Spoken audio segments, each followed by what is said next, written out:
Good evening, everyone, and welcome to the Bloomington Common Council meeting of Wednesday, September the 21st.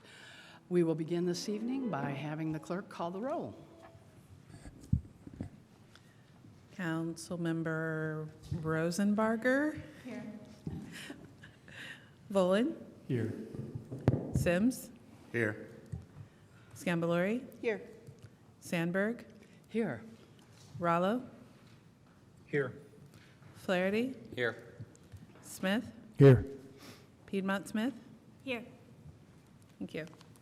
Thank you. And to summarize tonight's agenda, we have 3 sets of minutes to approve from December 1st, 2021, December 15th, 2021, and September 14th, 2022, followed by reports from council members.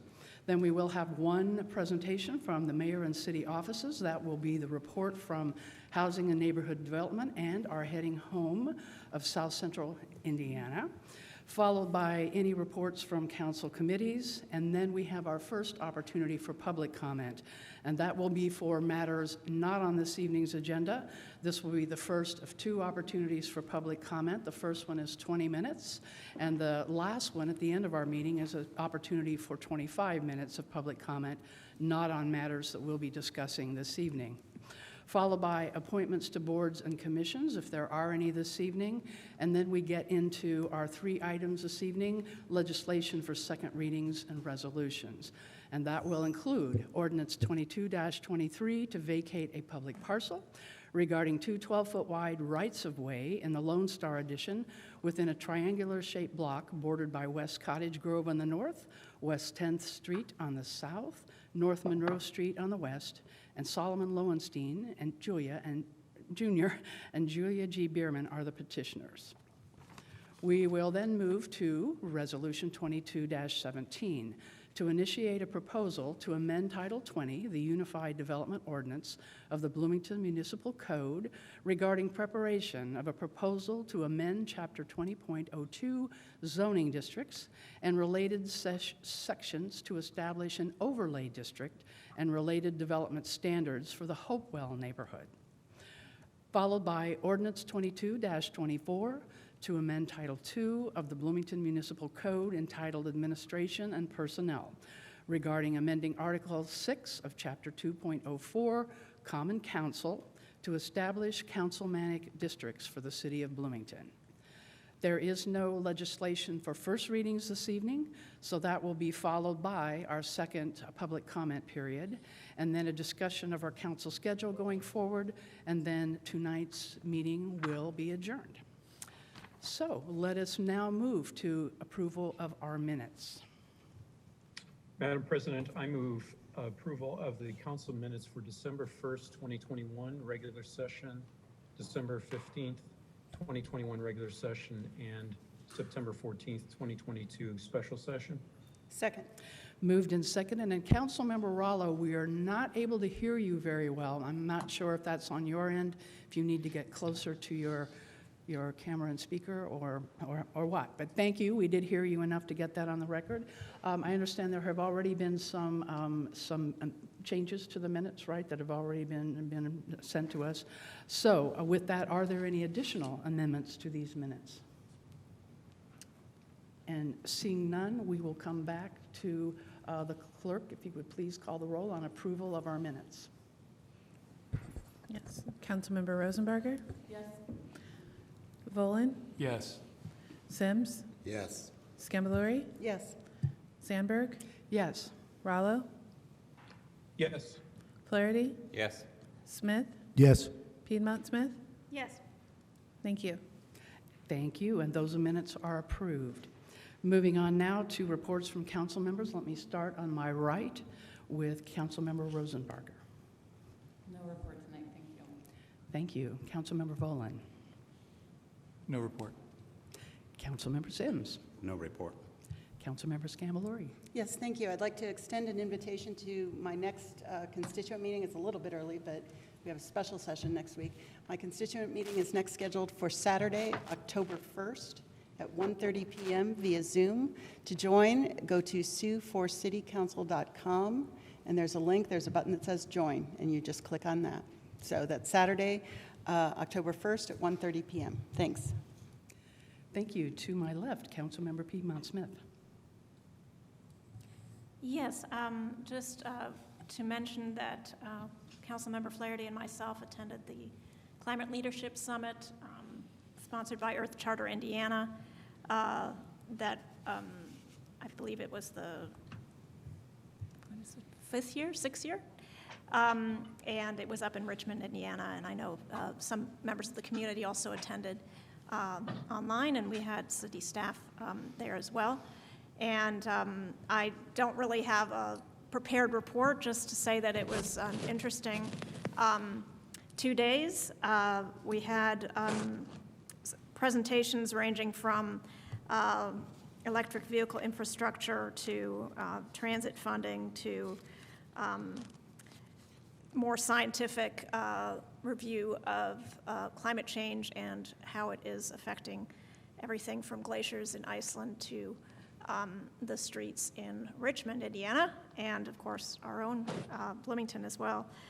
So it was a good session, and I recommend this conference for anybody in city government hoping to make strides towards sustainability. Thank you. Thank you. Councilmember Smith. Thank you. I just want to again highlight something I observed in the community. I was downtown, and there was an individual who was having some troubles over by Landlocked Music, and 2 officers came and very gently and compassionately helped the person, and I just wanted to say how nice that was. It was 2 officers, and they were very compassionate and really handled the situation really well. And I think when I'm out in the community and I see those things, I just want people to know. So thank you. Thank you. Councilmember Flaherty. No report, thank you. Thank you. And with that, we are ready to move on to the mayor and city offices this evening. Oh, I am so sorry. Councilmember Rollo, do you have a report? I do not mean to ignore you up there on the screen. That's quite all right, thank you. I have no report. All right, thank you. So that brings us to the report from Hand and heading home of South Central Indiana. So welcome, Mr. Zodi. Thank you, Madam President, members of the council. John Zodi, I'm the Director of Housing and Neighborhood Development here at the city. Tonight, I'll be very brief. I just wanted to introduce our presenter, someone who has become a great partner for the city, her and her team. I'm here tonight to introduce Mary Morgan, who's the Director of Housing Security for Heading Home of South Central Indiana, which is a partnership of many organizations in the community working to make the issue of homelessness rare, non-repeating, and brief. And so Mary's going to give you an update on what the latest is with the Heading Home initiative here in town, which the city is a big partner on. And I want to just introduce her on behalf of Mayor Hamilton and also the Hand Department and Community Family Resources Director Beverly Callender Anderson. So with that, I'll turn it over to Ms. Morgan, and I'm her slide changer tonight. So if you give me just a minute to share the screen, I'll get it teed up. Very good, and welcome, Ms. Morgan. Thanks for being my wingman tonight, John. Hello, council. I will wait and do some vamping while the slides get up, but it's good to be here tonight in this air-conditioned chamber. Great. Thanks, John. So as John said, I'm Mary Morgan. I'm Director of Housing Security for Heading Home of South Central Indiana. I'd also like to introduce 2 members of our team that are here tonight. Tatiana Wheeler is Assistant Director, and she's instrumental in moving forward many of these projects that you'll be hearing about. And Shay Berry here is an IU freshman, and she has joined us through the Cox Scholars Program. She'll be with us for 4 years, so that's really exciting to have that kind of tenure for an IU student. So we're glad you're here, Shay. All right. And there I am.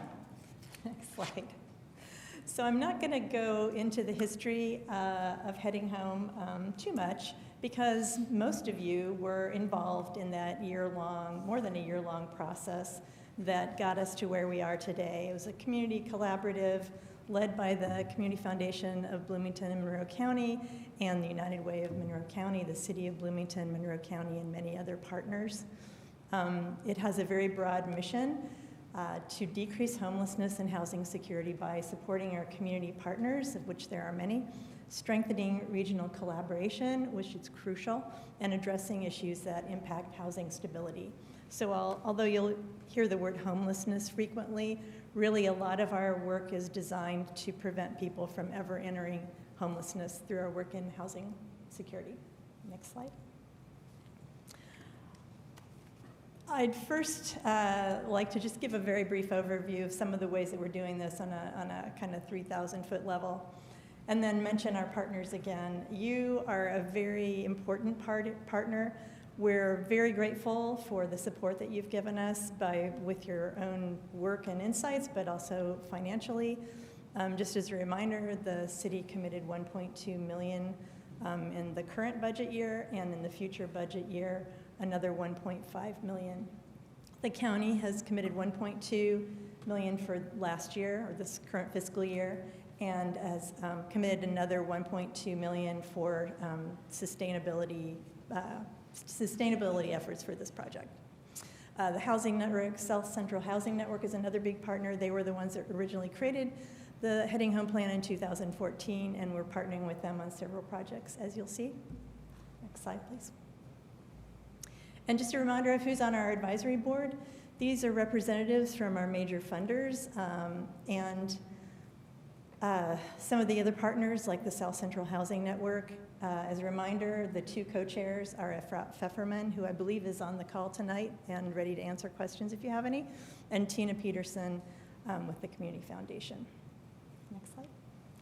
So now we get to how we have been investing your money and your community investment with a range of projects. Next slide. This is an overview, so you'll see that we have quite a few things that are in development or already happening. I will remind you that I was hired in December of 2021, so we are less than a year old. We've been on the job 9-ish months. So I'm pretty proud of how far we've come so far. We have a lot of work to do. This is a marathon, but some days it feels like we're sprinting already. So hopefully you will also find that this investment has been worthwhile for you. Next slide, please. I'm going to start with one of the biggest projects, and one that we're really excited about is our membership in Built for Zero. Built for Zero is a national organization that works with over 100 communities, some international as well, to decrease homelessness. We are the first region in Indiana to join Built for Zero, so that was a milestone for them. They're very interested in getting some of the areas that are not covered with Built for Zero members to start work, and so we're happy to join them. That photo you see is of our core team at our first conference in May in Chicago, and just so you can know who's on that group, starting from the left, it's Danielle Sorden, who is our coordinated entry lead for the community for this region. Emily Pike, who's chair of the South Central Housing Network, me, Tatiana, Bob Goodrum from Wellspring in Martinsville, and Forrest Gilmore from Beacon. We are going to be changing this team as time goes by. We expect to stay with Built for Zero for several years. Next slide, please. These are some of our initial goals, which we're working on. We're meeting that local team. The photo you saw, we're meeting weekly. In addition, we're meeting with data coaches and other support from Built for Zero. Our first priority is to develop quality data. So we're working really hard on that to improve our data infrastructure. We hope to have the public dashboard published by early 2023, and I think we're on track to do that. We're also taking an initial focus on veteran homelessness. It's a relatively small population, but it'll kind of allow us to work through the system to tackle eventually larger populations such as families, youth, and chronic homelessness. We have started forming an advisory group. They include Steve Miller from the County Veteran Services Organization, a gentleman who works with veterans through the Volunteers of America, provides a lot of resources, and a woman who is with our VA hospital and provide some healthcare connections. Next slide. So I've spoken several times about the South Central Housing Network. They are an important partner. Just as a reminder, these are organizations that receive funding from HUD, so they're required to be part of this, and it covers the 6 counties of Monroe, Morgan, Lawrence, Owen, Greene, and Martin. And a little bit later in the presentation, you'll see some of the regional outreach that's focused on these other counties. I would say right now the biggest participants are obviously Monroe, but we have some really strong connections in Morgan County too, and are developing in Lawrence, Owen, and Greene. Next slide. Some of the projects that we're doing in partnership with the Housing Network includes a cross-agency training committee, and this was something that was identified as a need. We have a lot of different agencies that are doing similar work. All of them need training. We are coming in as a partner to provide that training or to organize that training. We're not actually doing the training ourselves, so that it provides a support for all the agencies that are coming together. This is a committee that helped us plan these programs. We're launching our first training session next week on the 28th. Next slide. And that's going to be kind of an overview of support for frontline workers. So we've invited a speaker who's going to talk about Housing First, which is the philosophy that Heading Home is based on and one that HUD supports. She's going to kind of give an overview of why it's important that we take this philosophical approach, that we move people into housing while we are addressing their needs, and we're not waiting for them to, say, recover from an addiction or mental health issue before they get housing. So Housing First is a really important concept. And then we're going to have a panel of people. I'm sure these faces are familiar to you. Forrest Gilmore for Beacon, Melissa Burgess from HealthNet, who works here with the homeless population, and Emily Pike, who, in addition to being chair of the South Central Housing Network, is executive director for New Hope for Families, our local family shelter. Next slide, please. We're also providing support to the advocacy committee of the Housing Network.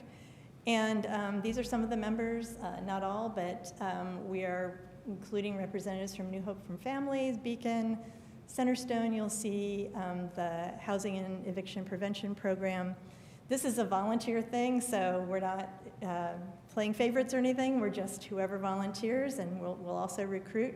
But we're trying to get a nice cross-section so that we can work together on some of these advocacy needs. Next slide, please. And I think this is a final project that we're working on now. We've just started this.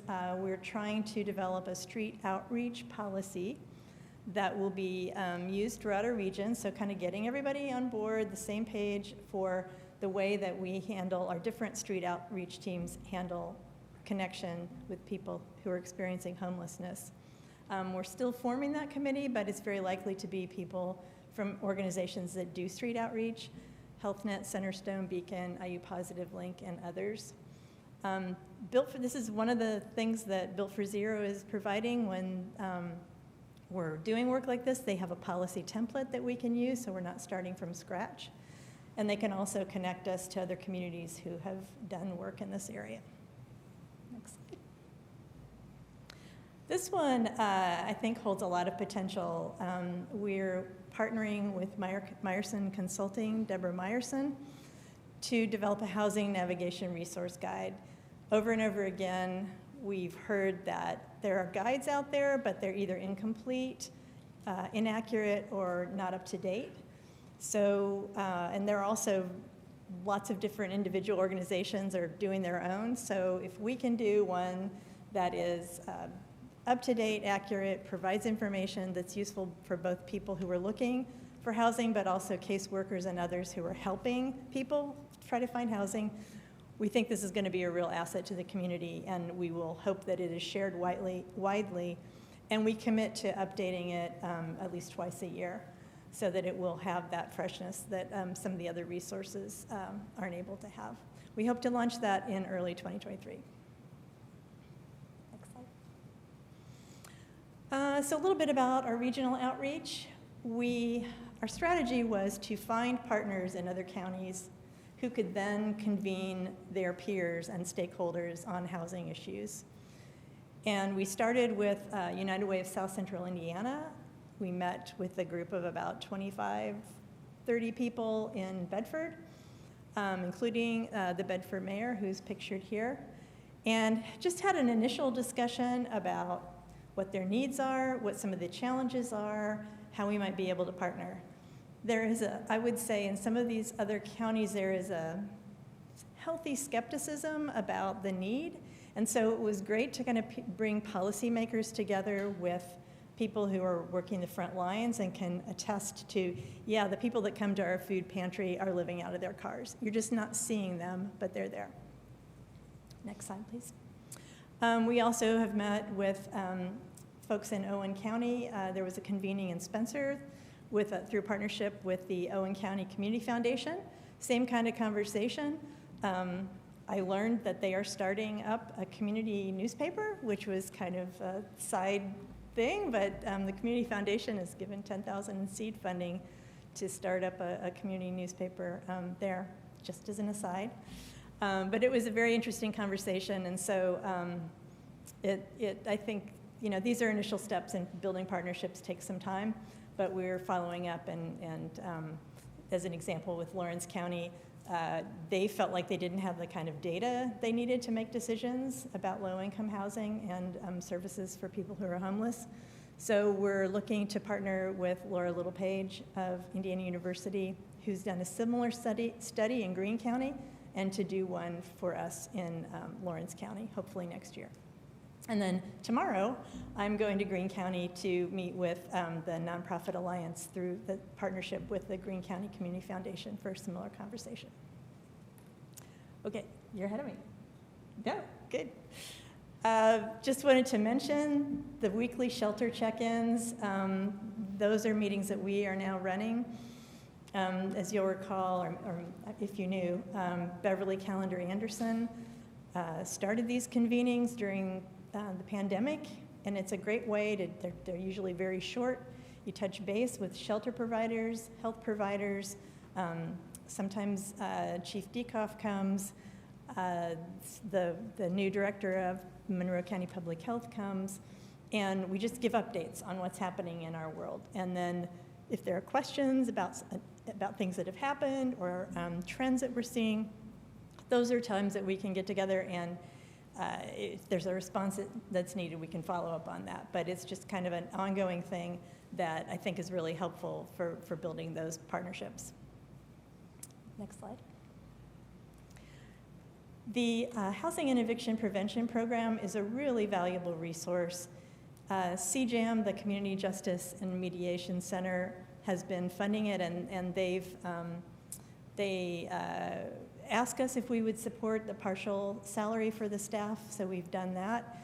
And as part of that, we're going to work with CJAM and others to convene the original group of stakeholders who actually started this program and see what we can do to ensure its sustainability and talk about, like, where does it make sense to house this staff?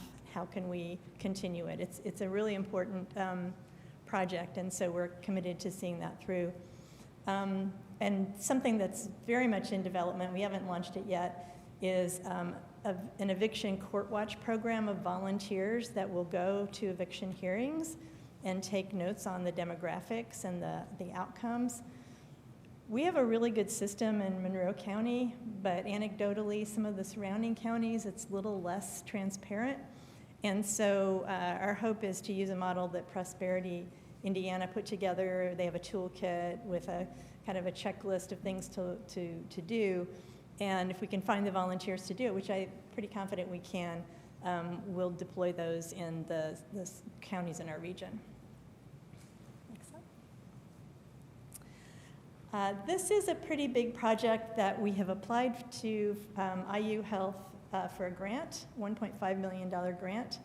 And we won't hear until the end of the year if we've gotten it or not.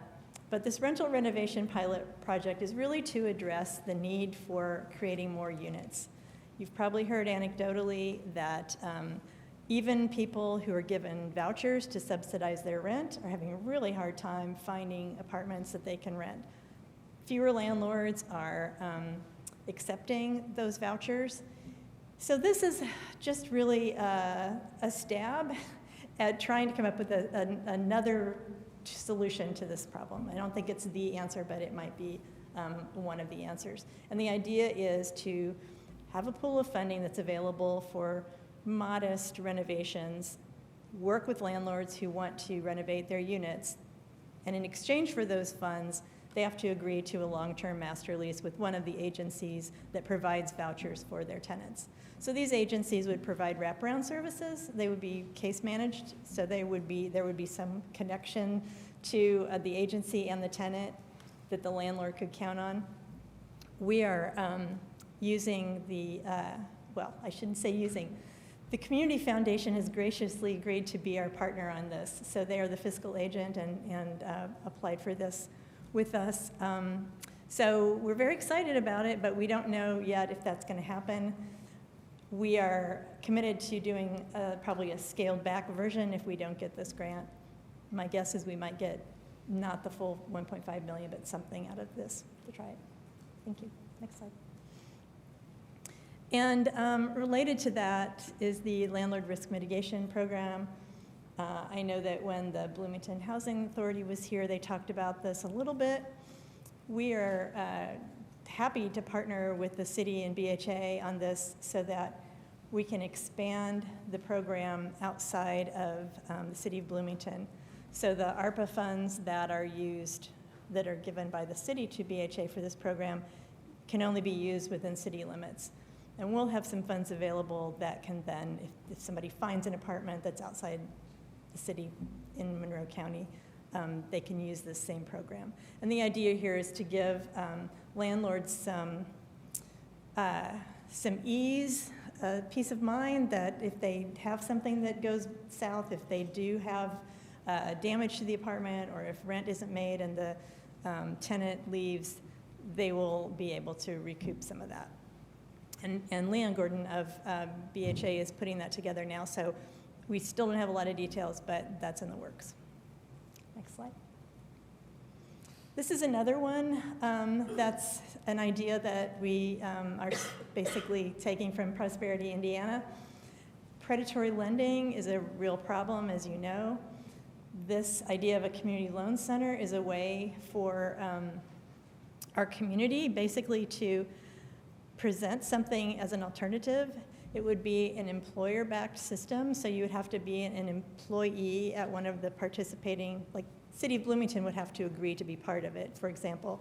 And if they did, any employee could go to a portal, ask for a certain amount, wouldn't have to tell anybody why, and it would be a pretty low amount, usually under $2,000. But it's designed for emergencies, like your kid has to have their wisdom teeth out, or you have a medical emergency of some other kind, or your car breaks down and you need to fix it, so that the lower interest loans would be available for those kind of situations, and you wouldn't kind of dig yourself deep with loans that have 300% interest on them. We have had initial conversations with CDFI Friendly Bloomington to be a financial partner. Don't know where that's going yet, but we're going to start talking to other financial institutions as well. So hopefully that'll be online in 2023 too. Thanks. And then if you haven't heard of our communications, I hope you sign up for our newsletter, which comes out once a month. We have a new website, headinghomeindiana.org, which is very much still in development, but we do have a landing page. And then we have accounts on Instagram and Facebook. Next, please. And then the next few slides, I'm just going to give a little shout out to IU because we have some partnerships that are, I think, really supporting our work, and they deserve a separate mention. We are working with several classes this semester. There's a grant writing class that's taught by Laura Little-Page.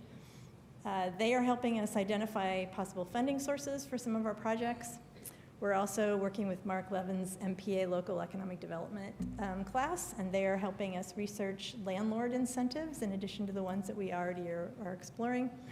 I'll be speaking to a PACE class later this semester, and that's always an engaging conversation. We're going to be talking about the issue of homelessness. Next. I'm very thrilled about the data support that we'll be getting from IU through a team led by Isak Nderasari. He, you may recognize his name. He's a very energetic and bright person who comes into a room and just solves your problems. It's a little bit of an overstatement. But he and his team, who are staff at IU, are starting to work with us. At the very basic level, they'll provide some training.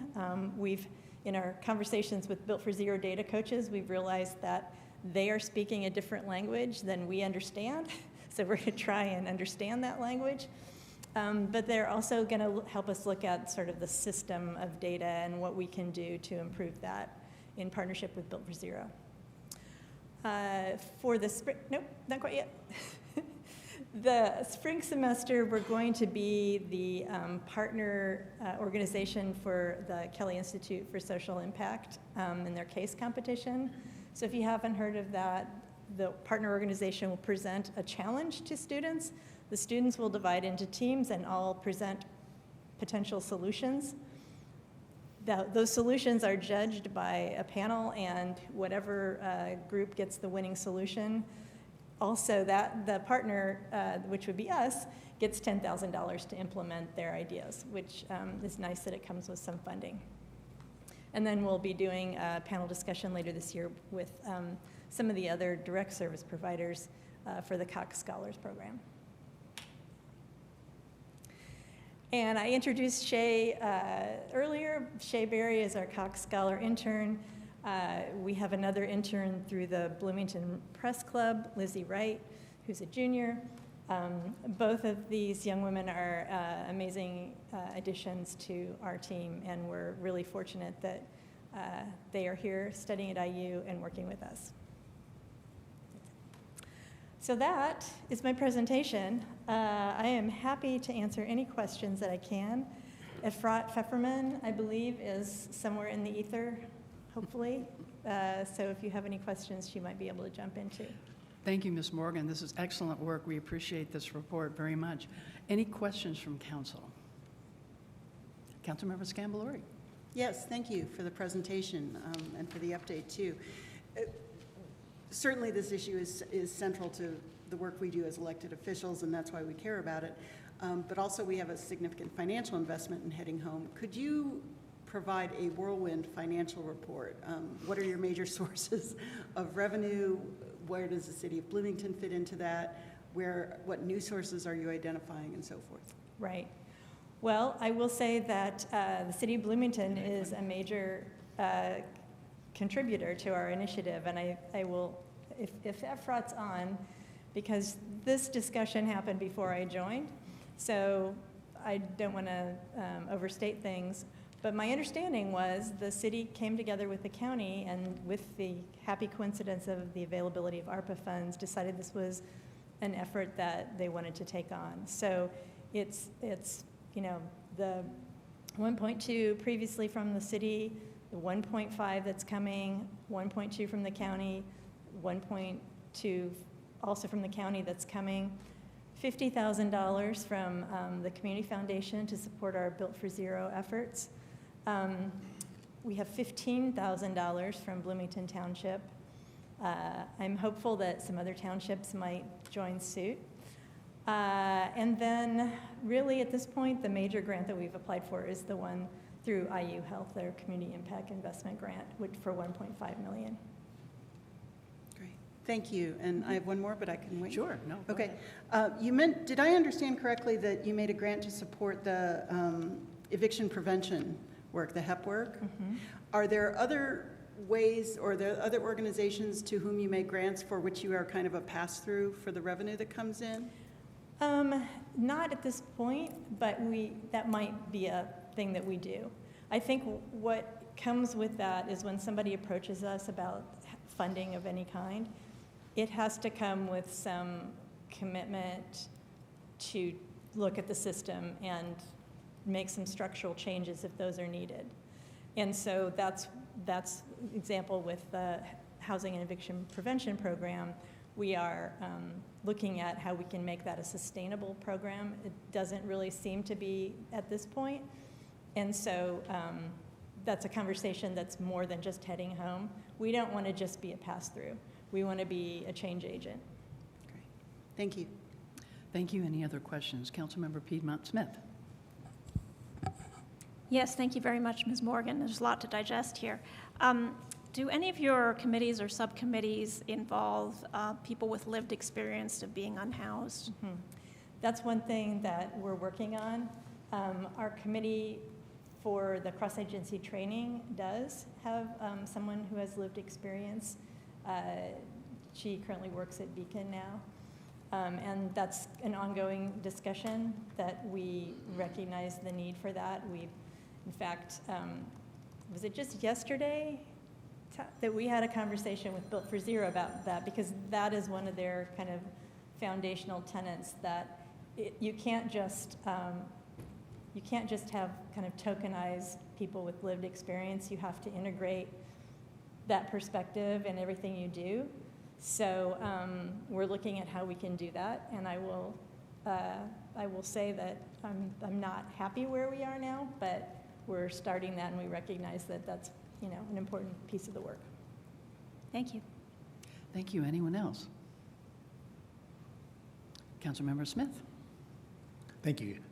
Thank you very much for the report. It's great. And you're doing really important work, so thank you. In some of my inquiries, it's been challenging to find accurate data. And I know that it's important to you. You have somebody that's really going to work on that. So if you can you say a little bit about how that data is going to be collected so that it gives it, a really good picture of what's Sure. going on, Yeah. in our community? Right. Well, there are a couple things. One, we need to have fuller participation of all of the service providers, all of the direct service providers. Excuse me. And we don't have that yet. And I'm not just talking Monroe County, but I'm talking Lawrence and Morgan County, and those are really the main counties that have services at this point. So we need to build those relationships, make our case for why it's important to participate in the HMIS, the Homeless Management Information System that's run by the state. The other thing is that HMIS system is challenging. It is not easy to run reports. One of the reasons we're working with ESOC's team is because we want a better understanding of what's possible, in addition to being trained in just how to do that. So that's another piece. We actually have two possible opportunities to help us with that. ESOC has said that it is possible, so not confirmed yet, that we could have a paid intern specifically for data management to help with that. The other option is Built for Zero got a $100 million MacArthur Foundation grant, and much of that money is being granted out to member communities, which is one of our incentives to join. So we had a meeting, I believe it was last week, with the head of that foundation arm, and we will probably be eligible in a few months, probably by the first of the year, to apply for funding for a full-time position. They grant on a 2-year basis. The first year is just get that person, get them in, get them trained, have them start work. The second year is still funded, but that whole year is devoted to a sustainability plan and finding out how you can, find the funds in your own community to continue that work. So we do need help with data. Mm-hmm. Thank you so much. Sure. Thank you. Anyone else? Again, we thank you, Ms. Morgan, everyone on your staff, and certainly everyone on the team. We appreciate hearing from you tonight. Thanks so much. All right, we move on now to council committees, if there are any reports. And I'm not seeing any, so now we turn to the first opportunity for public comment. I see several people in chambers this evening. If I could have a quick show of hands who intends to speak, that will kind of determine our timing here. 1, 2, 3, 4 in chambers, 5 in chambers. We may have some additional 6 in chambers. We may, going. No, we may have several on Zoom. So how about we limit speaking to 3 minutes each?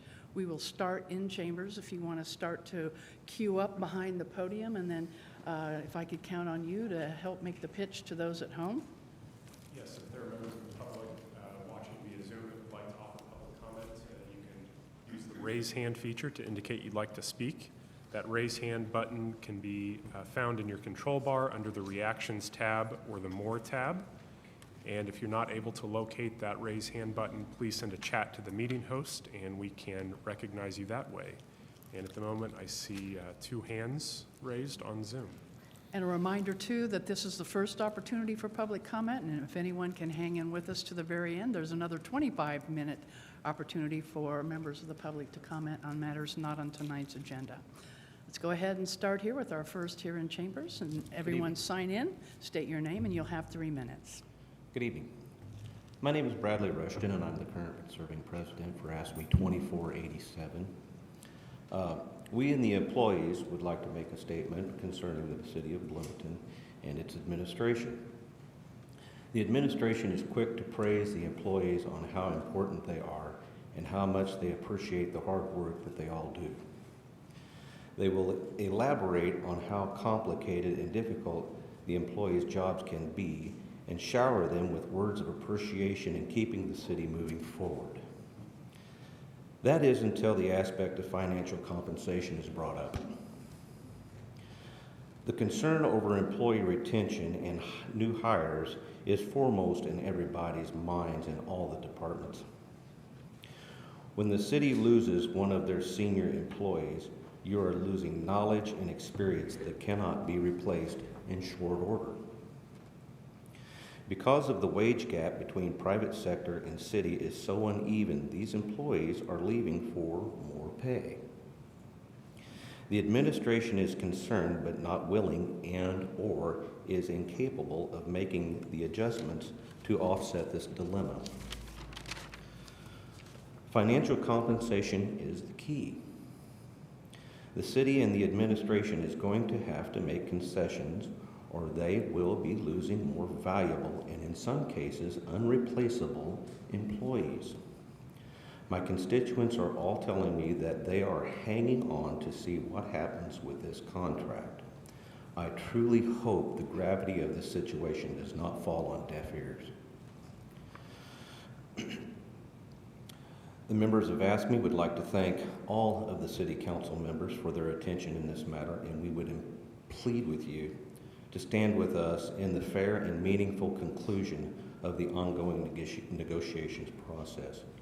We would also like to give out a shout to the Bloomington Fire Department and the Police Department for their continued encouragement and support. Thank you all for your attention, and as always, we are at your service. Thank you, Mr. Thank you. Rushton. Anyone from the Zoom? And while we're waiting for the Zoom, be sure to sign in. The next speaker here in chambers. Yes, first up on Zoom is William Coulter. Thank you, Mr. Coulter. You will have 3 minutes once you state your name. My name is William Coulter. I live in Elm Heights. I was watching Bloomberg News the other night, and municipal employees all across the country are having problems keeping up with inflation. They estimated that it would be 2025 before the country completely accommodated this issue. I'm hoping that Bloomington can do a much better job. It looks like Monroe County is making progress. They're going to give county employees a 5% raise and $2,000 bonus. I don't know if that's adequate, but it's much better than the administration is offering ASME. And I just want to support AFSCME and encourage you to work with them and assure that we don't have problems like Jackson, Mississippi has, where they're unable to hire Class A water operators and regular maintenance technicians. Thank you so much. Thank you, Mr. Coulter. Next here in Chambers. Hello. I'd like to thank the council for all you guys do for Bloomington. My name is Stephen French, and I just have a video I want to play. I believe Councilmember Rollo and the mayor of the city of Bloomington had on May 4th of 2022 this year. Hopefully it's a little bit of a reminder for our mayor of what he said, how he answered. Mayor Hamilton, perhaps. I understand Controller Underwood is not here this evening.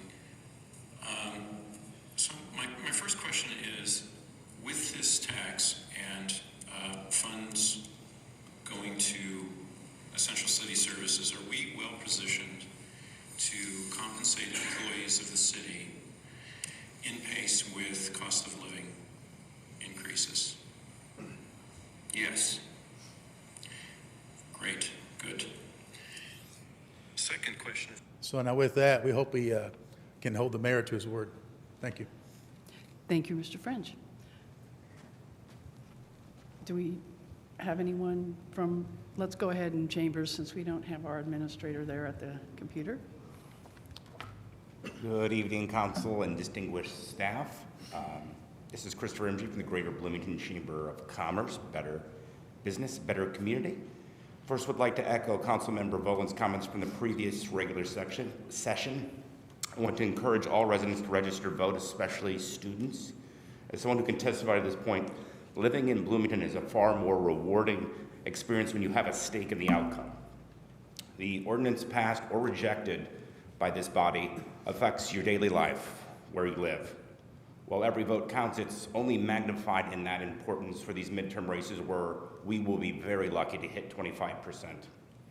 Everyone has until October 11th to register. Additionally, October 12th is early voting at 302 South Walnut Street. That's the old Napa building south of 3rd Street.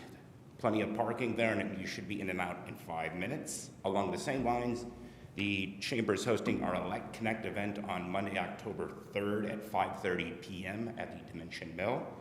This will be an opportunity for Chamber members and the community at large to network with candidates, elected officials alike in a relaxed, non-stuffy environment free from long speeches. We would appreciate all the council members in attendance, and I appreciate those who've already RSVP'd. This will be an enjoyable way for the public to have an opportunity to meet their elected representatives and candidates on the ballot in November. There will be free appetizers and a cash bar. Register at chamberbloomington/events. Thank you for your time tonight. Appreciate it. Thank you, Mr. MG. Anyone else from the Zoom chat? Yes, the last hand at the moment that I see on Zoom is Dave Burnworth. Hello, this is Dave Burnworth, and I just wanted to give a quick shout out to the efforts of the Bloomington Police Department, the State Police, and Bloomington Fire Department in dealing with the issues yesterday with the subject traversing the sewer system in Bloomington. I thought they did a wonderful job, and it wasn't an easy job, but I just wanted to acknowledge their efforts. Thank you. Thank you. Our next speaker here at the podium. Thanks. Hi, my name's Greg Alexander. I'm so tired of this speech.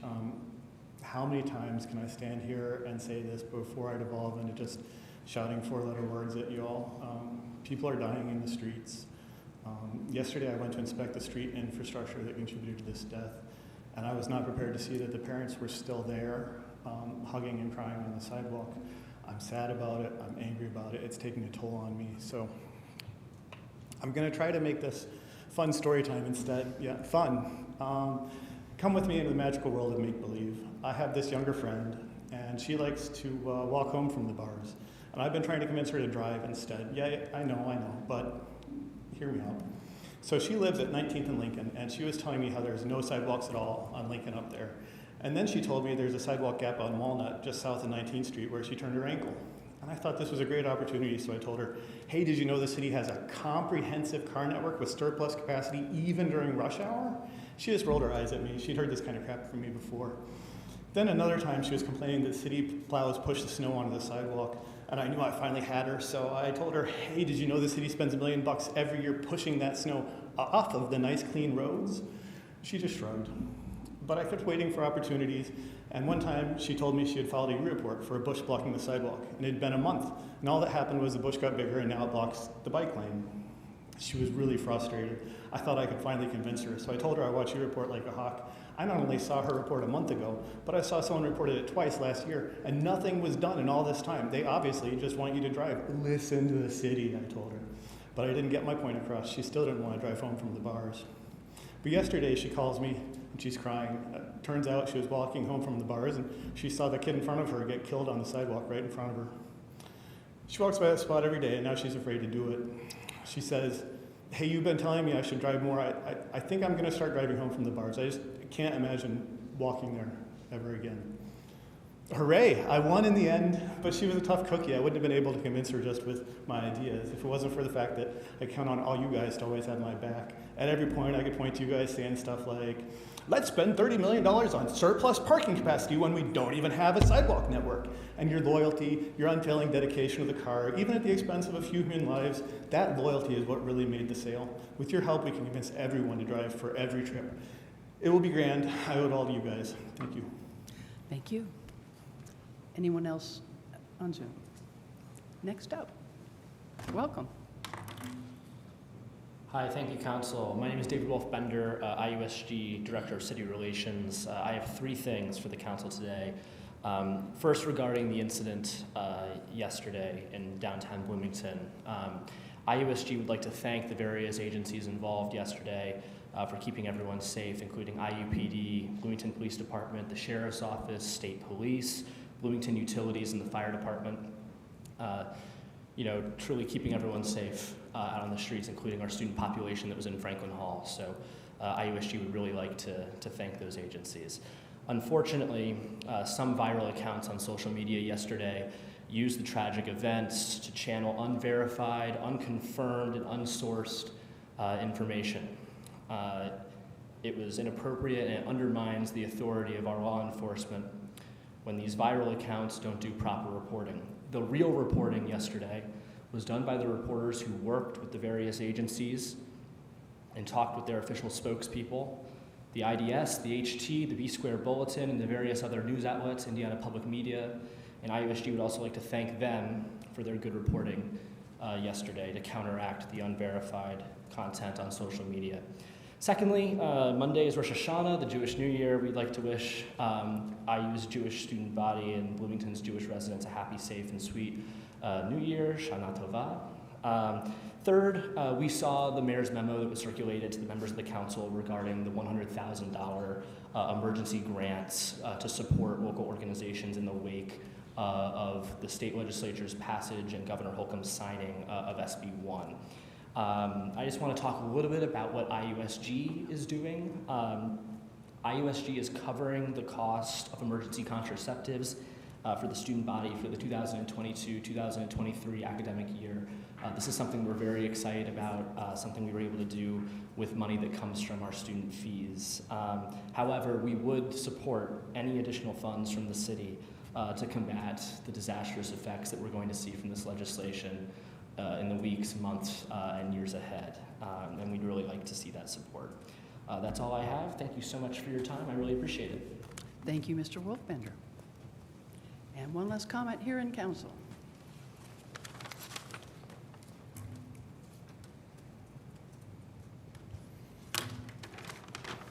Good evening, council members. Paul Post, President of the Fraternal Order of Police Lodge 88 here in Bloomington. I'm here this evening representing my members to stand with these members of AFSCME Local 2487 in their effort to draw attention to their ongoing contract negotiations with the city. These fine folks keep the city running smoothly in so many areas, often unseen but always necessary. Take, for example, so many of their efforts yesterday to assist BPD with the incident downtown with an armed man in the storm drain system. They stepped up with technical assistance in that area, and that incident was resolved successfully. AFSCME Local 2487 has been negotiating for several months now with the city, seeking a competitive compensation increase for their hard work, as well as to help with the retention of their experienced employees. Like most departments, they're losing experienced workers to other employers who pay more. It's a competitive job market, and if the city wants to retain the years of experience in these workers, as well as position themselves to attract new hires to fill any openings, this contract must be competitive. Please encourage the administration to recognize the value of these hard workers and negotiate an attractive contract for them. They deserve it. Thank you. Thank you, Mr. Post. All right, and no more from home. Thank you very much, and that concludes the first round of public comment. We move now to appointments to boards and commissions. Do we have any? Seeing none, let us move now to legislation for second readings and resolutions. Madam President, I move that Ordinance 2223 be introduced and read by the clerk by title and synopsis only. Second? Moved and seconded. Will the clerk please call the roll? Yes, Councilmember Volin, Yes. Sims, Yes. Scambalori, Yes. Sandberg, Yes. Rallo, Yes. Flaherty, Yes. Smith, Yes. Piedmont Smith, Yes. Rosenbarger. Yes. Thank you. And will the clerk please read? Yes, ordinance 2223 to vacate a public parcel regarding two 12-foot wide rights-of-way in the Lone Star addition within a triangular-shaped block bordered by West Cottage Grove on the north, West 10th Street on the south, and North Monroe Street on the west. Solomon Lowenstein Jr. and Julia G. Bierman petitioners. The synopsis is as follows. The petitioner, Solomon Lowenstein Jr. and Julia G. Bierman, request vacation of two 12-foot wide rights-of-way in the Lone Star addition within a triangular-shaped block bordered by West Cottage Grove on the north, West 10th Street on the south, and North Monroe Street on the west. The committee recommendation was do pass 0-4. Thank you. And now we will hear from the petitioner, if he will take to the podium. Madam President. Oh, sorry. Madam President, I move approval of Ordinance 2223. I think I heard that correctly. Second? All right, that's been moved and seconded, and now we will hear our presentation. Mr. Roller, we are still having a little bit of trouble hearing you. I'm not sure what your sound issues are, but we'll make it through. I'll try to adjust. Good evening. If I could have the exhibit we had last week, which looks like this. It's the plat, colored plat. This will help ground everyone, I think. What we have is, there you go. You can see on the bottom left where it says vacate number 2. That is I'll call it the west. It's currently a right-of-way. It has never been developed into an alley, but it's a right-of-way shown on a plat. This is the original plat from 1927, submitted and approved by the City Council in 1928. And then the vacate number 3 shows the western alley right-of-way of 12 feet between lots 17 and 18. And those are our request. The new number 1 that is in the middle is a location where the city and other utilities has actually utilized to get to its east-west, and if you can see there's an east-west right-of-way with a 6-inch water line in it and a power line. And that's what the new number 1 is, between 2 of Solomon's properties. And that is what the city and other utilities has actually been using to get to the east-west. So just as a means of grounding us. Oh, and one other point that will come up, and I want to show at the top, where it says vacated 1991, that is the back half of this right-of-way, our vacate number 2, and that was vacated in 1991. So that is no longer available to the city. So I know there were some comments last week about alleys being used to travel, and this one on the left doesn't go anywhere. So now if we could see some photos. Oh, wait, before we take that down, I was going through our packet and I did see Liz, it's Brian Blake's comments on the right-of-way vacation, and this is from February, where he said CBU did not oppose vacating the right-of-way located between lots 17 and 18. So that's our western number 3. So I just noticed that. All right, so now if we could see the photos that are labeled number 2. Actually, the other one, the other number 2 is, I think, a little clearer. We took one with Solomon standing on the left hand marker and the right hand. There we go. And that is, as best we can judge from a survey, the location of the city's right-of-way. And it cuts off I don't know if it's 2.47 feet. It's on the survey on the left of the garage. And on the right on the house, it's very tight, and it seems to cut off about a foot there. And that shows what this current city access is, which looks pretty good, except that what you can't see is how it really slopes down there. So it's interesting when the city and the other utilities show up with their equipment, and they get there, they say, not here. And then if I could ask you for number 3.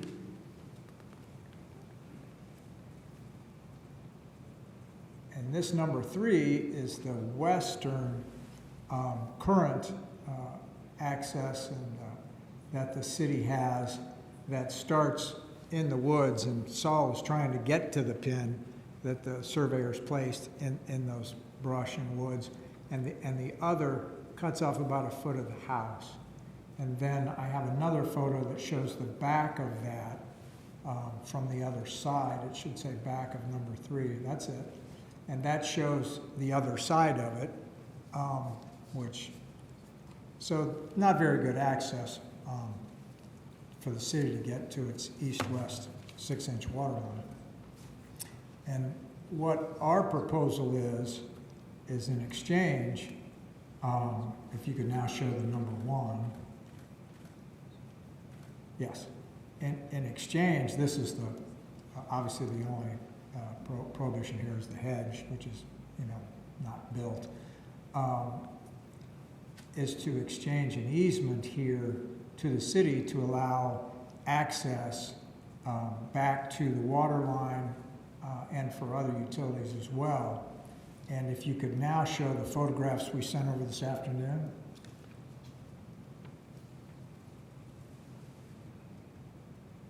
Yeah, you have to shrink a little bit. So there's a ditch witch, and if you can see the back of the fellow's jacket there, it says CBU, the guy with the red shirt, a red sweatshirt, and the green vest.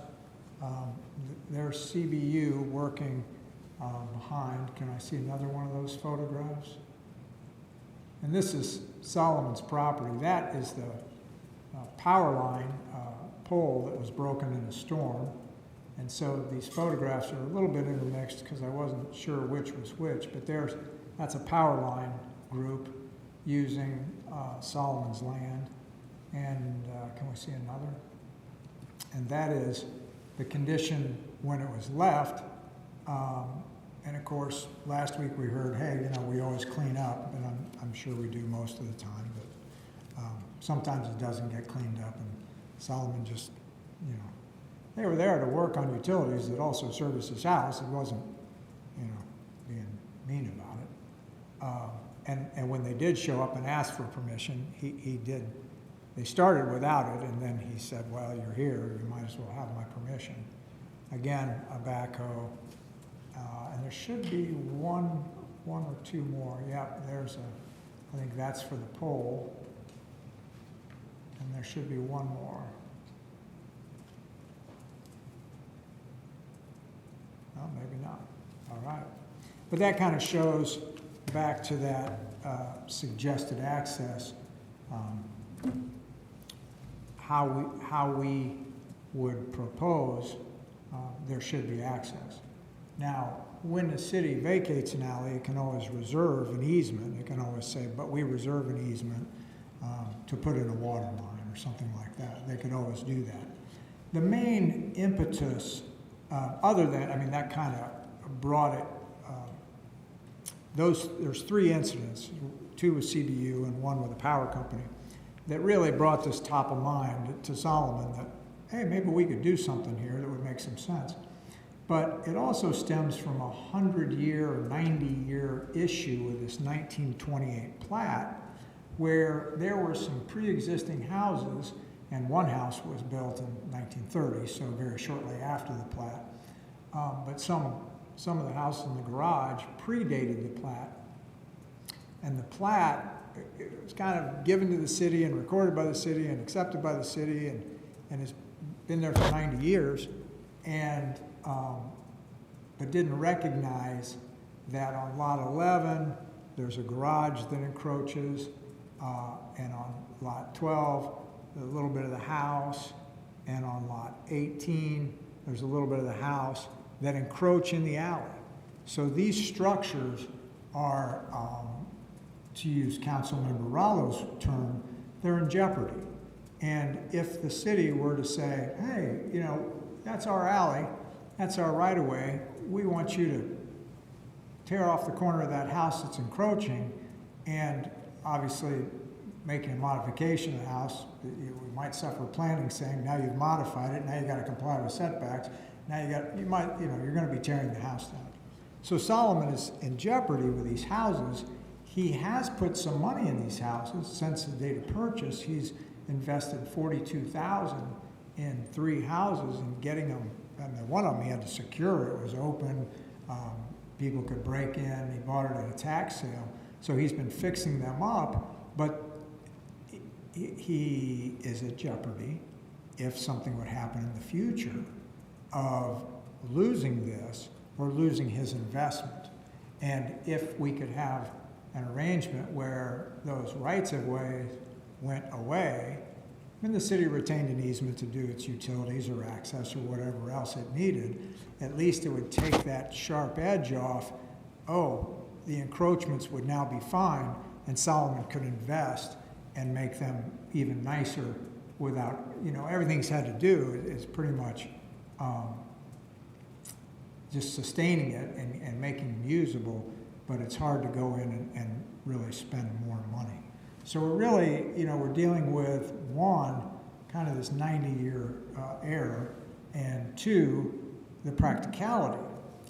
There was a 1991 vacation of that alley that I talked about at the top, and it's interesting, in 1991, and I think most of these documents are probably in your report, the planning director in 1991, talking about that alley to the north of our vacate number 2, says it is, and this is a quote, it's in bold, it is extremely unlikely the alley would ever be used for any public purpose. So, different time, different person, different head of the department, but it just shows at that time, they're like, well, we don't see any public purpose to this. When we go to the criteria, one of the criteria is the current utilization. Is it currently being utilized as a means of providing vehicular? No. Pedestrian access? No. To churches, private property, schools, or other public places. So we don't have that. We currently, in the 2 yellow highlighted that we're asking about, there is no current public utility CBU use of it. Solomon indicates there may be an electrical line, but he doesn't think it's actually necessarily in the alleyway, but just kind of strung between properties between 17 and 18. As well in 91, when they went through, it was the same ordinance and the same provisions to say, should we vacate this alley? They found that no vehicular, no foreseen potential for future public utilization of this right-of-way. Now, it was interesting, in a site survey by the planning staff, and this was a point that we've tried to make that I think they picked up very well, the topographic impediments prohibited any real utilization of it, because between the kind of the top of the hill is that east-west, or the houses probably on the front triangular, but as you go back down into the next, they fall substantially. It's a steep hill. And I think back then, when they looked at it, they go, well, nobody's going to make use of that because it's too steep. And that's been something we've been trying to point out, that the steep changes in the ground elevation found in 91, they haven't changed. That there still would be a reason why you wouldn't see that. We did hear last week from planning that future of this location is for mixed urban residential and even R3. You know, they like using the alleys to get to garages in the back. But if you see on the left where the northern part of the alley was vacated in 91, so the southern part of the alley here we're asking about doesn't go anywhere. Wouldn't be used for transportation. And Solomon owns 11 and 12, so the access of getting to the houses, well, it would essentially be his driveway, which is how he's using it, or he's actually to the left of it, I think, not really in it or using it, but it could be used to access both those lots, and he owns both. And then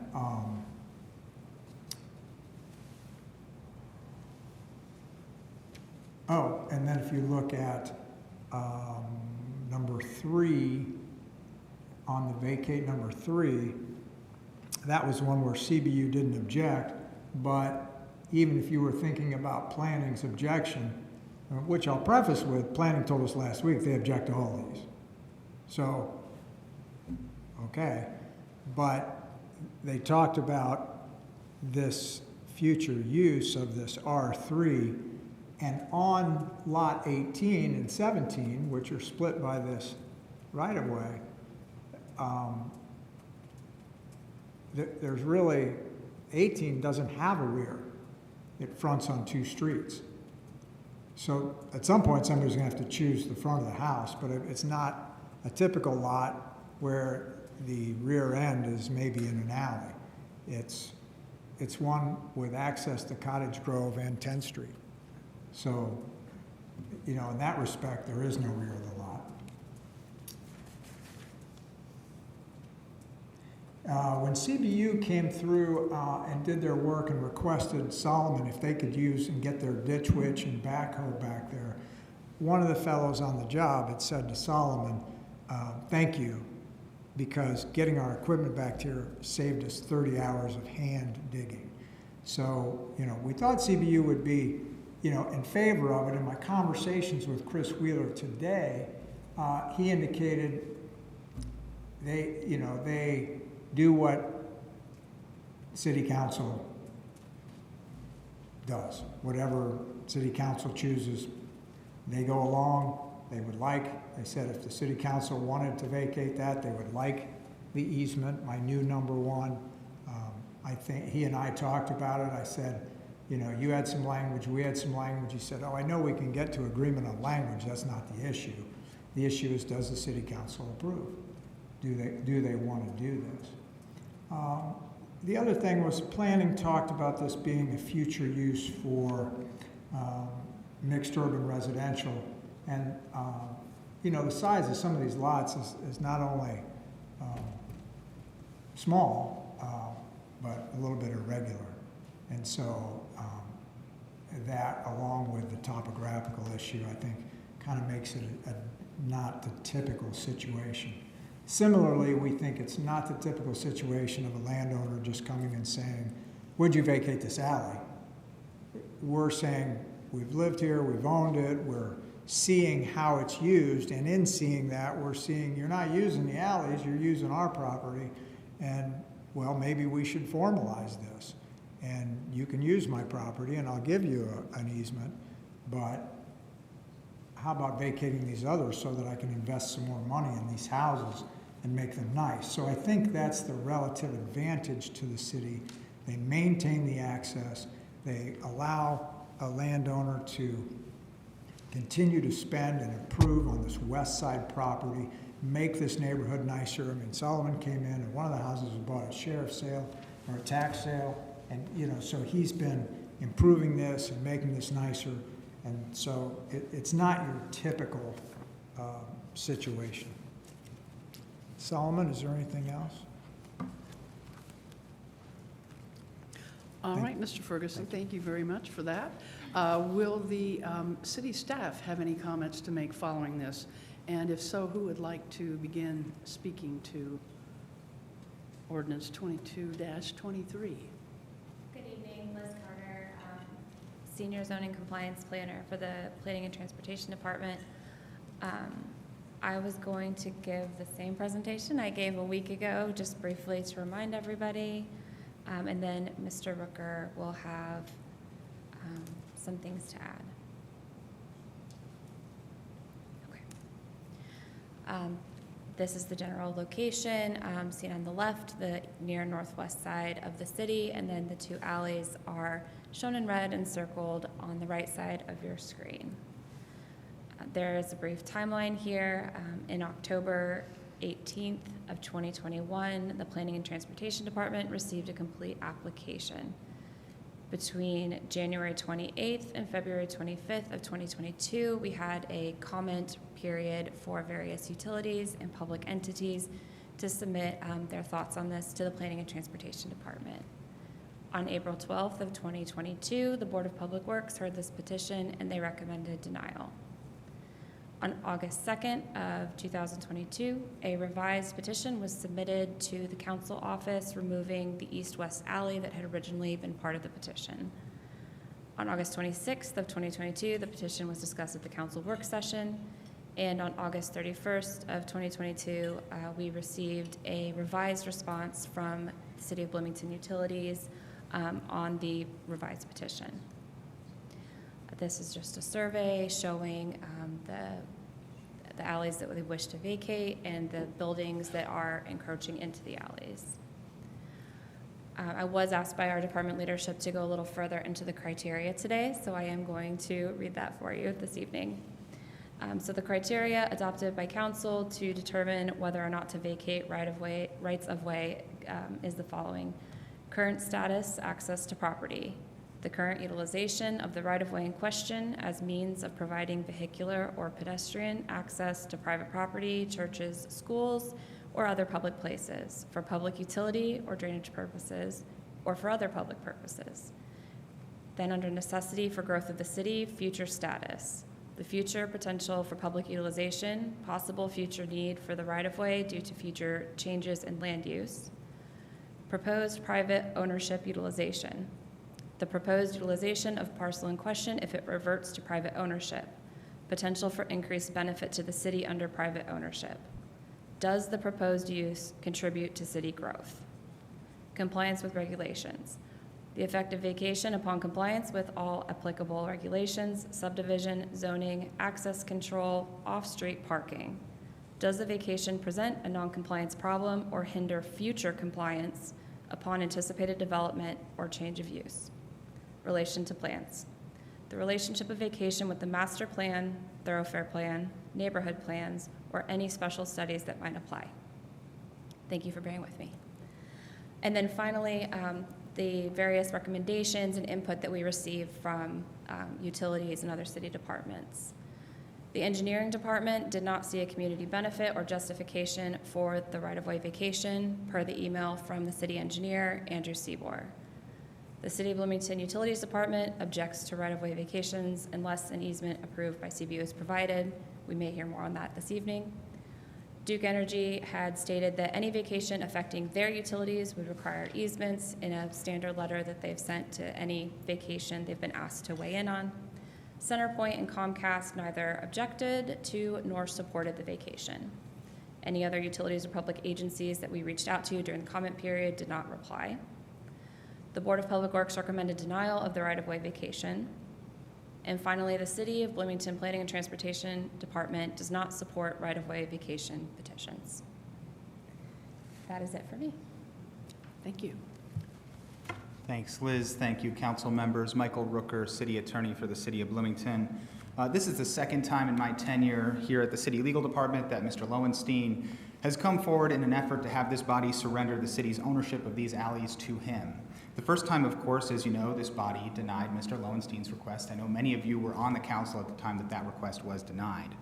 Staff, of course, also opposed the surrender of these alleys at that time in 2014. Now again, here we are. During this renewed request to vacate these alleys, Mr. Lowenstein has brought his petition to various parts of the city, as you just heard, planning, utilities, and the Board of Public Works. Each of these parts of the city, when evaluating the wisdom of vacating these alleys, has now, for a second time, rejected the idea of handing them over. During this repeated and months-long process, we've heard a number of representations, and one of those warrants clarification, I think, from me. And that is the idea that somehow the city has essentially effected a taking of Mr. Lowenstein's property because certain structures on Mr. Lowenstein's property are inappropriately located within a city alley. This is absolutely not the case.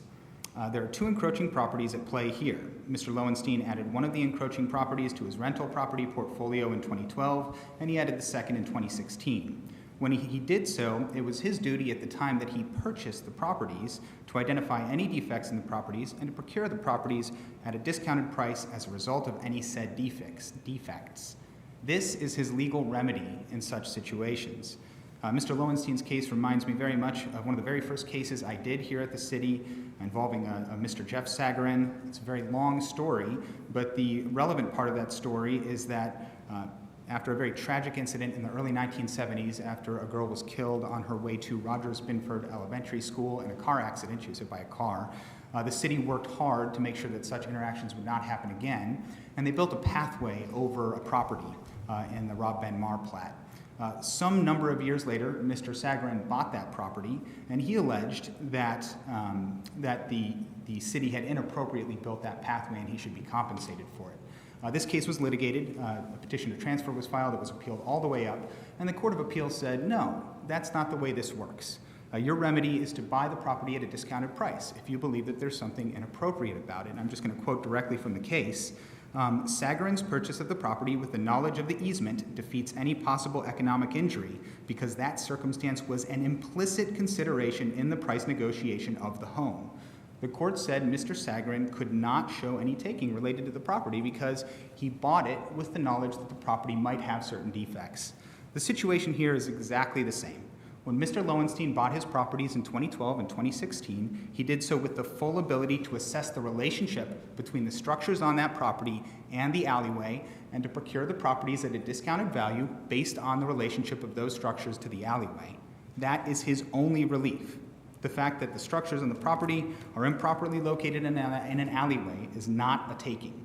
It wasn't a taking when the council denied Mr. Lowenstein's request in 2014, and there's no taking in 2022.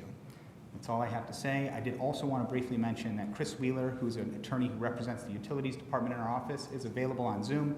If you have any direct questions for him, I know his comments have been characterized in many different ways, so if you want to hear it directly from him, you can do that tonight. Thank you. Thank you very much. And with that, we will turn to council to see if there are any questions. Councilmember Piedmont-Smith. Yes, thank you. I would like to hear from Mr. Wheeler, the legal counsel to CBU. Last week, we heard that the petitioner on September 13th, the day before our meeting, had sent in new language for their proposed easement access agreement. Could Mr. Wheeler please respond if this did occur, if he has read that, and if it would be satisfactory to CBU as an alternative to, well, if it would be acceptable to CBU, period. Is Mr. Wheeler available?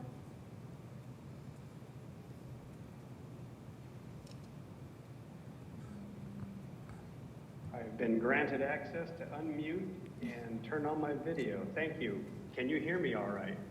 Yes. Great. Let me know if I get cut off somehow. So we did receive proposals from the property owner through their attorneys to consider, we being CBU, to consider the possibility of an easement being granted that would allow CBU, it started out as an access agreement, I believe were the terms. We responded with, if there was going to be any discussion about this, it would have to be characterized in the terms of an easement. And so discussion was had about an easement being granted, but even then, the language that they presented was deficient to CBU's requirements. So we actually, through my work, provided them what CBU would need as an easement. And they then responded with language of their own, which today I responded back with that their changed language is not acceptable to CBU. So as of tonight, we don't have an agreement. We don't have agreed upon language for an easement. And I'm not sure that any of that's relevant because CBU does not approve and never, and as long as I've been the attorney for CBU, does not approve of the vacating of alleyways. We want to have the ability to get into and lay infrastructure as we see fit that the city already owns. We don't have to then go out and purchase property to be running our infrastructure around town. So the more alleyways that we have, the more access we have, the more opportunities we have to do that work without having to exercise eminent domain or go through negotiated purchase prices with private property owners is greatly advantageous to our utility department. That being said, we aren't currently using this alley, and yet we can't have limited foresight to say that we would never need to use this alley. If this council decides that it would be appropriate to vacate this alley, then and only then does it become important to CBU to make sure that it would have some kind of replacement causeway, or in this case an easement, so that we would be able to still be able to reach up to our, have access to and bridge off of the current water line or put other types of utility in the ground that we might need. That's a long-winded answer to your question, but I hope that it has helped to clarify CBU's position. Thank you very much. May I ask a follow-up question? Certainly. Mr. Wheeler, I wanted to ask about the property owner's voluntary permission granted recently for CBU to come onto his property in order to access the utilities that needed work. What happens if a private property owner refuses access to CBU to do work? Has that ever happened? What's the recourse there? We don't have, well, in this instance, we don't have any utility on the property owner's property. We were, to my knowledge, simply trying to reach our infrastructure that's located in the alley behind the property owner's property. If the property owner says that they don't want the city on their private property, we would probably need to request court support. We'd have to petition the court for an opportunity to be granted maybe a warrant of entry to cross the property in order to reach public utility, showing a public need. But short of that, we can't just go carte blanche running around on people's private property, we being the city. Mr. Rooker, did you have something to add? Thank you, Mr. Wheeler. Yes, thank you, Councilmember Piedmont Smith. Just to supplement what Mr. Wheeler said, which is, I think, exactly right, we have any number of tools in our toolbox available to go onto private property for any municipal department when that may be warranted. So, of course, the most extreme example I think Chris and I are both familiar with that he just mentioned is obtaining a warrant when we absolutely have to be on private property. For example, if somebody has a dog that needs to be confiscated for any number of reasons, and they just refuse to allow our animal control officers to do their job. That's one example. But there may be any number of circumstances where a property owner doesn't want to allow us onto the property.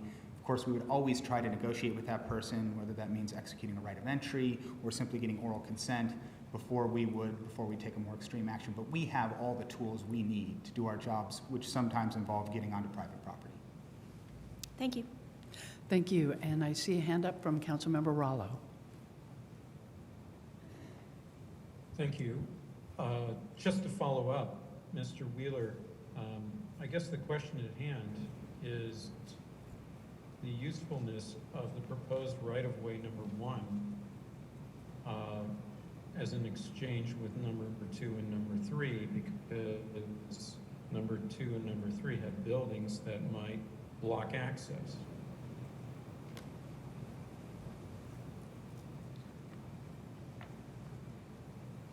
Was Mr. Wheeler able to hear the question? Yes, I was. Thank you. I was waiting to see if there was more. There might be a delay with my receiving his feed. Having not walked the property to see what everything looks like, and only having the benefit of just tonight seeing the photographs that have been shared with council, I can't, with knowledge, speak to whether the easement that could be granted, an easement that could be granted that runs roughly along the lines that have been shown for this number 1 easement line. I can't speak with knowledge as to whether that would be more or less beneficial to the city, and particularly the utilities department.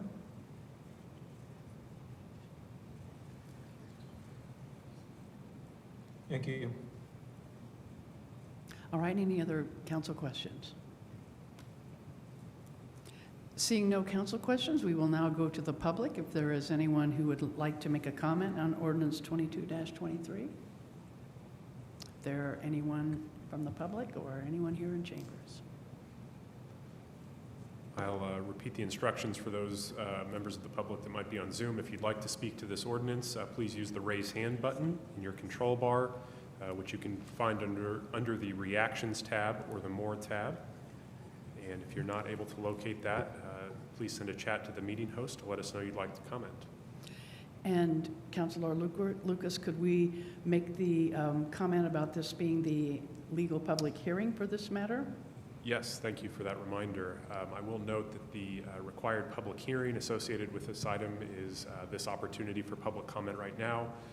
Beyond any general public comments, if there are any objections or remonstrances from affected property owners, now is the opportunity to make that known. And I've not seen any hands go up in Zoom while we were giving those instructions. All right, and there are no commenters here in chambers. So with that, let's come back to council for any additional questions or comments. Councilmember Smith. I think I want to address this to both attorneys, Mr. Wheeler and Mr. Ferguson. Have you had enough time to try to negotiate this out?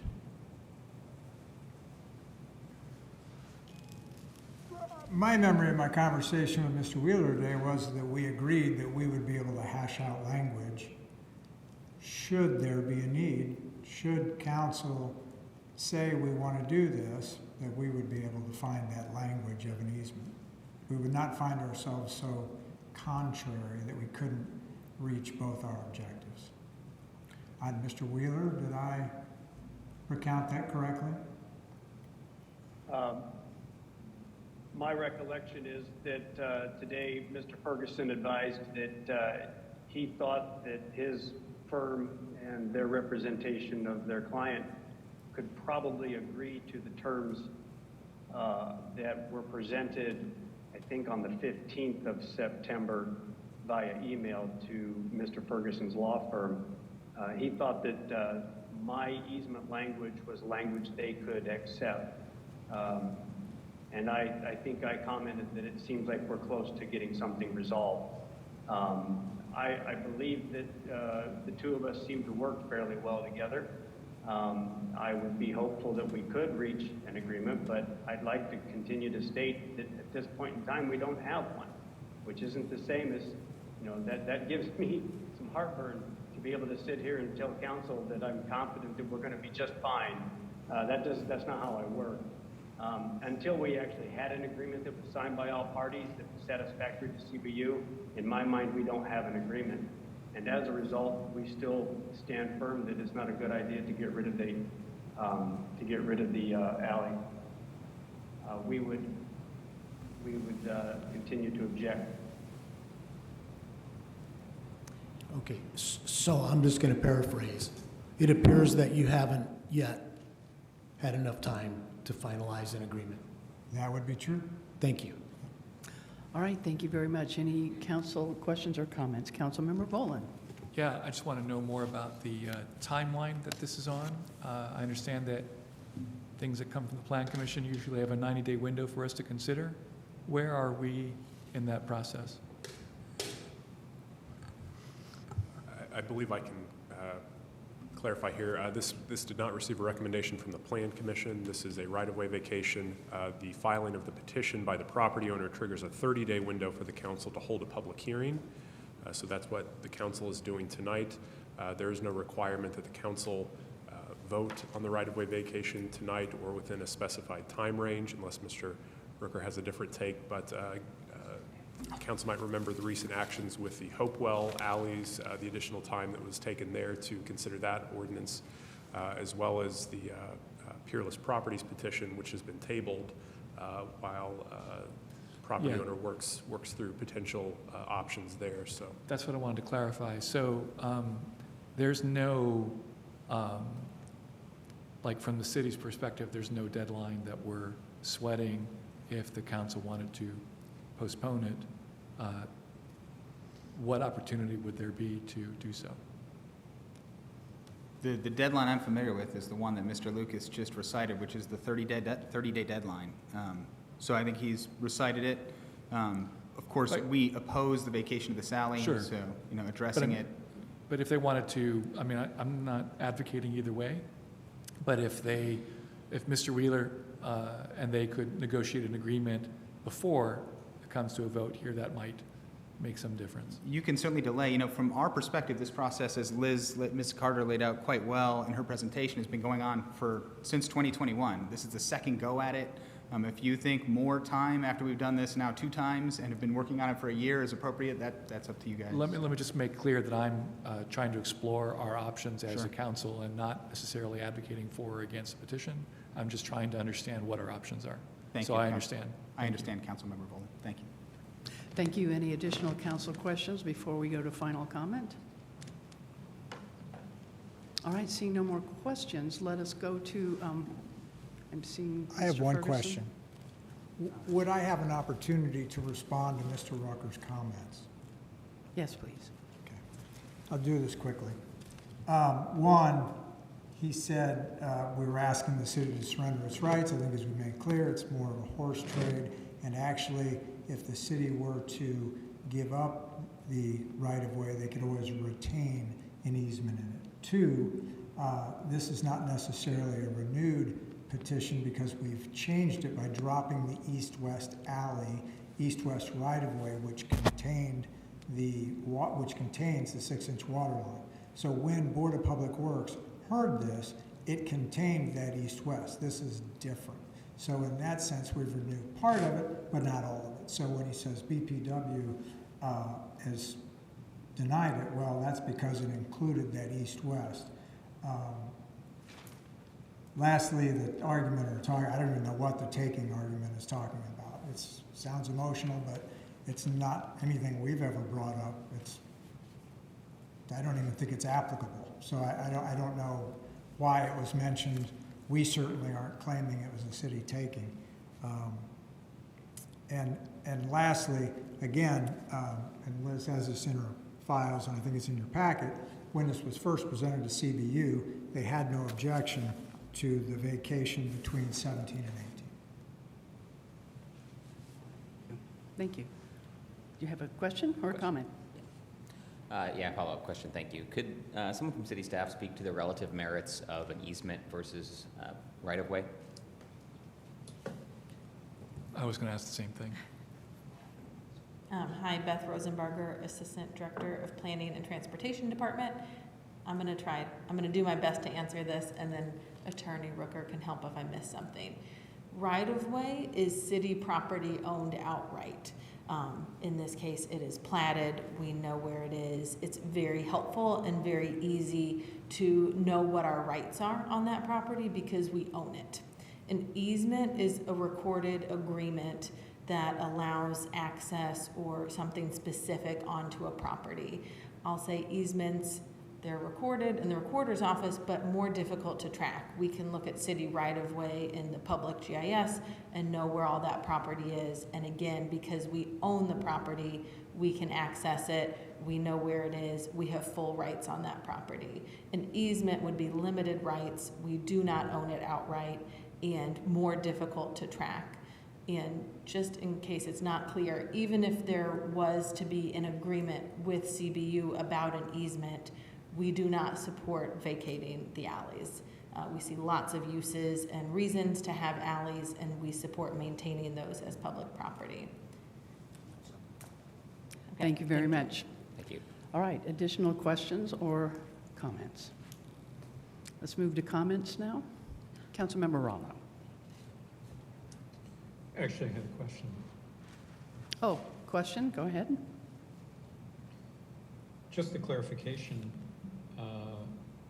from Beth Rosenberger about the potential use for these right-of-ways, since number 2 doesn't link to anything. I assume that the what I'm seeing extending east to west is the utility easement for Duke Energy, so it sort of dead ends on that. And then the one, number 3, is essentially, 10th Street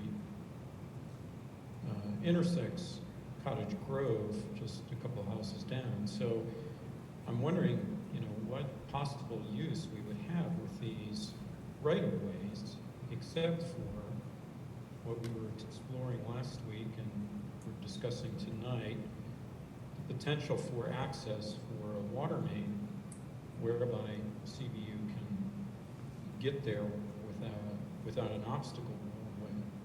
It seems that number 2 and number 3 have obstacles. So is this just a matter of principle that we shouldn't surrender right-of-ways, or is there something I'm missing here in terms of the utility of these specific right-of-ways? Okay, to make sure I understand the question, is it just that we, by default, recommend keeping? Specifically what you're planning, tell me specifically how you see these right-of-ways being utilized. Sure. So we see lots of uses for platted alleys and then those alleys to get built. There is currently a redevelopment project that is building housing at the intersection, I think East 12th and Fess. There's a platted alley behind that property, and the developer is improving the alley in order to access their property. So did we know that was going to happen? No. And they are using it to provide motor vehicle access to the property. They could have, if they didn't and hadn't improved it, they could have built a drive cut off 12th Street or Fess Avenue. We see that in other projects of people improving a property and then using the alley for access, which is what we want. We want to reduce drive cuts on public streets. And I think we want, I still have more. Sorry? Do these right-of-ways link to that? They link to properties. So that's what we need, is an alley that links to a private property.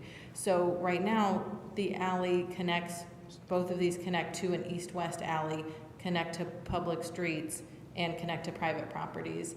I know that currently we're looking at properties that the petitioner owns 2 properties adjacent to an alley.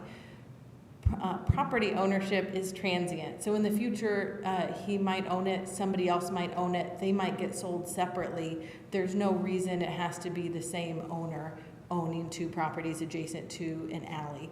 And in that case, 2 different owners would each want their own driveway and their own access and those elements. So we like alleys in addition to utilities for access and for using shared access to spaces. And for planning, for what we don't know. We can't guarantee what the future holds, and we see value in using alleys in the built environment. Could you point to the east-west alley that these connect to on the map?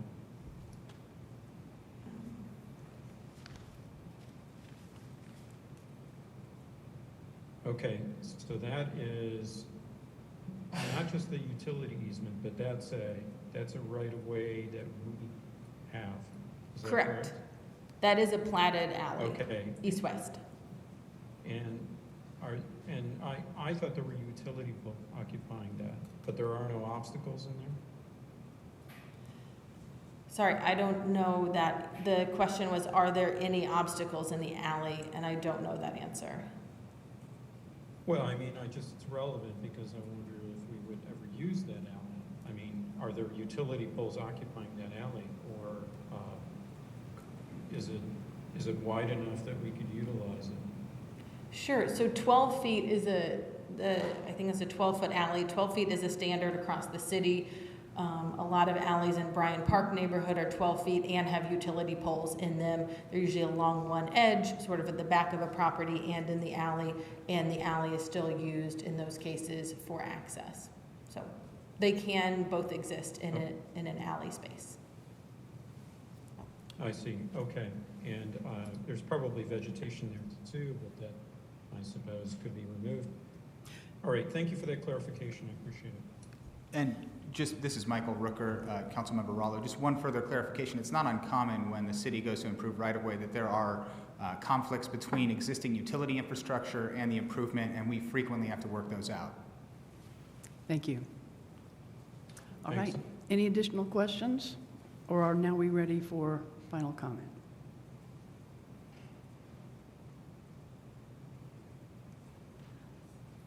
Well, I will begin if no one wants to raise their hand. I appreciated the discussion from the Committee of the Whole meeting. Many questions were raised at that time, and they have been answered for me this time. And so with respect to the petitioner and what they're asking here, I feel that alleys are a valuable resource for the city. We tend to not give them up easily. And due to the fact that many of my questions have been answered this evening, I will not be able to support this evening. So with that, anyone else wish to make a comment? Councilmember Smith. Yeah, it seems like there's time for people to talk still. I'm not an attorney and I'm not a planner. It seems like a bureaucracy could speak with an individual that lives in the community and try to work something out. So, I would propose that we delay this until the attorneys have more time to talk this out. But, yeah. Thank you for that. Councilmember Flaherty. Thank you. I won't be supporting the petition. I think even if, I wouldn't advocate for delaying either, because I think even if an easement were worked out, it wouldn't change my vote. I think right-of-way does have greater value, clear ownership, and the point to me is that really that we don't know the 50, 100-year plus future of these platted alleys and property. I mean, we could have denser housing in that area at some point, smaller lot standards that would allow for small homes. Maybe we improve currently unimproved alleys around the city to help facilitate that type of development. So it's just, there's all sorts of situations we can't anticipate, and to me the point of maintaining and keeping public right-of-way is, among other things, to help us plan for the unforeseen. Thank you. Thank you. Anyone else? And seeing no final comments from council, let us call the question on Ordinance 22-23. If the clerk will please call the roll. Yes, Councilmember Sims? No. Scambalori? No. Sandberg? No. Rollo? No. Flaherty? No. Smith? Yes. Piedmont Smith? No. Rosenberger? No. Volin? No. Thank you. Thank you very much, and that is 1-8-0. So that fails. And we thank everyone for being here this evening and making the presentations to us. We now move to our next matter, or second readings and resolutions. Madam President, I move that Resolution 2217 be introduced and read by the clerk by title and synopsis only. Second. Moved in second. Will the clerk please call the roll? Yes. Councilmember Scambalori? Yes. Sandberg? Yes. Rallo? Yes. Flaherty? Yes. Smith? Yes. Piedmont Smith? Yes. Rosenbarger? Yes. Volin? Yes. And Sims? Yes. Thank you. Thank you. Will the clerk please read? Resolution 2217 to initiate a proposal to amend Title 20 Unified Development Ordinance of the Bloomington Municipal Code regarding preparation of a proposal to amend Chapter 20.02 zoning districts and related sections to establish an overlay district and related development standards for the Hopewell neighborhood. The synopsis is as follows. This resolution initiates a proposal to amend Title 20, the Unified Development Ordinance, or UDO, of the Bloomington Municipal Code. The resolution directs that a UDO text amendment proposal be prepared by the Plan Commission to establish an overlay district and related development standards for the Hopewell neighborhood consistent with the guidance contained in the resolution. You do not have a committee recommendation. Thank you. I move approval of Resolution 2217. Second. Moved and seconded, and I understand that Councilmember Flaherty has agreed to begin this discussion. Sure. Thank you. I don't feel full ownership in this resolution exactly, but I'm happy to present it. And by way of reminder for council members and from members of the public, the course that got us here, this started earlier this year with consideration by the council of request to vacate right-of-way by the administration in the area bounded by 2nd and 1st Street and Rogers and Morton Street, sort of phase 1 of the Hopewell neighborhood redevelopment. In that process was anticipated the dedication of right-of-way for the regridding of some streets in that area, but a majority of the council saw merit in also including alleys that were not initially proposed to be dedicated right-of-way in that area. And so we voted down the vacation request. That led to some further conversation between council members and city staff and engineering and planning.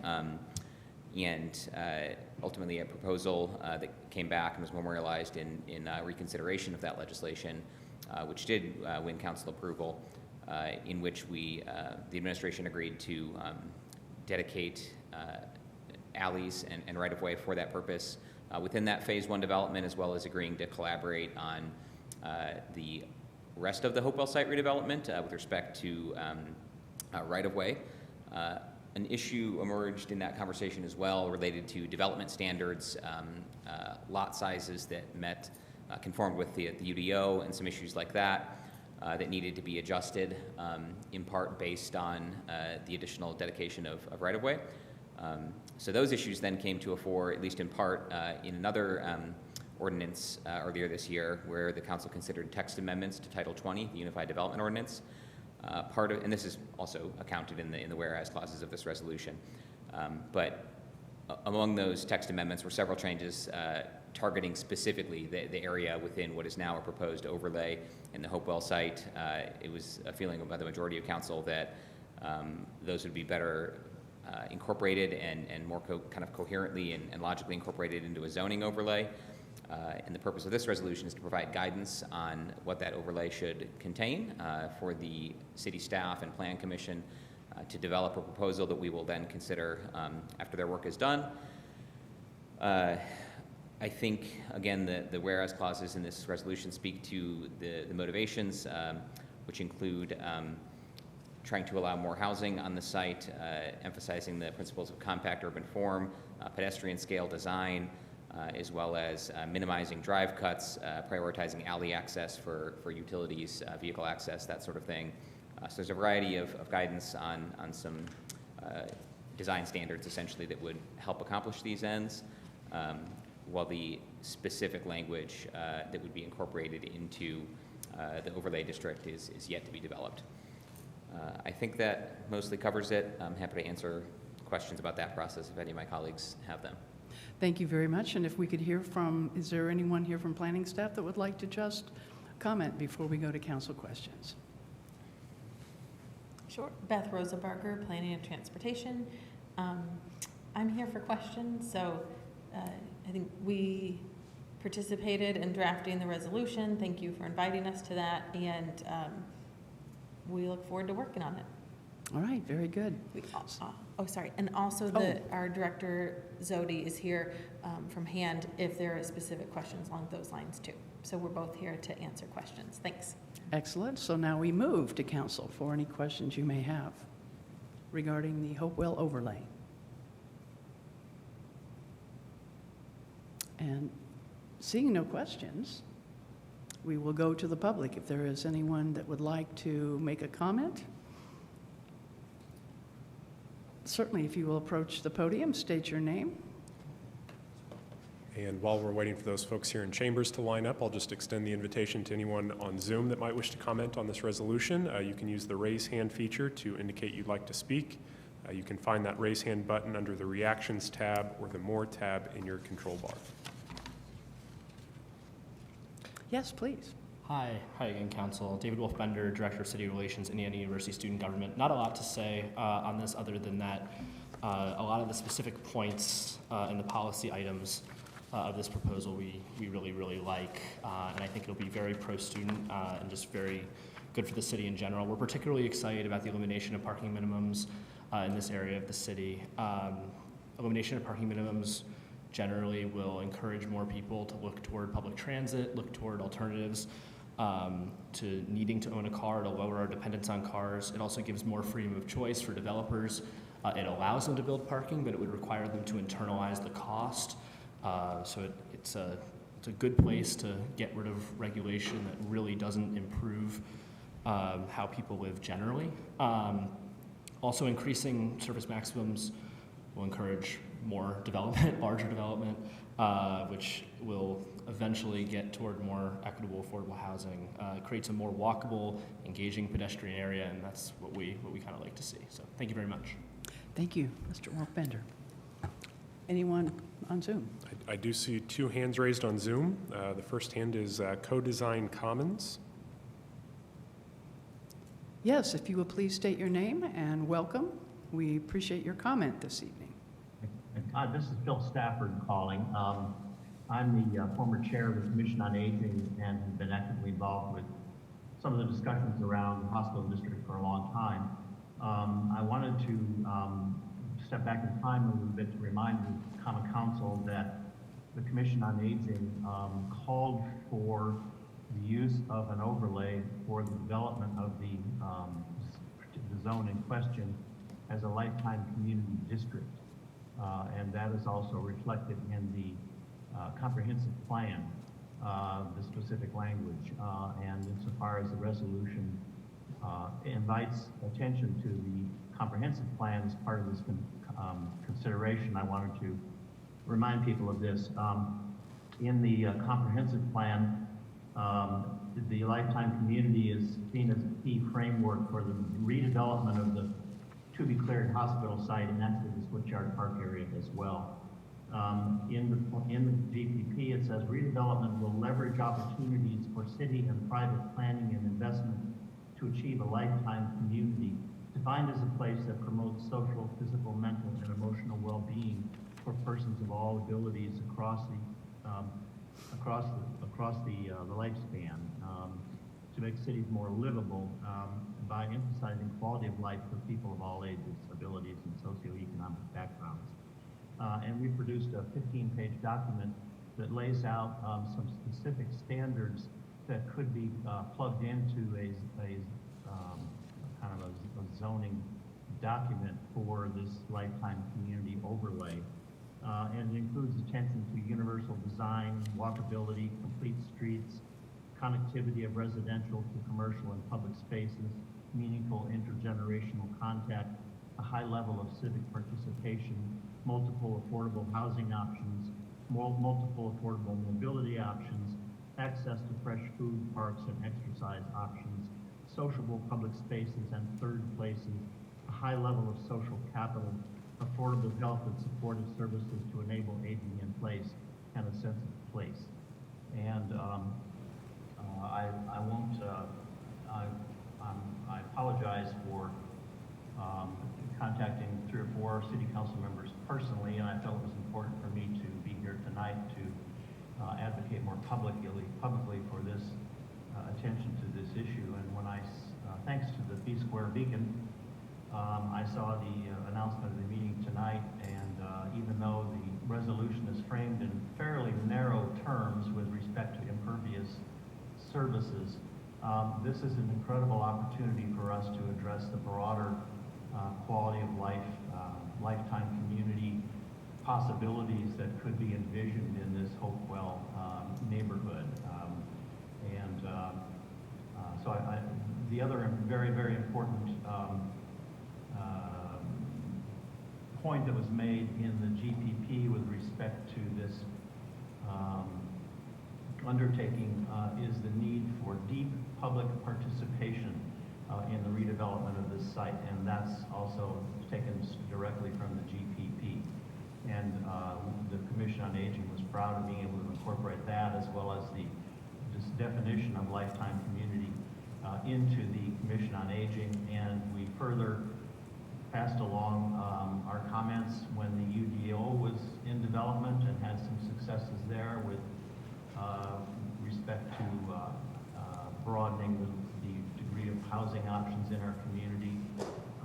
While the Commission on Aging is primarily focused on the quality of life for older people in our community, we call it lifetime community because we see this as an issue that's not germane only to older people, but to everybody in the community, including people with dementia and people with disabilities and people who are lower socioeconomic resources. And there have been a number of public meetings around this concept over the past 10 years, actually, but it has not been an openly discussed concept within the development of the neighborhood development, although the language lifetime community did find its way into the public participation process. In the beginning, it was sponsored by the consultants who developed the plan for this development, and so I encourage us to pay attention to that, although that phrase is not reflected in the resolution. So with that, I'll be quiet. Thank you, Mr. Stafford. We appreciate your comment. And there is one more, is that correct? Yes, next is William Coulter. And if you will state your name, please, and make your comment.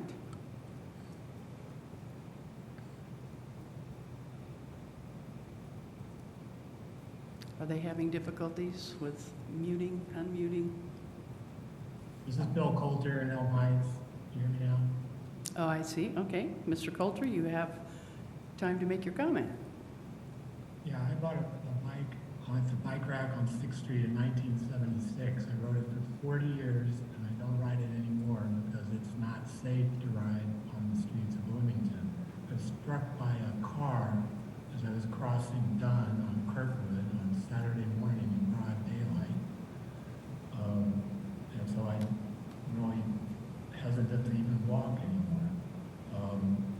I went to Susan's constituent meeting last Saturday, and Betty Rosmagel talked about friends that she knows who have walkers who don't go downtown anymore due to e-scooters and the fear of being struck by one. And I went for a walk after the meeting, and I was nearly struck by one. It's hardly worth mentioning, it's happened so many times, but it was at the corner of College and 2nd Street, and I had thought that that was an area that I didn't need to worry about that in, but I do.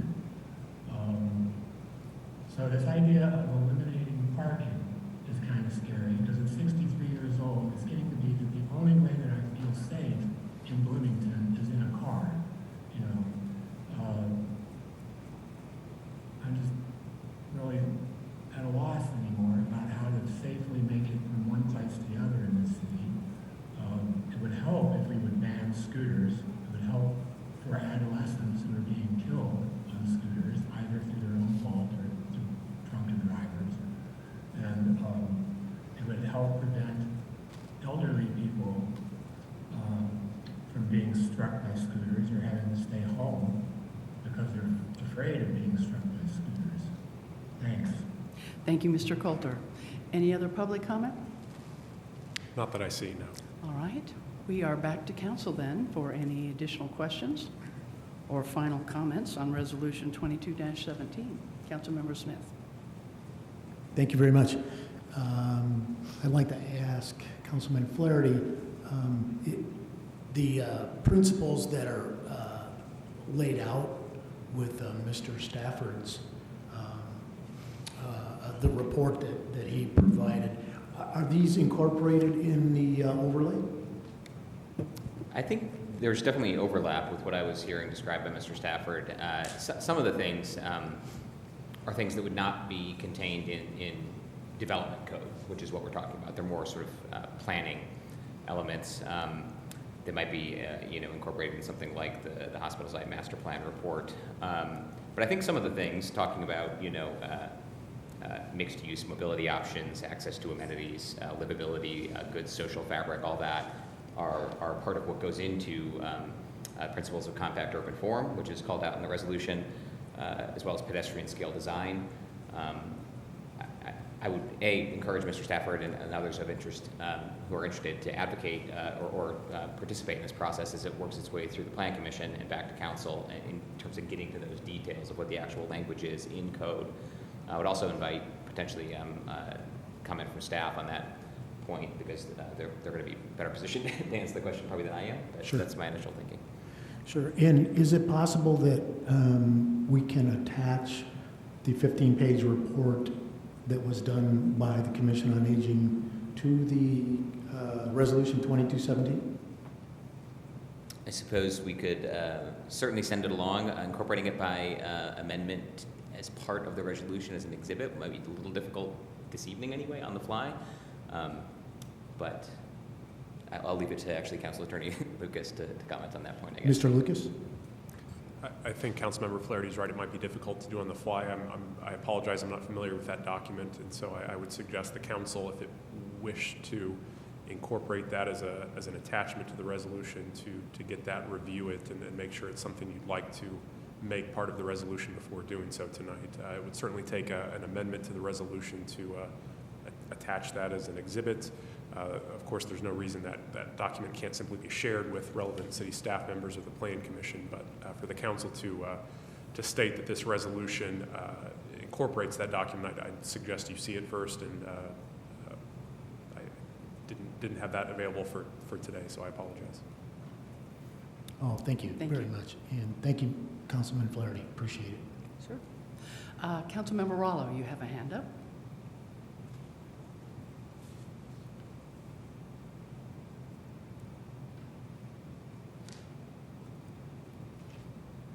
Sorry, I have a comment. Is that appropriate? We can hear you. I Oh, have a comment. Any further questions before we go to final comment? All right, go ahead with your comment. Okay, thank you. Thank you to Councilmember Flaherty for his work and his presentation. I think that I share Mr. Stafford's sentiments about the best possible outcome for the Hopewell developments, and saying that this is a step toward that. I brought up in the past that this requires other input, particularly for architectural design standards. And that's something that we could work on after adoption of this overlay. And I appreciate my colleagues and the planning staff in negotiating this overlay and being open and responsive to the idea of a process for architectural quality overlay. And as Councilmember Flaherty said, I think that we have other considerations to make, but this is, I think, a good step forward for, of course, alleyways are important, as we've heard in the best ordinance presentation for connectivity and to prevent monolithic streetscapes, pedestrian and friendly streetscapes. So I'll be supporting this, and much appreciation to everyone involved in it. Thank you. Any additional council comments? Councilmember Sims. Thank you. I want to thank Councilmember Flaherty and planning staff and our public comment. I will support this resolution. I think the overlay itself, if it gets established, is the beginning of a community conversation or a continuation of community conversation. I really like some of the things I heard from Mr. Stafford, some of the things I heard from Mr. Coulter even.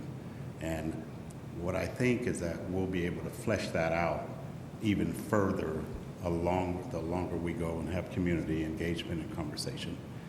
So I will support this evening. Thank you. Thank you. Anyone else from the council? Final comment? Councilman I'll just say this Smith. has been great. I learned an incredible amount about being able to do development on a site like this through this process. And I commend Councilman Flaherty and everybody that really pushed for this. So I'm going to be supporting it. Thank you. Thank you. Anyone else? Councilmember Volin. Yeah, I think that the process worked here, and we took time to rethink what could be. So I'm really grateful to all my colleagues who either stopped and said, "Can we do something different?" or helped put together a new solution. So this is really a good example of what happens when we let the process work and we take time to make considerations. Thank you. Thank you. Anyone else? Councilmember Flaherty. Yeah, a few things. First, I know the start of the process was a little, I don't know, tension-filled perhaps, but I really appreciate engineering and planning departments work with us on this over time to get at some of the challenges and improvements that council members wanted to see. I agree with the comments I've heard from others that this is, certainly not the end of the process. It's a step in the process. It's, I think, a good opportunity to explore some things within development standards that we haven't in other parts of the UDO, and that we can learn from and potentially apply elsewhere ultimately. I wanted to call out the mention of pedestrian scale design specifically as something that tries to get at some of the maybe developments in the downtown area, especially with respect to first floor residential that is at grade and very close to the sidewalk and sort of an uncomfortable space to live in.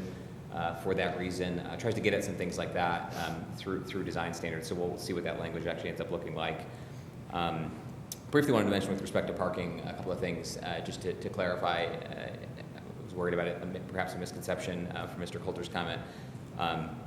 Right now, the Unified Development Ordinance has both parking minimums and maximums. The maximums are actually what set a limit to what a developer can build. Eliminating a minimum does not change that. A developer can still build as much parking as they want up to the maximum. The state of Oregon recently actually preempted local governments from being able to set parking minimums at all because it's seen as sometimes an unnecessary component. An example nearby would be what were formerly called the bicycle apartments that had to get special approval to develop without parking. It allowed for more housing on site. It allowed for those units to be especially affordable. And they're very close to amenities in downtown. I would bet that the vast majority of people who live in them choose not to live with a car, perhaps can't afford one. This site is prime for that type of opportunity, given its proximity to transit, multimodal transportation, downtown, a grocery store, et cetera. And then additionally, this site is unique in that it has access to a 300-plus space parking garage that we are inheriting right on site. So it's yet another reason why we might want to think differently about parking in this space where we might be able to have more housing because the parking is nearby. And we can leave that choice up to the folks developing the properties without mandating a minimum. I think that's it for me. Thank you. Thank you. Anyone else? Well, I would like to say a thank you to my colleagues here.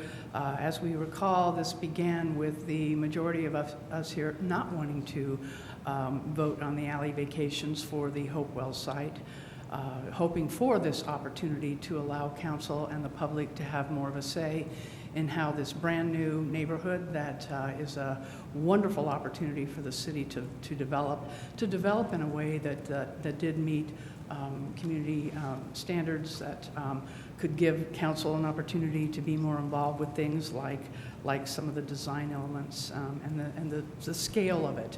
And in our not wanting to give up those alleys, which we've already determined are very valuable, we wanted to hopefully guide some of the development there to not quite be so massive in its scale, to keep to smaller parcels.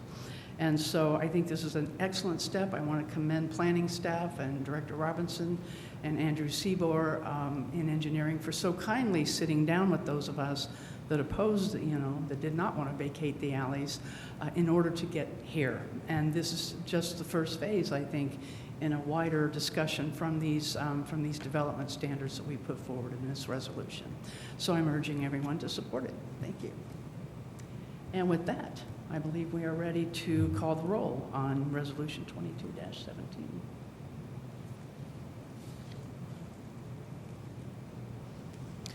Councilmember Sandberg? Yes. Rallo? Yes. Flaherty? Yes. Smith? Yes. Piedmont Smith? Yes. Rosenbarger? Yes. Volin? Yes. Sims? Yes. And Scambalori? Yes. Thank you. That passes 9-0-0. Thank you all. We are now ready to move to our last item on the agenda this evening. Madam President, I move that Ordinance 2224 be introduced and read by the clerk by title and synopsis. Second. Moved and seconded. Will the clerk please call the roll? Yes. Councilmember Rallo? Yes. Flaherty? Yes. Smith? Yes. Piedmont Smith? Yes. Rosenbarger? Yes. Volin? Yes. Sims? Yes. Scambalori? Yes. And Sandberg? Yes. Thank you. And will the clerk please read?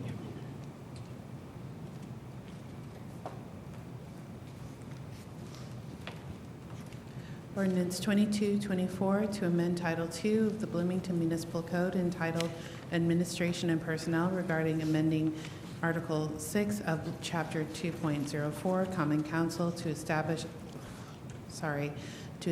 councilmanic districts for the city of Bloomington. The synopsis is as follows. This ordinance fulfills the council's obligation in accordance with Indiana Code 36463 to establish 6 councilmanic districts in 2022 based upon data received as a result of the federal census in 2020.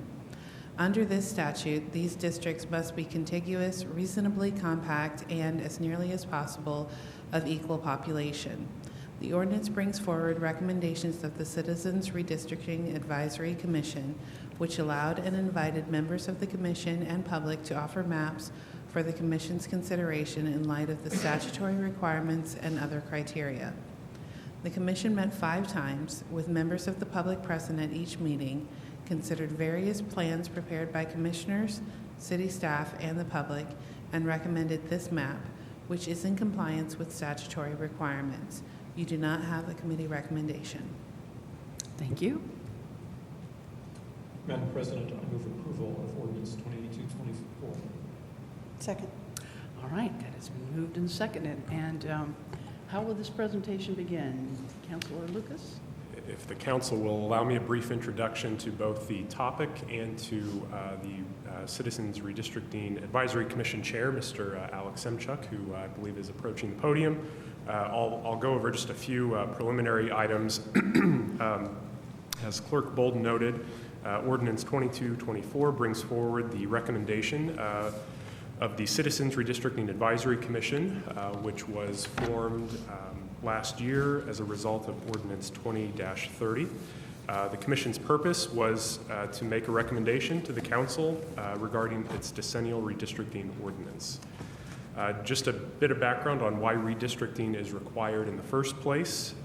After a federal census or other certain specified events, such as annexations, the city is required by state law to review its council district boundaries and either certify that existing boundaries are in compliance with state law or adopt an ordinance establishing new districts that bring those districts into compliance with state law. The Redistricting Commission was charged by this council with recommending districts that comply with federal and state requirements. Those were noted in the synopsis for the ordinance. Generally, these requirements call for districts that are contiguous, reasonably compact, and as nearly as possible contain equal populations. With only specific limited exceptions, districts can't cross county precinct boundary lines. And districts must also comply with federal laws, constitutional law, and the Federal Voting Rights Act. Beyond these federal and state requirements, the ordinance establishing the Citizens Redistricting Advisory Commission set up local criteria for the Commission and the Council to consider. This included avoiding recommending districts that split communities of interest into separate districts. The ordinance listed several specific communities of interest, including political subdivisions, neighborhoods, school districts, historic districts, and any other areas where residents share common traits and concerns. The ordinance also guided that districts should be drawn to encourage political competition. When doing so would not negatively impact the other criteria I've mentioned. Tonight, the Council is able to consider the Redistricting Commission's recommendation. Should the Council at some point, either tonight or in the future, reject the recommendation from the Commission, it should be returned to the Commission, along with a written statement of reasons for the rejection. The Commission would then be able to revise its recommendation to this Council, and the Council would be able to take up the matter a second time. Ultimately, this council is responsible for adopting districts that comply with federal and state law. So that's where we are. I'll turn things over to Mr. Alex Semchuk, who is willing and able to serve as chair of the Redistricting Commission. And I'm glad that he and one of our other commissioners could be here tonight. So I'll turn things over. Thank you. Thank you, Mr. Semchuk. Thank you. Thank you, Council. Thank you for the invitation to be here. Alex Semchuk. I'm the chair of the Citizens Redistricting Advisory Commission. You've received our report and recommendation establishing new districts for the city of Bloomington. Many of the considerations that we undertook were already explained by Attorney Lucas, primarily making sure that we had a distribution of population as equally as possible amongst the 6 districts. The map that we are recommending has a 7% deviation, which is much smaller than what the current districts represent and smaller from the map that is currently used that was recommended in the 20-teens. Compactness as well was mentioned, so we tried to make the districts as contiguous as possible while eliminating as many, probably not all of them, but as many strange shapes and reaches and things like that from the districts. And we also made it a point to try to avoid splitting communities where possible.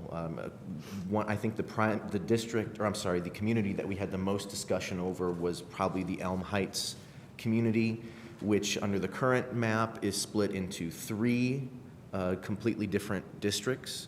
I believe the map we've settled on still splits it into 2, but it's much more manageable in that regard. And I believe we were able to limit other breaks of communities within the map as well. So you have the proposal before you, and I'm willing to entertain any questions you may have.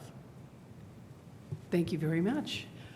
We go to council now to see if there are questions regarding what is in front of us, which is the recommendations from the commission. Madam President, would it be appropriate to introduce the amendment at this time?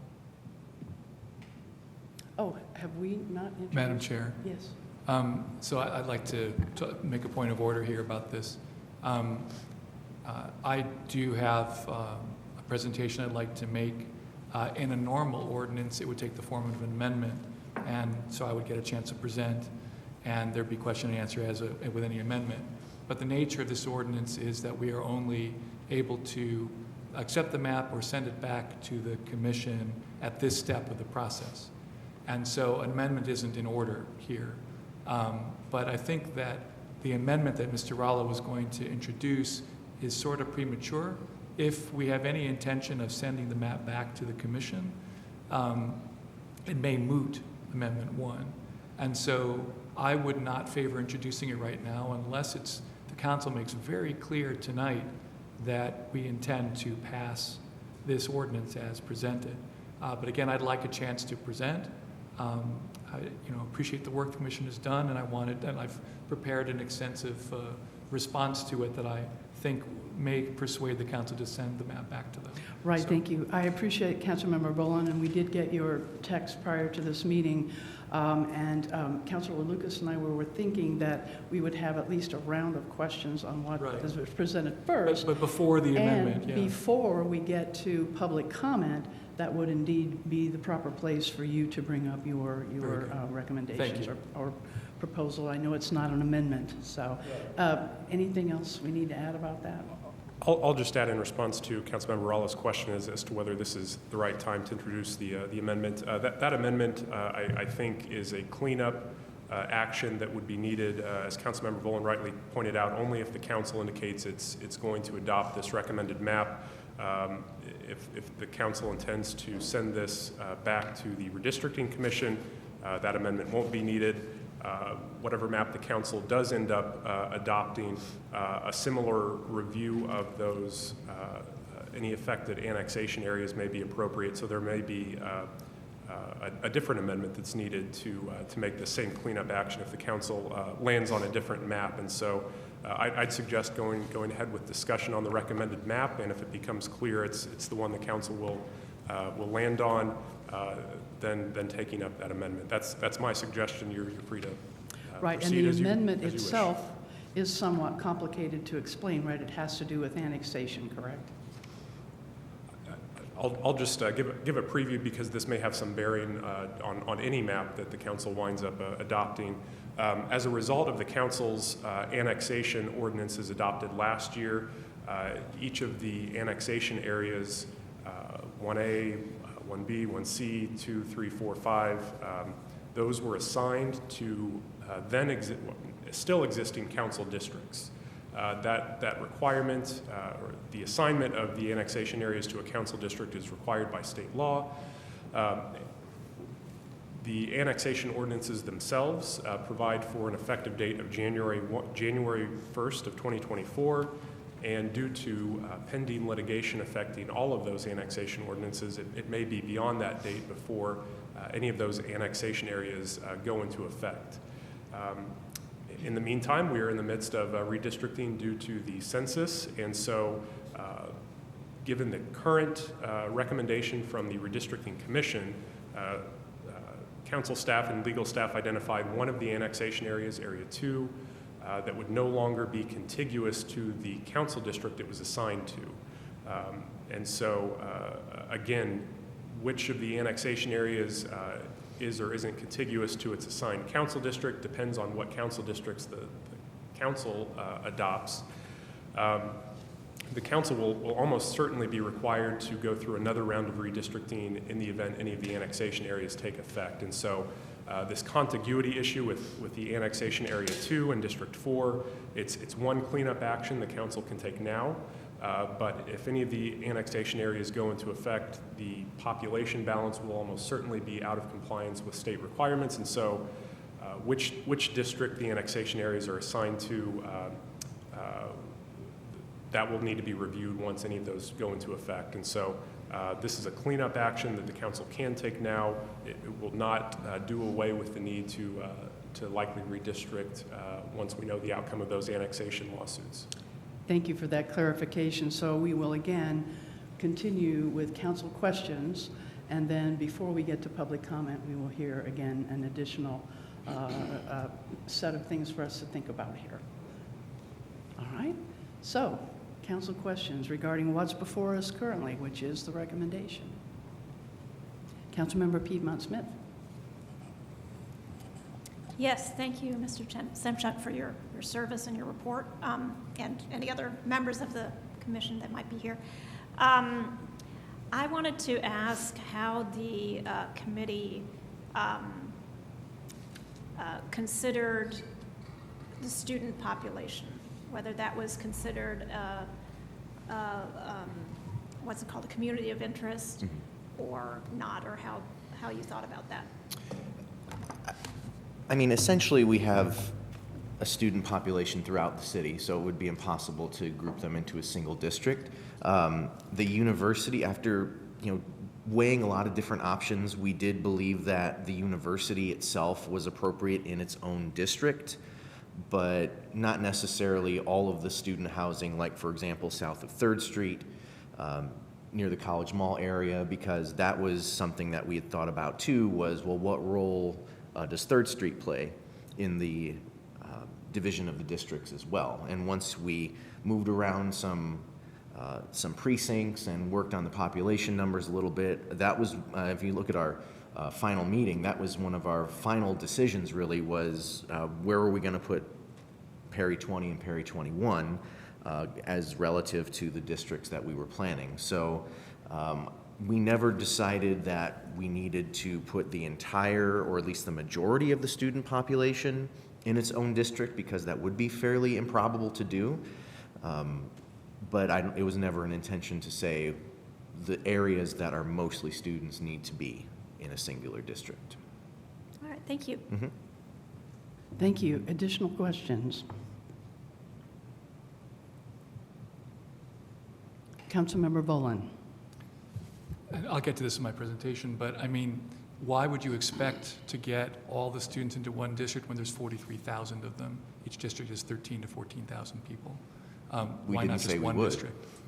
We didn't say we would.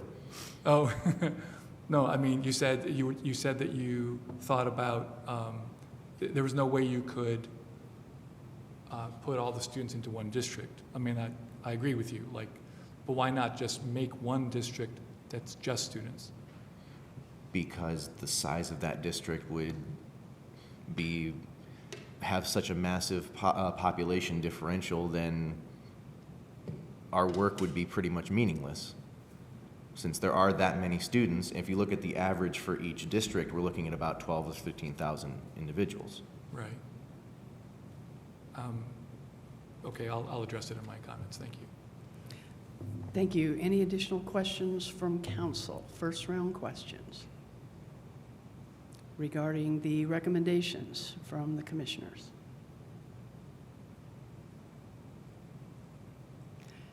Seeing no questions, Councilmember Barello, did you have a question? I didn't see a hand up. Not at this time. Oh, you, that's Councilmember Piedmont Smith.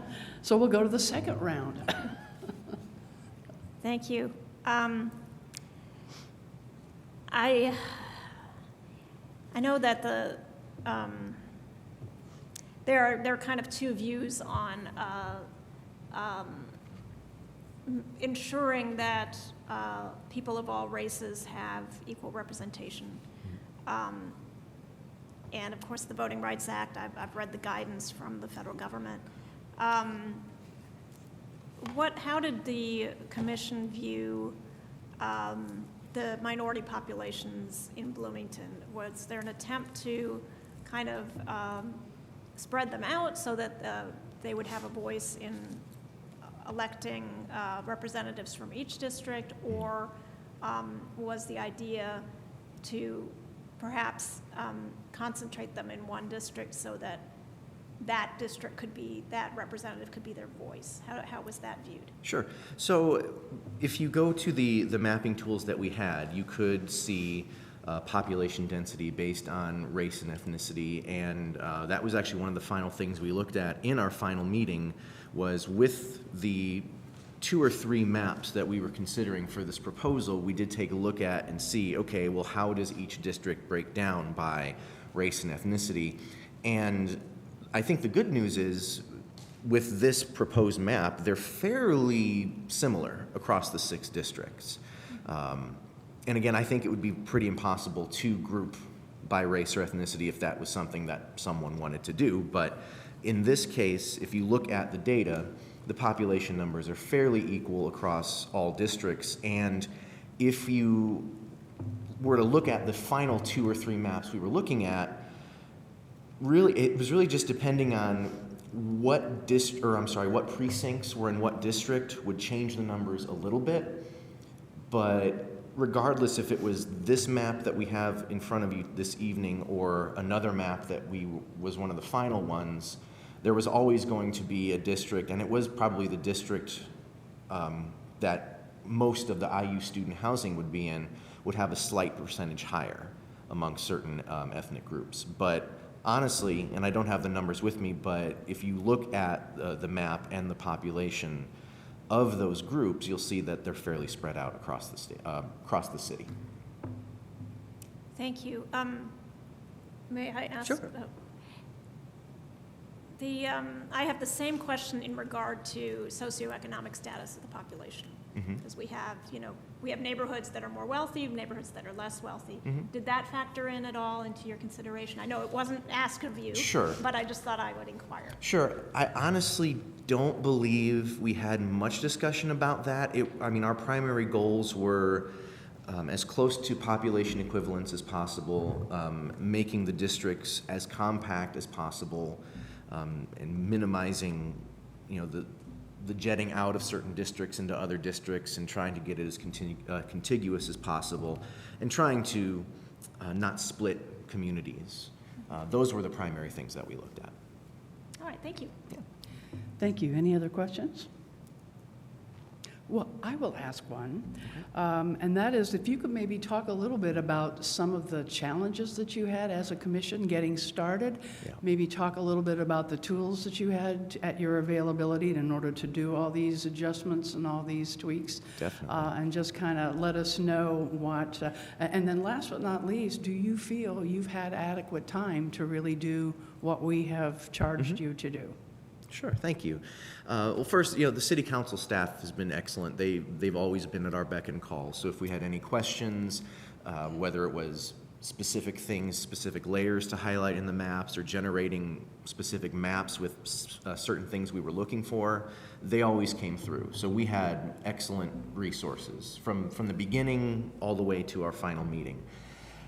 Some of the difficulties, the thing about the precincts is if you move one into one district, the population gets all messed up, so then you have to move 2 or 3 more things to weigh things out and to make them as equal as possible.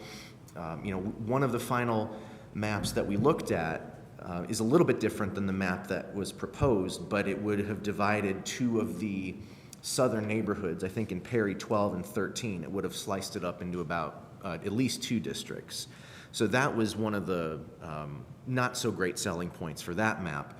There was another map that had an even better population spread throughout the city. I think the deviation was only like 4%, but we were looking at some really strange looking districts and communities that we felt probably didn't go best together would have wound up together there. I know that that map and a couple maps would have taken the entire northwest and northern side of Bloomington, like the Fritz Terrace neighborhood, precincts 13 and 17, they would be in the same district as the entire IU campus.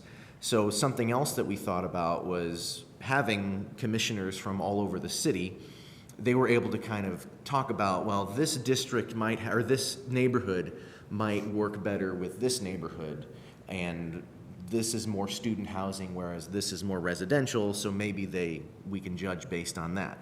But it was the thing of, you change one thing, all these other things have to be addressed. So we go back and forth on that. And if you look at, even though they're just the minutes, you can see that all the commissioners brought up different issues, and we had to iron out all these issues to arrive at a map that we all agreed on. And I think, time was a little bit of a crunch, but I don't think we had insufficient time. I think we had plenty of time to, utilize the mapping tools and all the other resources of the City Council's office. I think probably the hardest thing was getting everybody available to meet because our schedules are so different. And one commissioner only had availability early mornings or after 5, so it was pretty much evening meetings, and you have to have a certain number present, not just on Zoom. So yeah, we did have those issues, but we had a wonderful commission. Everybody pulled their own weight. Everybody was willing to speak up and share concerns and share questions that they might have. So I think we did have sufficient time. And ultimately, if the council agrees not to go with this map and kick it back to us, I know we will be under a time crunch, but it's our responsibility to come up with a map that works best for the city. All right, could you talk a little bit about maybe the preparations you made in between meetings? You had 5 meetings. Sure. You've kind of been honest about there were some issues with getting everybody together, but how much did each individual commissioner do on their own in studying the maps and thinking through and then being prepared, to come to the Well, meetings? myself and Commissioner Sheridan, there may have been another commissioner who created our own maps, so we went into the actual tool. We were able to move different precincts around and look at the population densities and see what worked, what maybe didn't work. I think we had over a dozen maps submitted that we were considering. So in between meetings, we were just doing some analysis, looking at, well, if this is a good population deviation, is it compact enough? Could we, if we move this one district, could we make things work? I know at one point we were considering a map that didn't, there was one district that wasn't completely contiguous on the west side of the city, so that one, which we were considering for a while, technically wouldn't have been legal anyway, so we had to, knock that one out. So it was just a series of edits, really, and just thinking about how different precincts would work in the different districts. And again, were other maps submitted by members of the public that you were also analyzing and taking a look at? Could you maybe describe that a little bit? Sure, yeah. Every map that was submitted, we looked at, we discussed, we considered. There were certain deal breakers, though. So like if we found out the map had greater than a 10% population deviation, since that was our primary standard, then it was no longer considered. If there was something like incontinuity within the district, that was something that we couldn't consider either. Or in trying to split up or trying to keep different neighborhoods together also, because several maps either kept certain neighborhoods split as they are now or split other neighborhoods. So yeah, we considered and looked at every map, and in our final meeting, I remember there were a couple maps that we hadn't addressed, but one of our commissioners, I believe it was Commissioner Field, just brought it up, let's address this anyway, just so it's on the record. And so yeah, everything that was submitted to us was considered. Thank you very much. Additional questions? Councilmember Rosenbarger and then Councilmember Sims.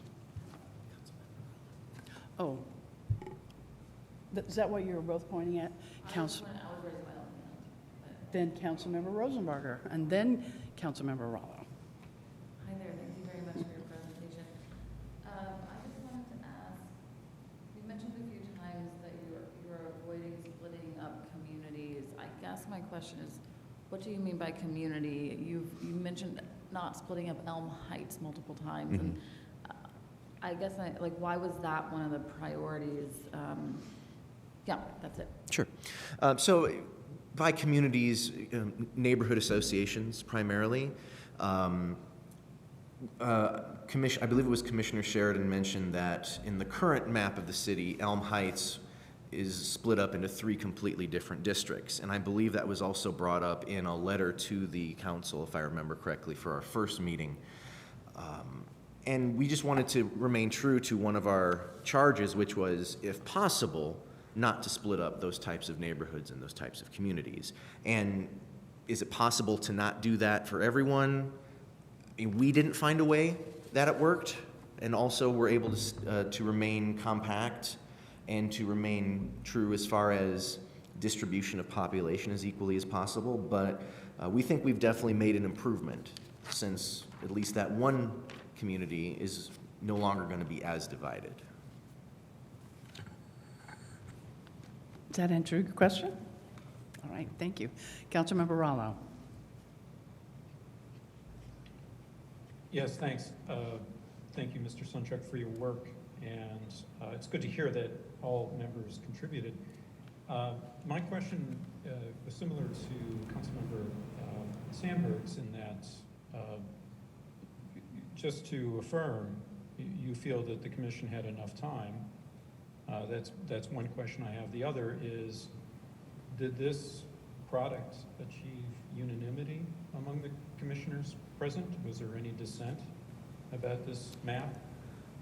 So regarding the time question, I mean, I can only speak for myself. I feel like, having chaired this commission, that we did have sufficient time. And, you know, the final map was something that we all voted on. Commissioner Schnall, if you look at the minutes, he moved to recommend the map. It was seconded. I was the last person to vote. I wanted to make sure, because it ended up being the map that I submitted, the one that was decided on. But if you look at the meeting the minutes from our last meeting, you could see that we did keep going back and forth between several maps, because there were a lot of good maps to choose from, and you could very clearly make the argument that they all had pros and cons. So this one just, I guess, satisfied slightly more pros for the commission than the others. I see. Thank you. Thank you. Additional questions from council? Seeing no additional questions, I think this would be the appropriate time if Councilmember Volan would like to make your presentation. Thank you. I'm going to share a screen here, make sure. Yes, can everybody see that? Okay, thank you. I asked for a chance to present tonight under the auspices of an amendment to this ordinance, but due to limitations of the ordinance, an amendment isn't in order. But the gist of what I'm going to present tonight, the gist of my presentation will be to recommend a third reading of this ordinance, at which time we send the map back to the commission with written instructions to them that include the maps that I'll present tonight. I'm asking you to treat my presentation as though I'm presenting an amendment, and I hope you'll give me the latitude to lay out my argument. First, I want to say that, let me get rid of it, one aspect of the redistricting commission that I wrote into the ordinance was that it should begin its deliberations at the beginning of 2021, when it would have had much more time to consider issues like these. I also wrote it with the expectation that the commission might need to be called right back into service if the city's annexation effort wins in court. So that's why, again, I think that maybe Amendment 1 is premature. But, you know, we've never in the history of the city had a redistricting commission. We had to invent the rules from scratch. So I followed the recommendations of an entity that I trust, the League of Women Voters, their guidelines for a statewide commission. For a municipality of our size, the recommendations turned out to be impractical and unwieldy. It took us 2 overhauls of the ordinance to get the members to launch the commission. Many people know that it took 1.5 years to populate the commission. So I want to start by thanking the commission. It was no fault of the commissioners that they were constituted so recently, and in very short order they did what the ordinance asked them to do, produce a new council district map. It's always great to see the fruits of one's labor. Nevertheless, I think the map has problems, which is partly a function of the commission's late start, the map, I've barely had time to articulate my concerns with it since it was released a little over 2 weeks ago. I do think that their interpretation of the hierarchy of criteria that should be used to draw the best map is the issue, yet one they had little time to determine, far less time than I envisioned when I wrote the ordinance in late 2020. I could have attended their meetings to express these concerns, but everyone can see from the map that I have a vested interest in the outcome. With this map, I could run against my honorable colleague, Dave Rollo. If I want to continue my career as a council member in the same district, I'd be forced to move, or I'd have to consider running at large or retiring. So I left them alone completely. I did not attend commission meetings or contact them in any way. My opportunity to interact with the commission comes as it should, here and now at the ordinance level. One concern I have is with the commission's focus on 3rd Street as a dividing line. They believe that it would be best to not have city council districts cross that east-west line that bisects the city between Bloomington and Perry Townships. The problem is it's impossible to not cross 3rd Street. In other words, to not have at least one district with precincts in both major townships of the city. There are just more city residents in Perry than in Bloomington Township. This map accomplishes, this is their proposed map. Let me make room on my screen so I can see here. Let me go back here. So this is the map they proposed. And you see that it has a 4.71% variance. This map does the same thing. It uses 3rd Street to bisect the city. Only one precinct in a district, one district crosses 3rd Street. That precinct is on the east instead of on the west. And it's 6.9%, but it's still less deviant than the 2012 map, which was 7-something at the time. And I'd argue that this is slightly more compact. The angles of Perry 1 are very awkward. You see the yellow precinct, Perry 1, that drops down south of 3rd Street, is much more angular and awkward than the rectangular precinct of Perry 17. But this map meets all the criteria, contiguity, variability, and the like. And it also meets their goal of bisecting 3rd Street. If you prefer this map, their initial map, to this one, then you're saying that a lower population deviation is more important to you than compactness. Either way, you're prioritizing. You're making choices about how you rank the importance of the various redistricting guidance. I don't intend to submit this map as an alternative. I have several others to show and submit. I recognize the commission's goal to make the districts more compact if possible, and I acknowledge that it's a worthy objective. But let's not make any mistake. As long as maps have districts that are contiguous and deviate less than 10%, they are legal. I show this map only to illustrate that we're talking about preferences now and not mandates. The maps which I plan to forward to the commission do not include this first one. Again, I'm not recommending it. The maps which I'll forward do not include Perry 30, my home precinct, in District 6. All of them are compliant with the requirements. Like I said, the goal is to send back more than one idea to the commission for them to choose from one or to draw another one. I believe the commission focused too strongly on the notion of compactness at the expense of communities of interest. First, I want to address compactness. It's hard to come by when precincts can't be split and there's only an average of 8 precincts per city council district. More importantly, many precincts are very large or awkwardly shaped. These constraints are reasons why the state allows 10% variance in population. Let's take Bloomington 14. Why is it shaped so unusually? Any district with this precinct that doesn't include Bloomington 2 or Bloomington 6 would make a city council district look as awkward as District 2 does now. Why was the big void of Valhalla Cemetery included in the very bottom of Bloomington 14 and not in Bloomington 6, which surrounds it, so that both precincts would be more compact? I don't think Bloomington has any kind of sordid history in its long past of the dead casting ballots, but this area south of the railroad is not completely a void of the living. There's a trailer court right in the lowest corner of Bloomington 14, that Crimea-like tip there. And it's separated from the neighborhood immediately to its east in Bloomington 6, which is not a trailer court. I leave it to you to speculate why that precinct was drawn the way it was decades ago. But let's not have any illusions about the compactness of the precincts that we're required to work with. This is why I had hoped that the commission would be able to get off the ground in 2021 so they could at least be at the meetings where the county was reconsidering and redrawing precincts. But the county's precincts have certainly not been reviewed with the vigor that the city is now revisiting its council districts thanks to our commission. So look how tortured the drawing of these 2 precincts was. Bloomington 14 and the yellow around it surrounding it is Bloomington 6 north of 3rd Street. Look how much more logical they would be if they had just included everything south of the railroad tracks in Bloomington 6. Again, most of these precincts were drawn decades ago and have not changed in all that time.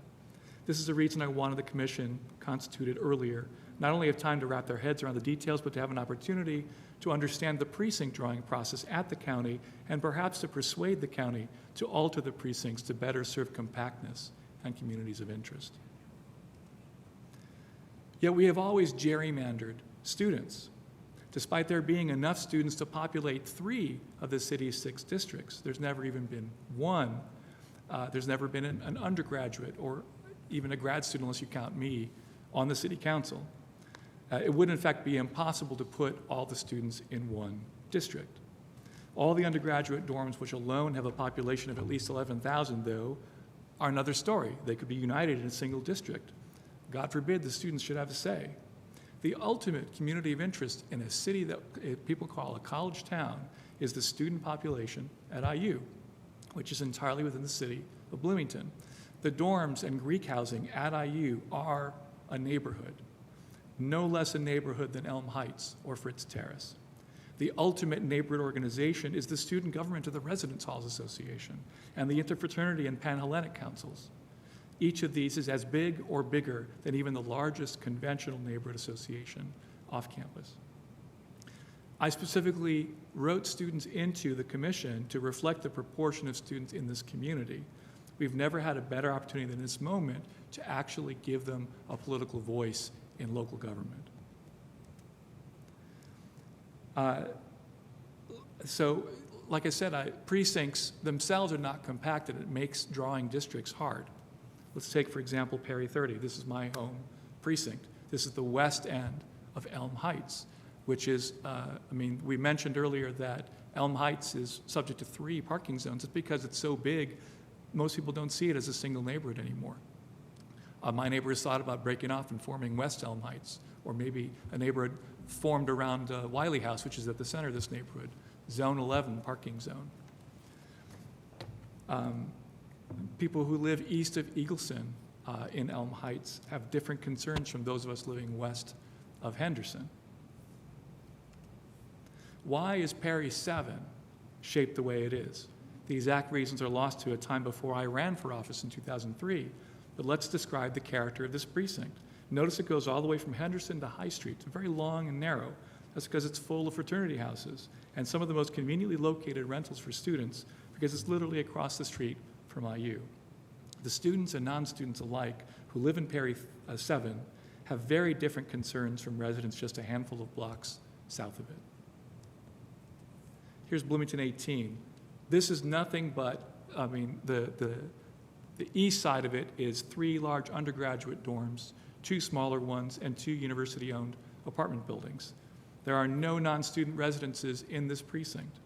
Note that the entire western half of the precinct has exactly 2 residents at most, the IU president and their spouse. That is, if the president is choosing even to live in Bryan House. Otherwise, this is a big void in the middle of our redistricting map, at least this census block. This is Bloomington 5. There's 4 large undergraduate dorms here, the same as Bloomington 18. The same is true of its western half. West of Eagleson, there is a big redistricting void called Woodlawn Field, where nobody lives. If we are concerned for contiguity, for the sake of giant census blocks where no one lives, then we make a mockery of the communities we're trying to put together. This is Bloomington 7. In the bottommost part, it's Foster Quad and most of Greek Row, going all the way up close to the bypass. There are no non-student residences here whatsoever. It is in that way no different than Bloomington 5 or Bloomington 18. Bloomington 3 has 3,000 dorm residents in its eastern third, McNutt, Briscoe, and the new Walnut Grove, as well as Terra Trace and the replacement for Brownstone Terrace, which will be a new 1,000-bed apartment building targeted to students. Bloomington 23 is perhaps the most interesting precinct for me tonight. IU athletics, stadiums, and buildings dominate the entire east half of this precinct, where, of course, no one lives. The west half has been designated by this city and approved by this body, against my better judgment, with a new zoning district called mixed-use student housing. There are huge apartment buildings geared towards students rising there or already built. I've long advocated for students to live throughout the city and to not be exclusively zoned into one area, but this city has adopted a plan to make that western half of that precinct specifically for student housing. I did not support a city-approved zoning district just for students. I want the campus to work better with the city to house all types of people, not just students. But this body has collectively said that creating an entire zoning district to separate students is okay, and by so doing, abandoning any effort to get a mixture of housing types and residents of all ages in this theoretical neighborhood. If you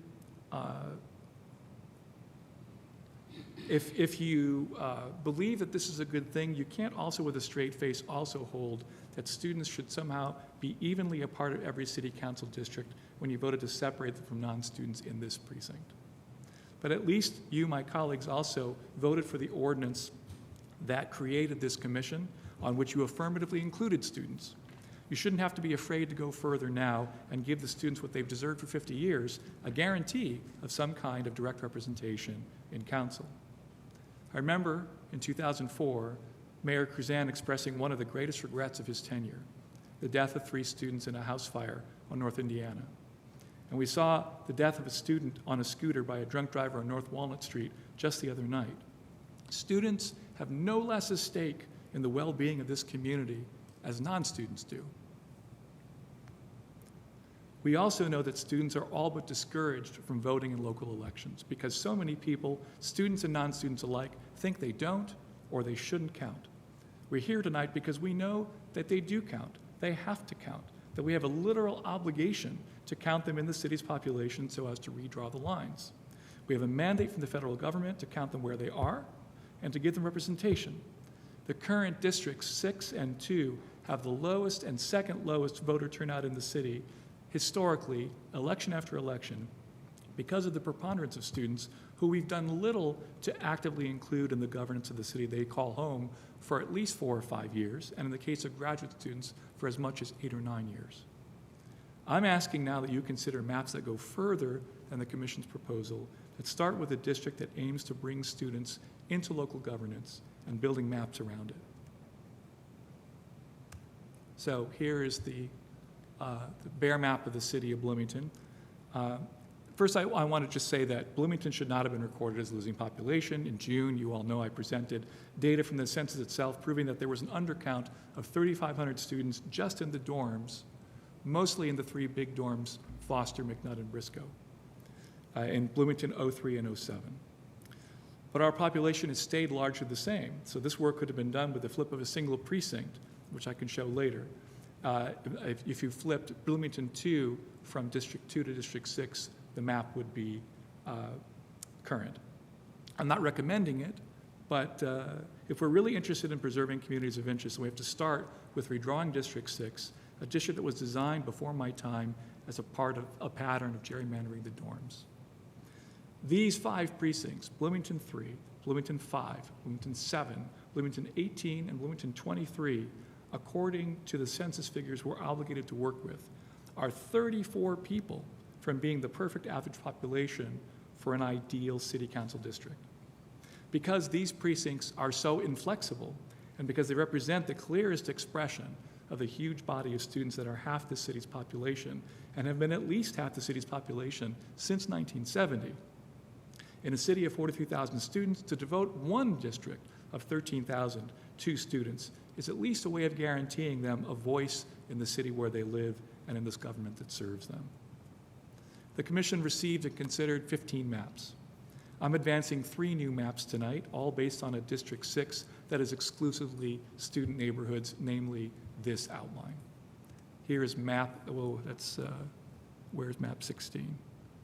I've lost it. Pardon me 1 second.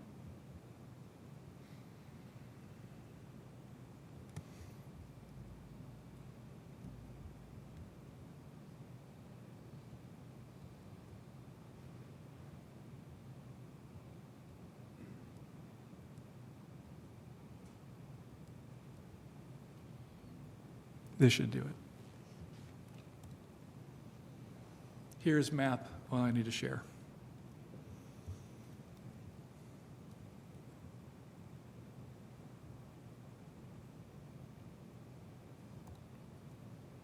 There's map 16.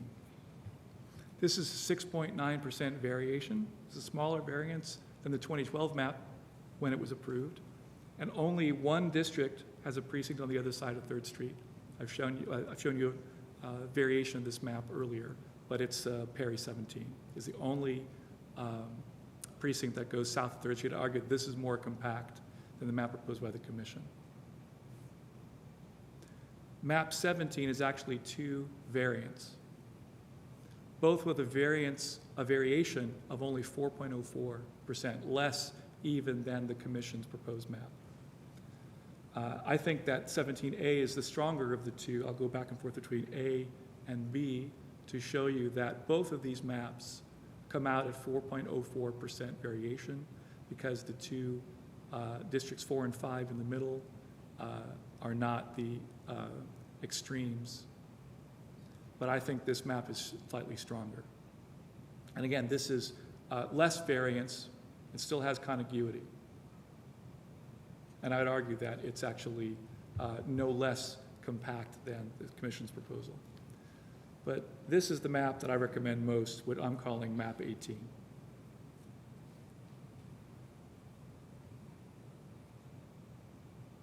Let me open up my notes here.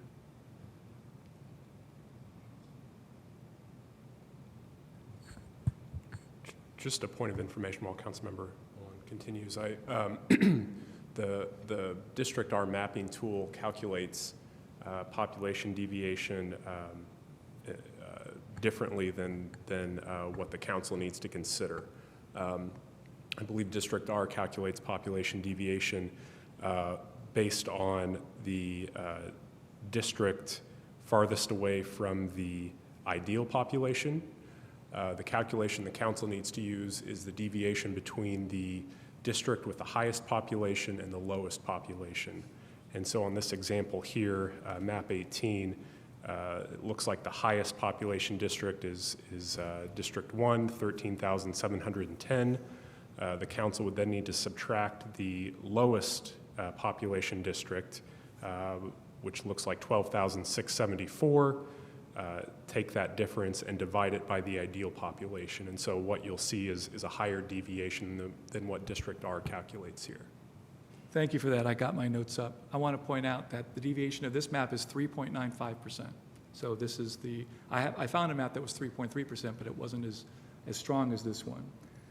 It puts downtown precincts, which on map 17 were put into District 2, which is a district more of traditional neighborhoods, puts those neighborhoods into District 1. But again, it still gives those precincts, which are still striving to be neighborhoods that have a mixture of people, the cohesion of being with other neighborhoods and represented by traditional neighborhoods in one district. This map does not respect 3rd Street as a boundary, but I would simply call your attention to Perry 7. We shouldn't make 3rd Street a dividing line for the sake of clean straight lines. We should be more concerned with keeping communities of interest together. And the fraternities and the rental houses that live right across the street from the IU campus, I would argue there was a logic to why Perry 7 has been in District 6, which has been the most student-heavy district of the city all this time. We have an opportunity here for the first time in the city's history to undo the gerrymandering that has kept students split into several city council districts. There are neighborhoods where non-students will never live that are in Bloomington and deserve political acknowledgement. They're here and they drink the water here and they ride the bus here. I'm almost done. Point of information, could I clarify, Yeah. Council Attorney Lucas, once again, the deviation numbers that are presented in Councilmember Rowland's slides are not the numbers that we would need to consider. That's not the correct way to calculate population deviation. So on that map 18, there's a 7.85% deviation, which is 13,710 minus 12,674 which gives you 1,036. You divide that by the ideal population of a district, 13,195, and that gives you your population deviation. I believe the way this District R tool works is it calculates the district farthest away from that ideal population rather than looking at the minimum and the maximum. So it's just an extra step that's needed from what District R provided in terms of deviation numbers to verify that they would be compliant, is that? Correct. I mean, I have their map up that shows their max population deviation to be higher than this one. So if there's a mistake I've made, I use District R, as you can see. I could stop here. I have some concluding remarks, but I think people get the idea. Let me just say briefly that, I urge my colleagues to take the time to study these maps over the next 2 weeks, and then to vote to send their proposal back to the commission, along with the several maps I proposed tonight, and urge the commission to revise its recommendation, specifically to consider students as the ultimate community of interest. We have time to do this. Built into the ordinance is this back and forth opportunity. They had to submit by September so that we had at least a month to consider their maps. We don't have to send it back to them until November, but we can send it to them at the beginning of October and still get it passed before the end of the year, which is our deadline. I note that the 2012 map was adopted December 19th, 2012.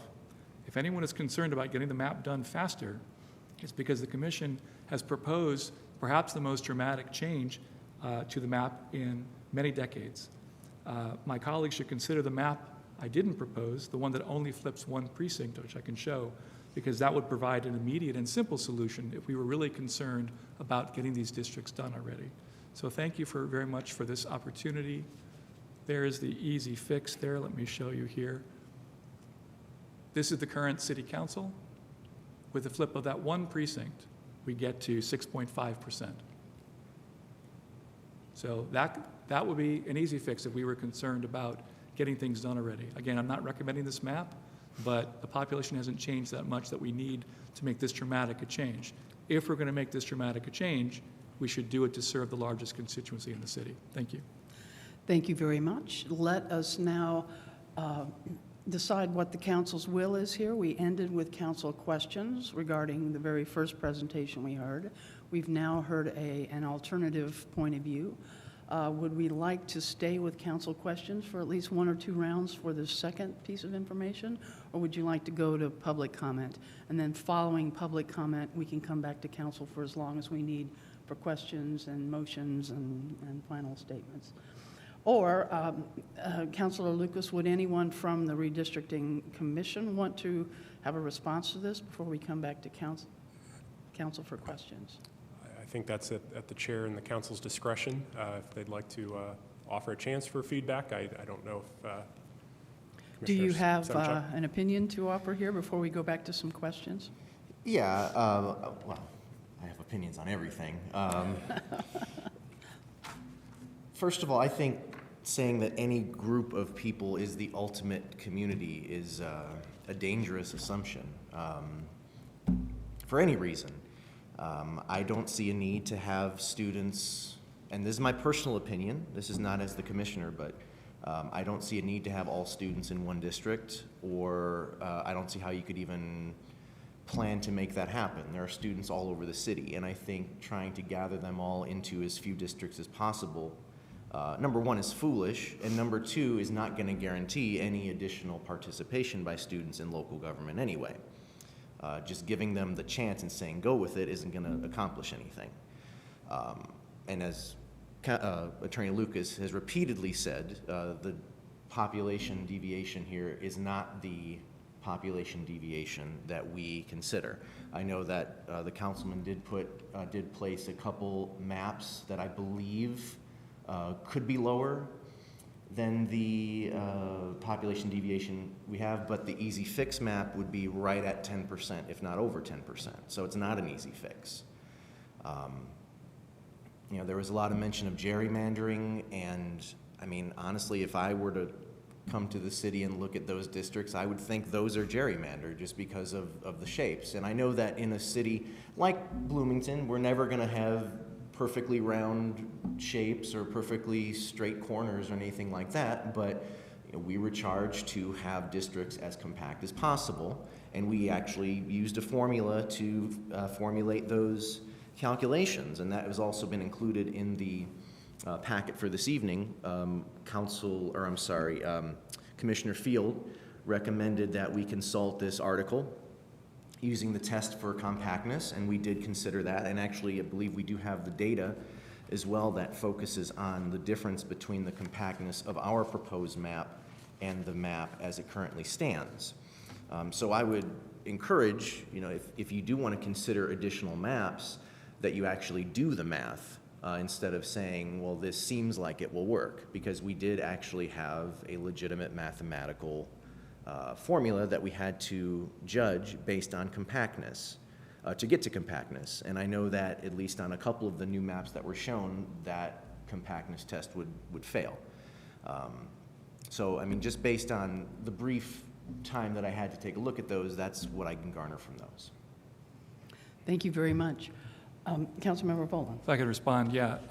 I'm not suggesting that, I disagree with Mr. Semchuk on the question of do students deserve representation. I think that for a lot of historical reasons.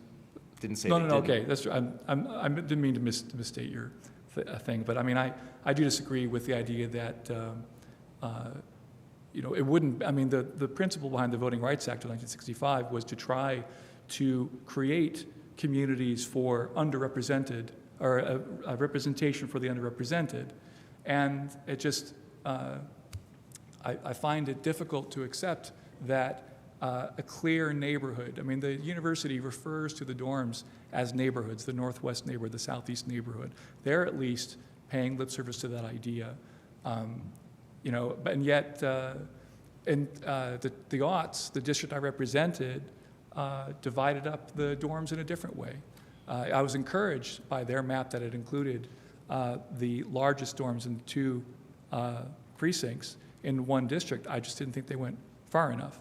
So I thought that the districtor app was an accurate representation. I will be happy to follow up in the next 2 weeks to see if these maps don't meet the test, as Mr. Semchuk has said, but I would like to put them up against their map and see, because they look just as compact to me. I don't think they're particularly gerrymandered. I think that the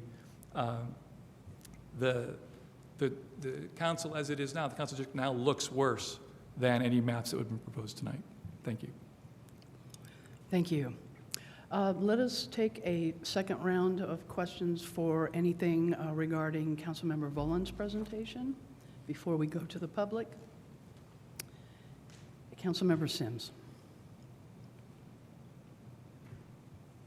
So are these questions directed to Steve and his Right about little the second thing? part of what we've just heard this evening. You have a question for Councilmember Voland? Well, not particularly. Actually, it may even be comments. I'm not even so sure. Okay. I just... We can save comments then for... Well, again, I don't know.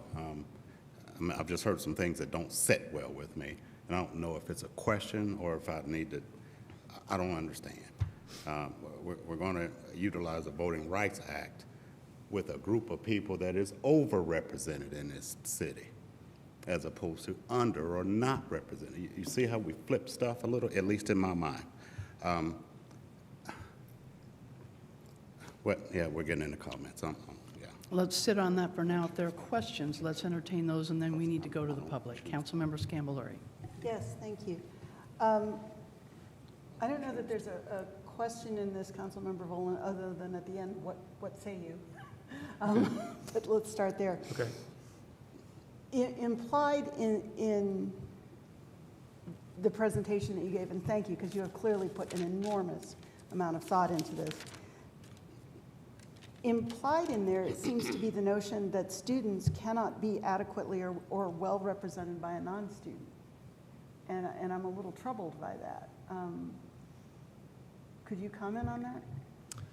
Yeah, my entire career representing District 6 is all about, from the moment I declared for office, I was asked the question, well, how long have you lived here? when I first met party officials in 2003 to talk about my interest in running, the first thing they asked me was, how long have you lived here? And I said, 17 years. And they looked at each other and I said, what? I said, well, I've been here longer, and she's been here her whole life. And I'm like, when does the statute of limitations run out on not being from here? We talk about students as, I mean, there's no one I know who hasn't at one point referred to students as kids. I constantly hear students marginalized as though they shouldn't count here, that they don't belong here, that they don't have an interest in the water or the bus or the fire department. And they do, but everything we do, we never affirmatively encourage students to take part in local government. And there is no better way to do that than to have a district where only a student could possibly be elected. It's happened in West Lafayette already. Because again, the city is just too small compared to the population of students to avoid it. They're perfectly capable of serving, and the interest that would be generated by an undergraduate on the city council, or even a graduate student, would be significant. I mean, we have an entire newspaper in the city devoted to students. So, I mean, this does not rise to the level of a crime. Students are not discriminated against. They're not segregated, but we do separate them. We non-students say, well, I just as soon not live near students. Well, I don't want that building up near me if it's going to be rentals, because mostly rentals means going to be students. That means they're going to be loud and noisy and partying. There's 43,000 of them here. They can't all be partying, or this place would never be quiet. It's only a few. But this is the kind of set-aside that we invoke when we talk about students. So I'm not going to apologize for, if I'm going to be zoned out of my district, I'm not going to apologize for trying to see that my successor be somebody who actually represents half the population of the city, but who is all but not reflected in city governance. I hope that answers your question. Just to be clear, I wasn't suggesting you needed to apologize at all. I just honestly... Oh, I know, I don't think you did, and I appreciate that. But I have answered this question many, many times, okay. And it concerns me all the time. I have another one, but I can wait until others go by. Councilmember Rollo, you have a question? Yes, I do. So it seems a central contention of Councilmember Volin is that students need to have their own district. But as I see the map that's been given to us from the commission, the central district, it's called 6, I guess, the yellow district, is composed mostly of students. I would guess 85 to 90% students represented in that district. I'm sorry. Point of order. I'm sorry, Councilmember Rollo. I cannot hear you very well.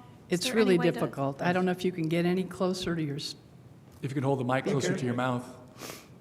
I've turned up my mic on my computer as much as I can, so I'll speak louder. My point is that the central district, yellow, on that map, seems to be composed of about 85 to 90% students.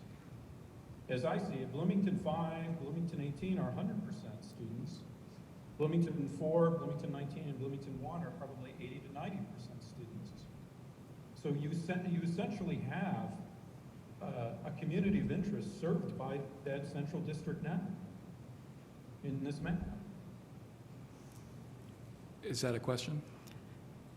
Do you have a response? I do. First of all, I would start by asking, if I didn't speak up, if there had been a different representative of District 6, would they have even asked this question, number one.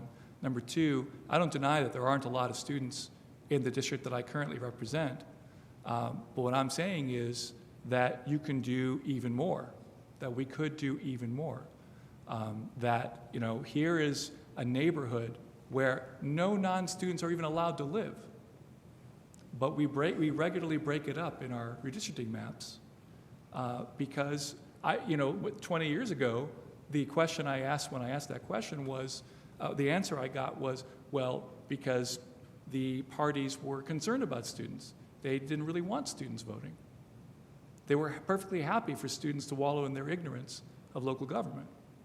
So, I also know that those precincts have a non-trivial number of non-students living among the students. It's not, the downtown isn't entirely students, but I can guarantee you that Perry 7 is nothing, or rather Bloomington 7 is nothing but students.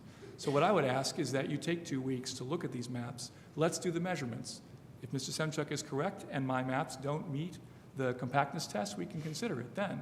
But I would urge us not to put compactness over this ultimate community of interest. And if you look at map 18, which I like the best, I think you'll find that it does the best job of keeping neighborhoods together, or at least a better job. But it's going to be hard to do from we couldn't look at them in depth tonight. For clarification, Councilmember Volin, could I just ask, so, I think we could agree that the current map has about 90% students in the central district. What you would like to see is 99%, or something like that, as close to 100 as you can, as could be engineered. Is that what you're aiming for? Why not? Yes. At least one district.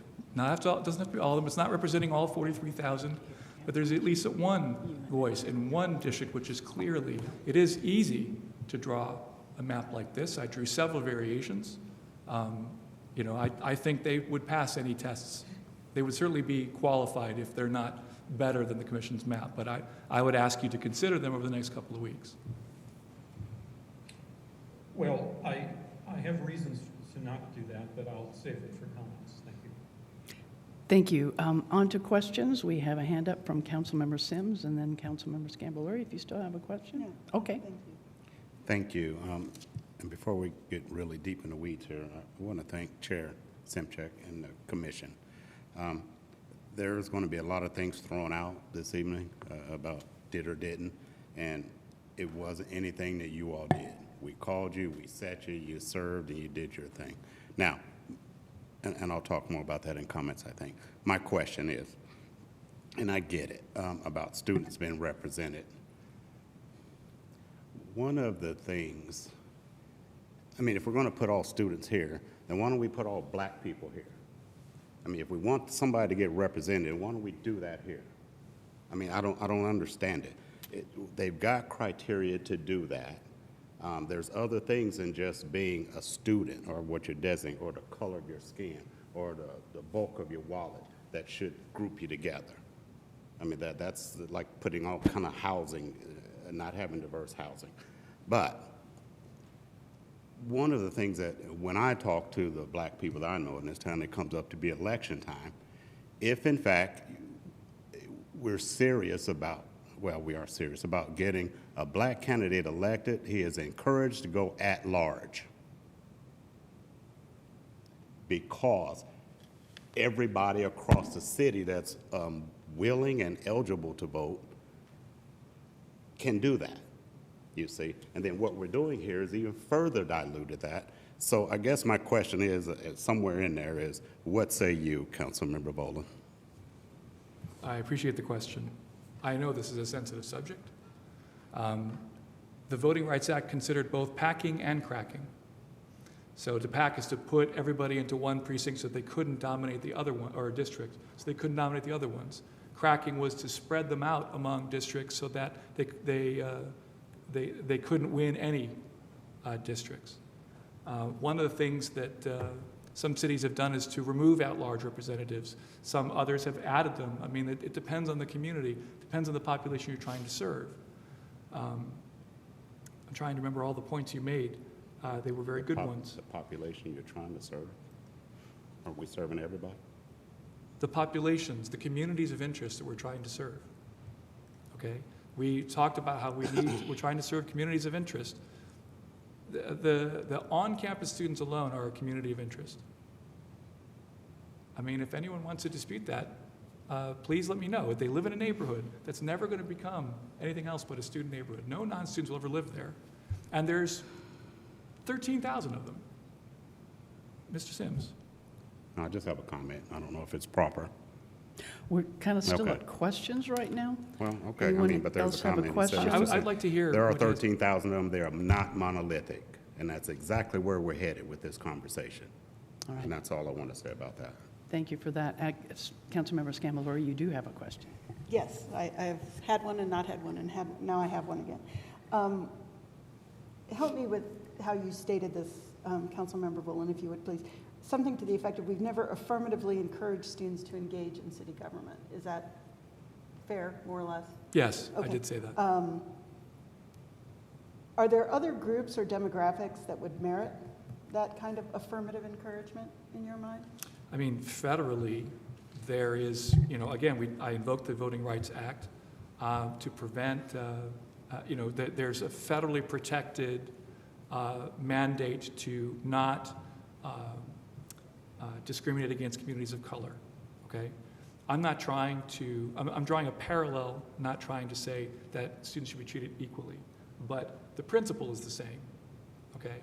This is a college town, but it's like everybody wants to go to heaven, nobody wants to die. Everybody wants to live in a college town, but nobody wants to deal with students. And I ran in a district that was clearly the most student heavy because it had the least voter turnout. And I'm encouraged by my colleagues that they were willing to put students on the redistricting commission. I thought it was important. They represent such a big part of the community. But I mean,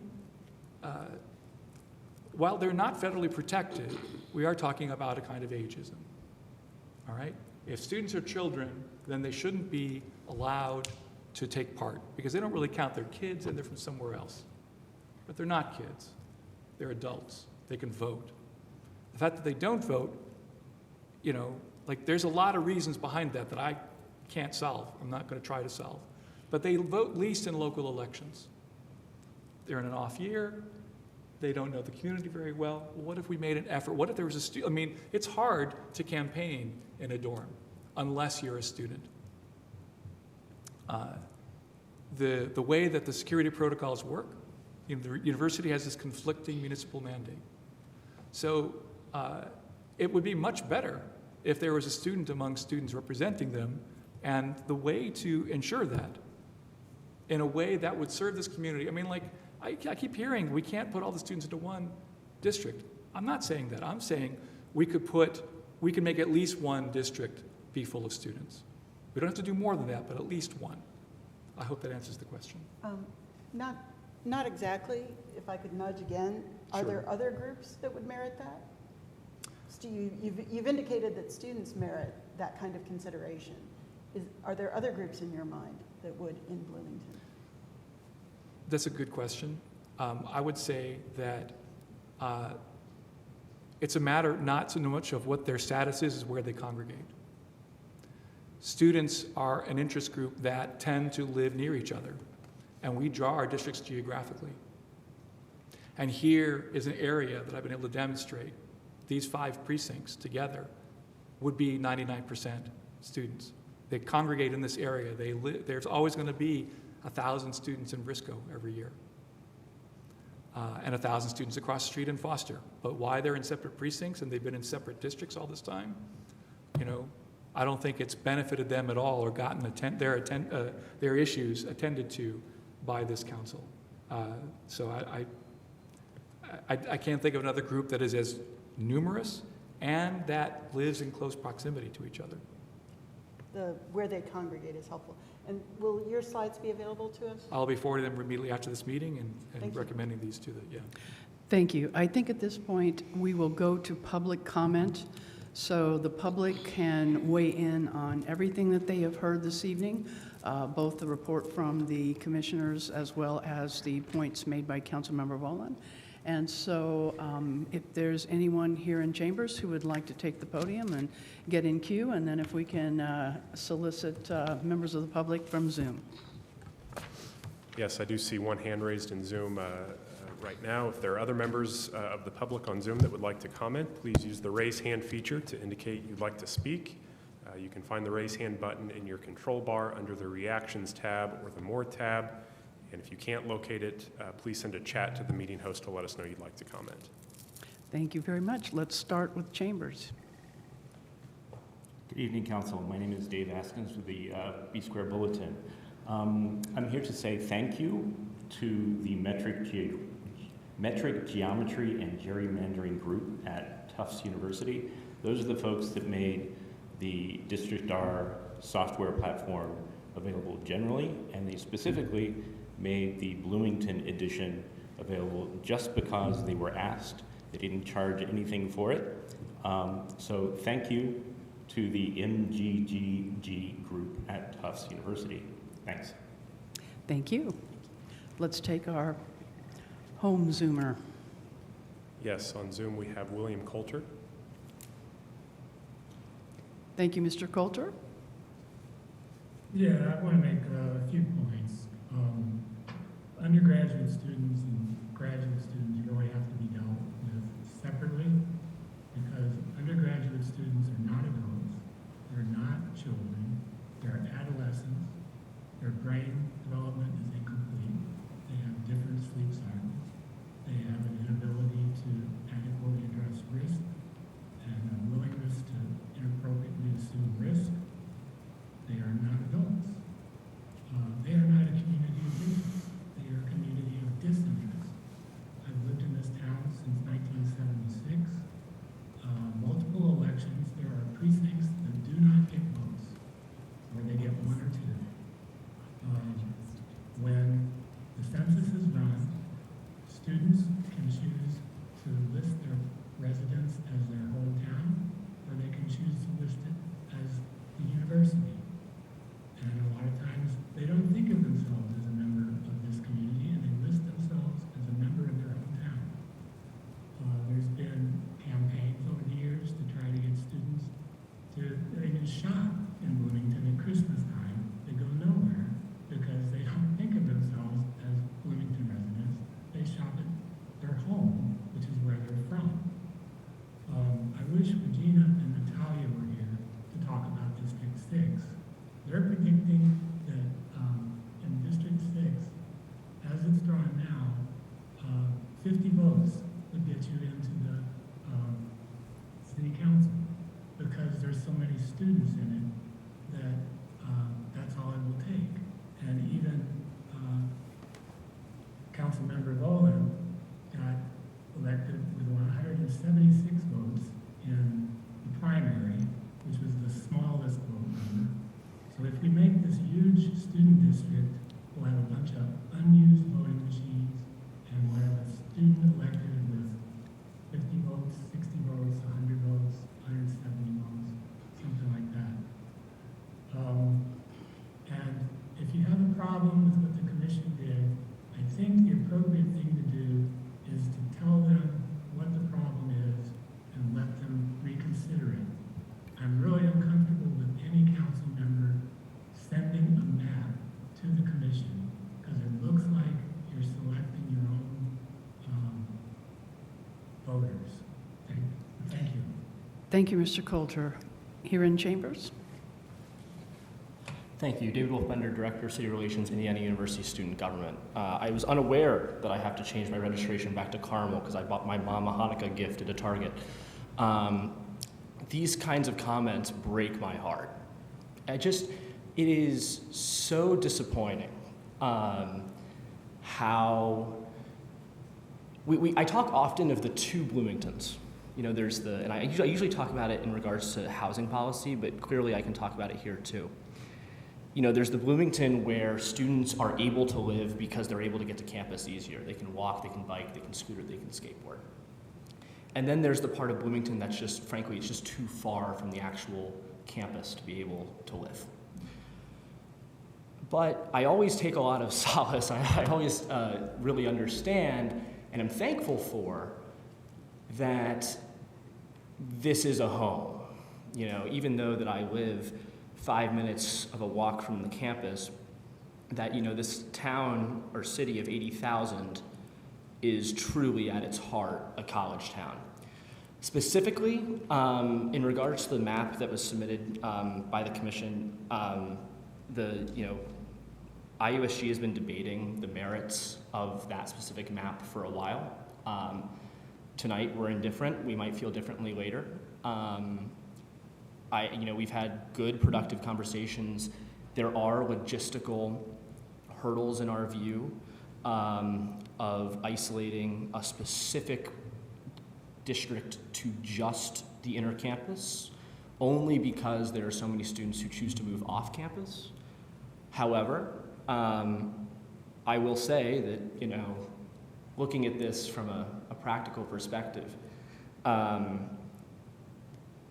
travel to a lot of other Big Ten universities, and you can look at how other college towns build their city. My mom went to school at the University of Virginia, and Charlottesville is really interesting because the town of Charlottesville really blends in well with the campus. It's a historic campus. IU and UVA are actually remarkably similar, but they're built very differently. Bloomington and Charlottesville are just built differently. And what I found when I moved here is that we've really done a good job of segmenting our city.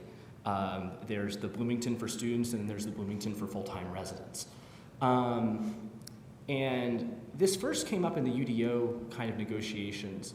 I really wish we started to have these conversations as students and non-students are neighbors. And when they have issues, because neighbors have issues, they should work them out as neighbors. We shouldn't have to fight over policy because of those differences.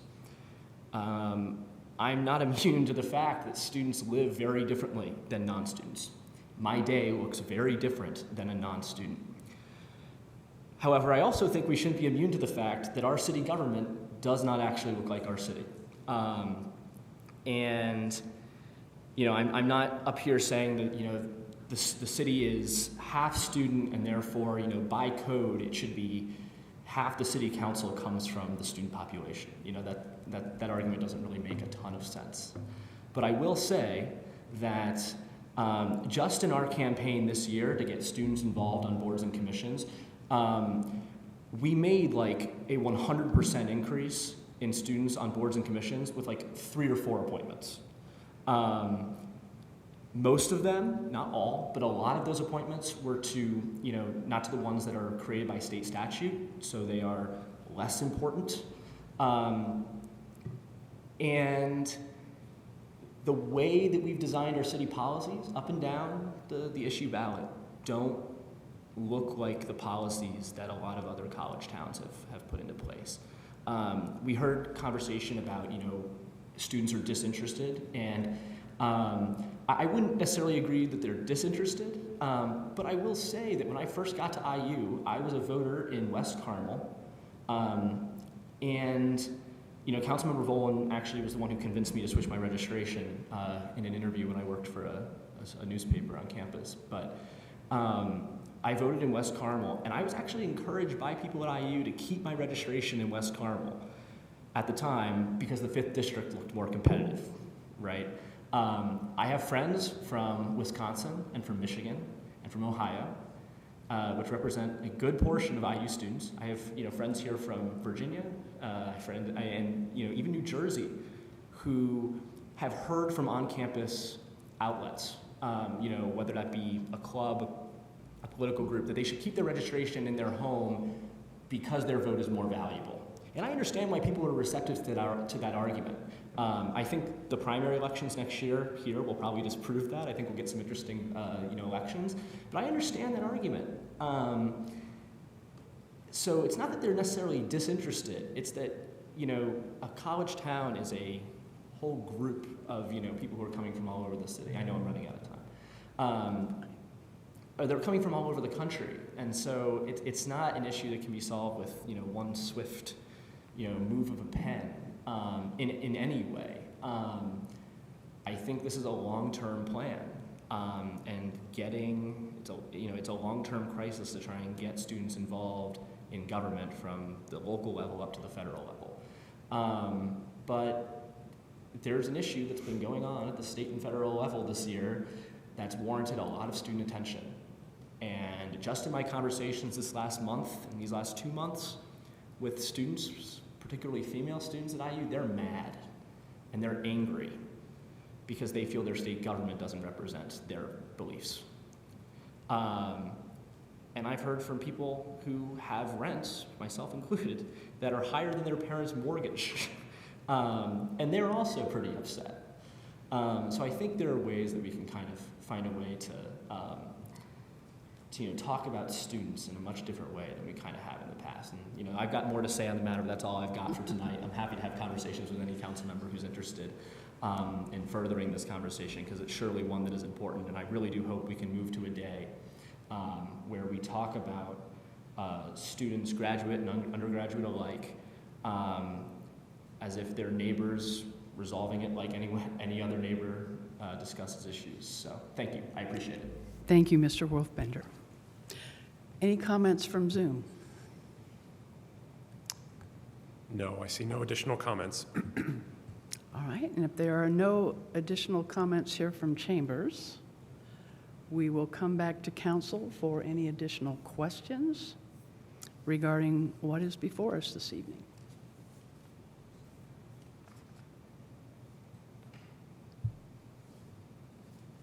No questions?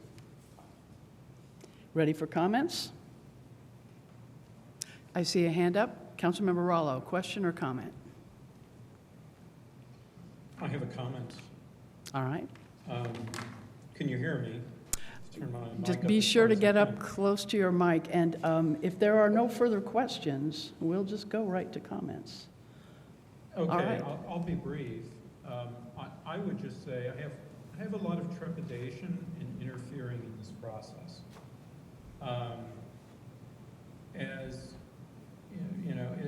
at least the district reps have an interest in the outcome of this, and so I'm really trepidatious about micromanaging the outcome. I think it should be evaluated on the merits of meeting the requirements of the ordinance. And as far as I can tell, it has, in terms of this distribution of population, compactness, avoid splitting communities, and so forth. I think that Councilmember Volin has made a very interesting presentation, but I still fail to understand. On the one hand, he states that students should be treated as adults, and yet he's making an argument for packing a district so that students can't help but win when District 6 has 85 to 90% students already. So it seems like an attempt at coddling students, not treating them as adults. So I'm confused by that. But in any case, I think that the commission has essentially rendered what their task has been and what they were set out to do. And so I want to respect that process. And at this point, I believe I will be supporting it.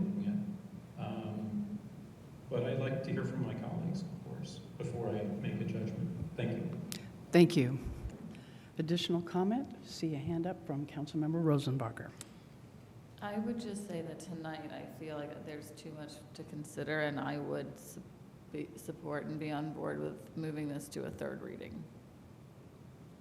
That's the end of my comment. Thank you. Councilmember Sims. Thank you. I'll just piggyback on Councilmember Rollo.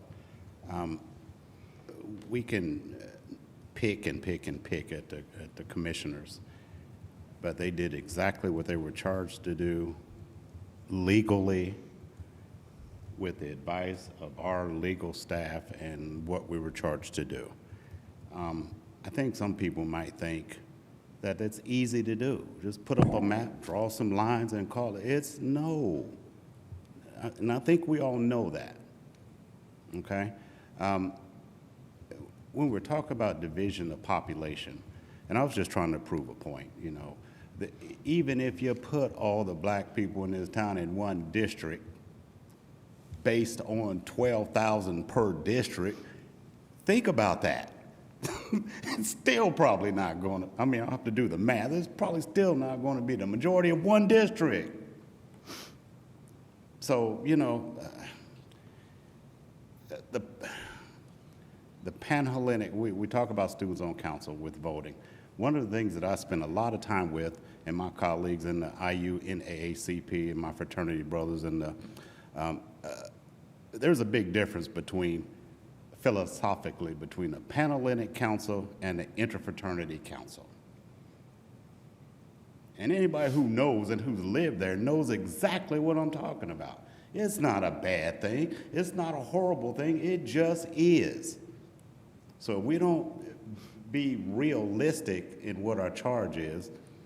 And yes, those that, you know, got looks, I can explain later, because I think we all really, really know. And I made a comment earlier about at-large in districts, you know. I think I'm a blessed person. I've been in this town for a long time. I was a student, come here, gonna get my degree like everybody else, and split. I like Bloomington. One of the things I think got me elected is building relationships. If anybody here thinks that Jim Sims got elected because only black people voted for him, you got an education to get. We build relationships, you know, over time, over the at-large spectrum. I ran in District 1, 2003. Didn't win. Worked hard, had a lot of colleagues, a lot of advice. Lived there, lived on near West Side. Now, I'm not saying that there's any other, some animus or anything at that point in time. Again, it's reality, and that's all I'm saying. I think this commission did. We can come up and say, why didn't you put this group here? Why didn't you put that group there? Let's put the poor people here. Let's put those people here. That's really not what redistricting is. This is about voting. And it's nobody's fault that our overall population don't vote at a high enough percentage. I'm disappointed just like everybody else to see 12% vote. You know, I mean, 17% or in some person, you know, you hear crickets over, and I used to go and see other precincts around campus, in many cases, crickets. But it's just about the same when I go far west too. You know, it's not the students, it's not a bunch of things, it's the voting process, I think. So the short of all this is that this commission that was set did what they were charged to do. If there's some changes, then, you know, let it be submitted and we can look at those changes. But I am prepared tonight to support this commission. I'm gonna pick up the frog with all its warts as it be. And we're going to move forward if, in fact, we're successful. And again, thanks to the commission and the commissioners. Thank you all. Thank you. Additional comments? And I see Councilmember Smith. Thank you. I just wanted to thank Mr. Semchuk. It was an excellent report, and I want to thank the commission. I read the report thoroughly several times to try to, you know, you look at research, you look at things like this, and you look, where is there perhaps any issues with something like this? I just couldn't find any, and I thought it was an excellent effort and addressed the charges that you were charged with. So I thank you very much, and I'll be supporting this map. So thank you. Thank you. Additional comments? Councilmember Piedmont Smith, and then Councilmember Balla. I think the information that Councilmember Volin presented this evening is interesting, and I would like more time to review it. I am not ready to vote on this issue tonight, so I would ask my colleagues to support And I don't know if now is the appropriate time to make a motion, but I would support moving this to a third reading.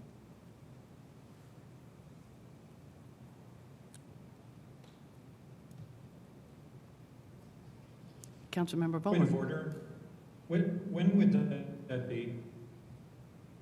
What are we, what date do we have in mind for that? The If next there- regular session, October 5th? If there would be a third reading, this is where it's going to get tricky, because October the 5th is not a scheduled meeting. We could not have a special session on that date.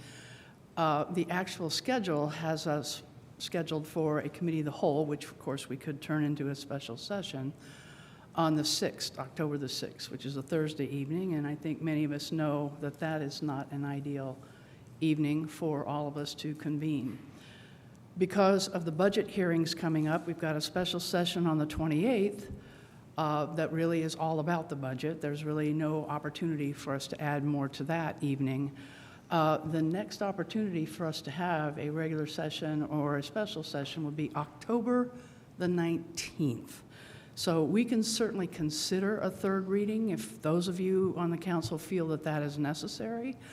But in a way, I think I would like to hear from everybody first to see where everybody stands with this before we go into that discussion, because it will require a pretty complicated discussion about our scheduling and how we would be able to schedule a third reading that would be fair to the commission if we're going to be sending it back to them to reconvene and get together. So, Councilor Lucas, do you have anything more to add about our scheduling dilemmas? I think that's a good summary. I will just note under local ordinance, the council is called to make a decision on the commission's recommendation by November 1st, although just as a practical matter, Commissioner Semchuk alluded to the struggles of getting commissioners together given their different schedules. And so, you know, the more time that they can have if the council does decide to send this back to them, I think, you know, they would only benefit from having that time. I will note, too, that they then would be charged with coming up with a revised recommendation back to the council by December 1st. That would then leave the rest of December for you all to act before the end of the year. Before we consider a motion other than what is currently on the table, could I at least hear from other council members first before we allow any motion? Councilmember Flaherty. Sure. I think Councilmember Rowland raises some interesting points as well, basically weighing different points of consideration that we're meant to be considering and how we balance those or weigh one more than another. Part of the discussion that Councilmember Rowland shared and Mr. Semchuk, Chair Semchuk, commented on as well were sort of the appearance of the maps and odd shapes and that sort of thing, which is really kind of unfortunate. It's a precinct line drawing problem, which is not our charge. And so I think like a lot of that could be addressed. And I would caution us, I guess, not to worry too much about a little bit of an odd shape that is based on some oddities about the precinct lines. So I think that's one thing for us to think about as we look at something like compactness and how the appearance of the shape of a district affects our feelings about it. I guess with respect to some of the arguments that Councilmember Rowland made, I think they're interesting. I'd be interested in hearing if there is an IU student government position with respect to those once they've had more time to review, or from other students who are, you know, ostensibly the focus of Mr. Rowland's suggested kind of changes of trying to have that particular community, you know, given the greatest likelihood of representation on this body, which has not historically happened, I think, with an undergraduate anyway. So that to me merits further consideration and time for folks in that community to review and respond.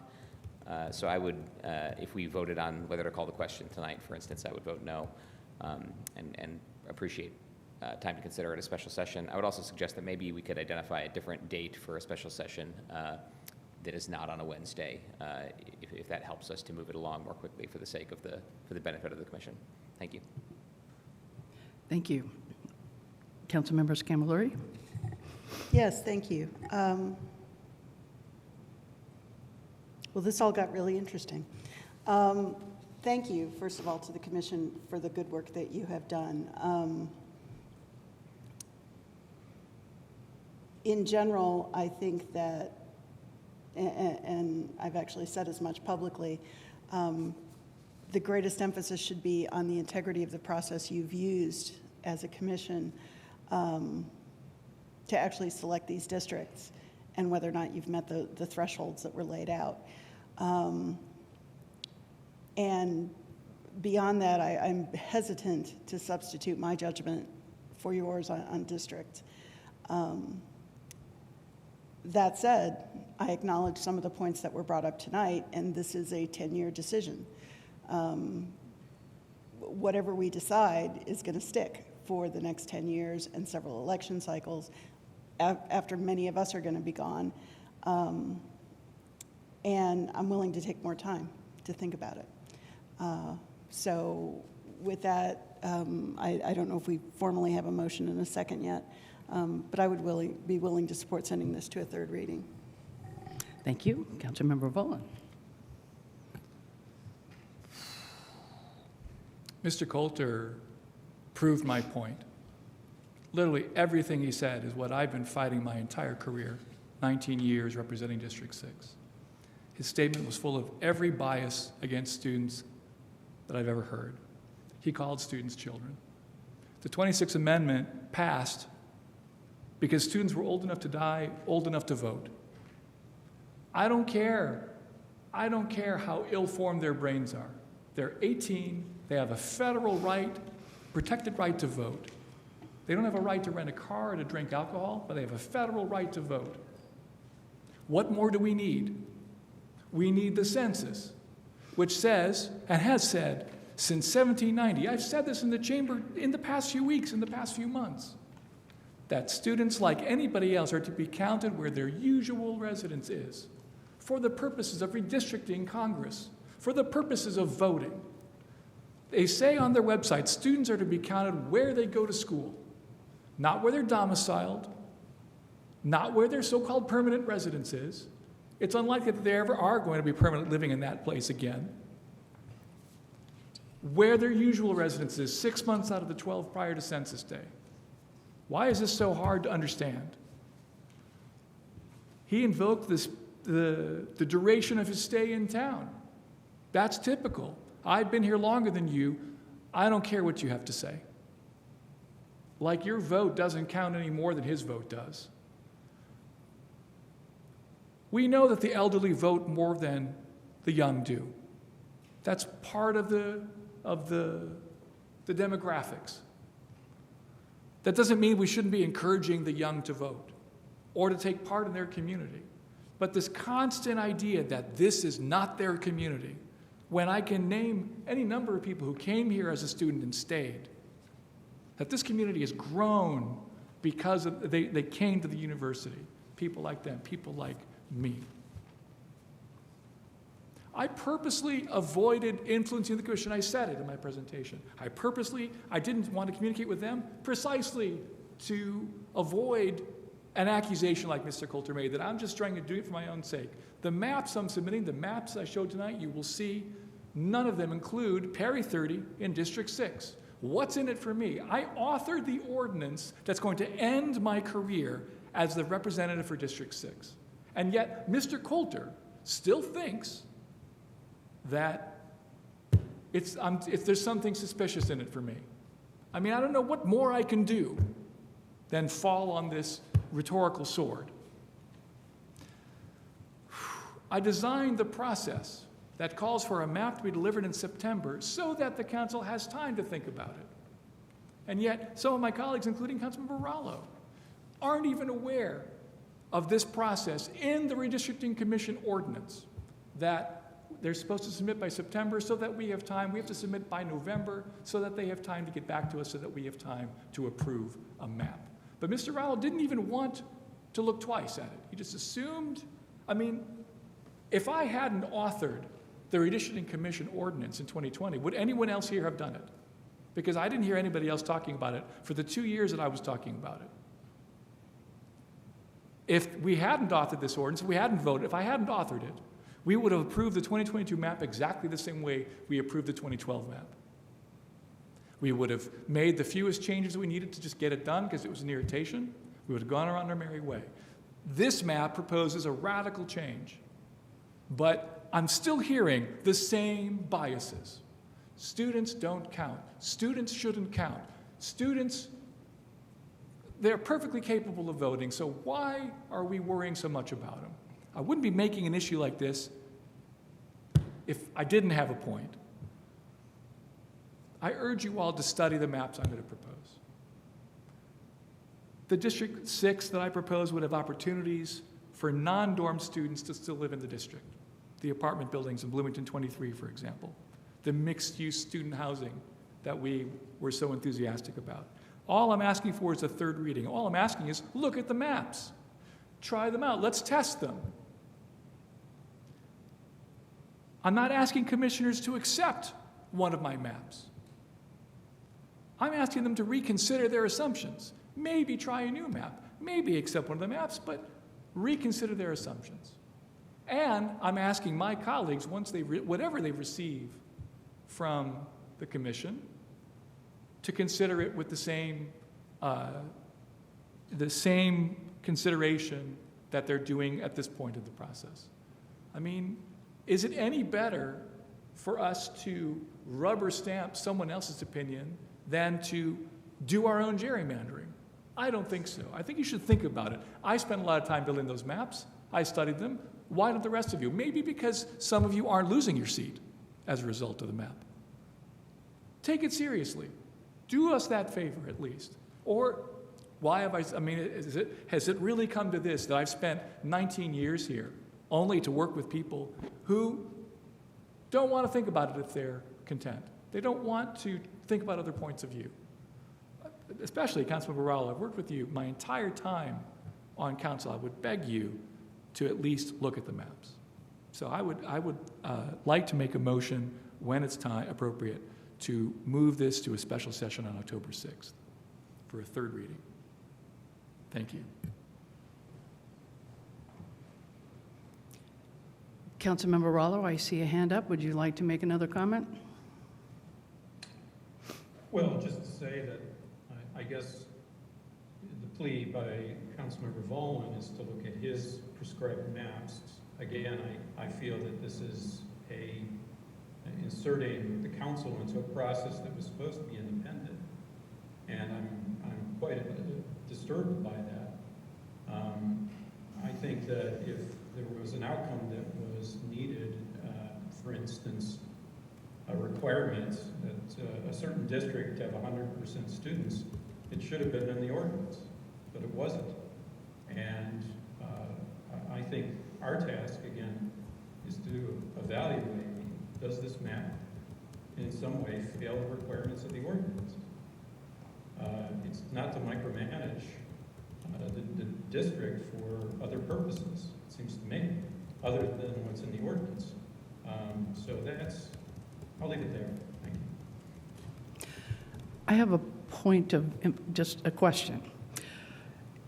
Is an option that we have, since we've had this robust discussion about alternatives and Councilmember Volin has presented us with some, should we, because where I'm growing uncomfortable is it's not up to us to draw these maps, right?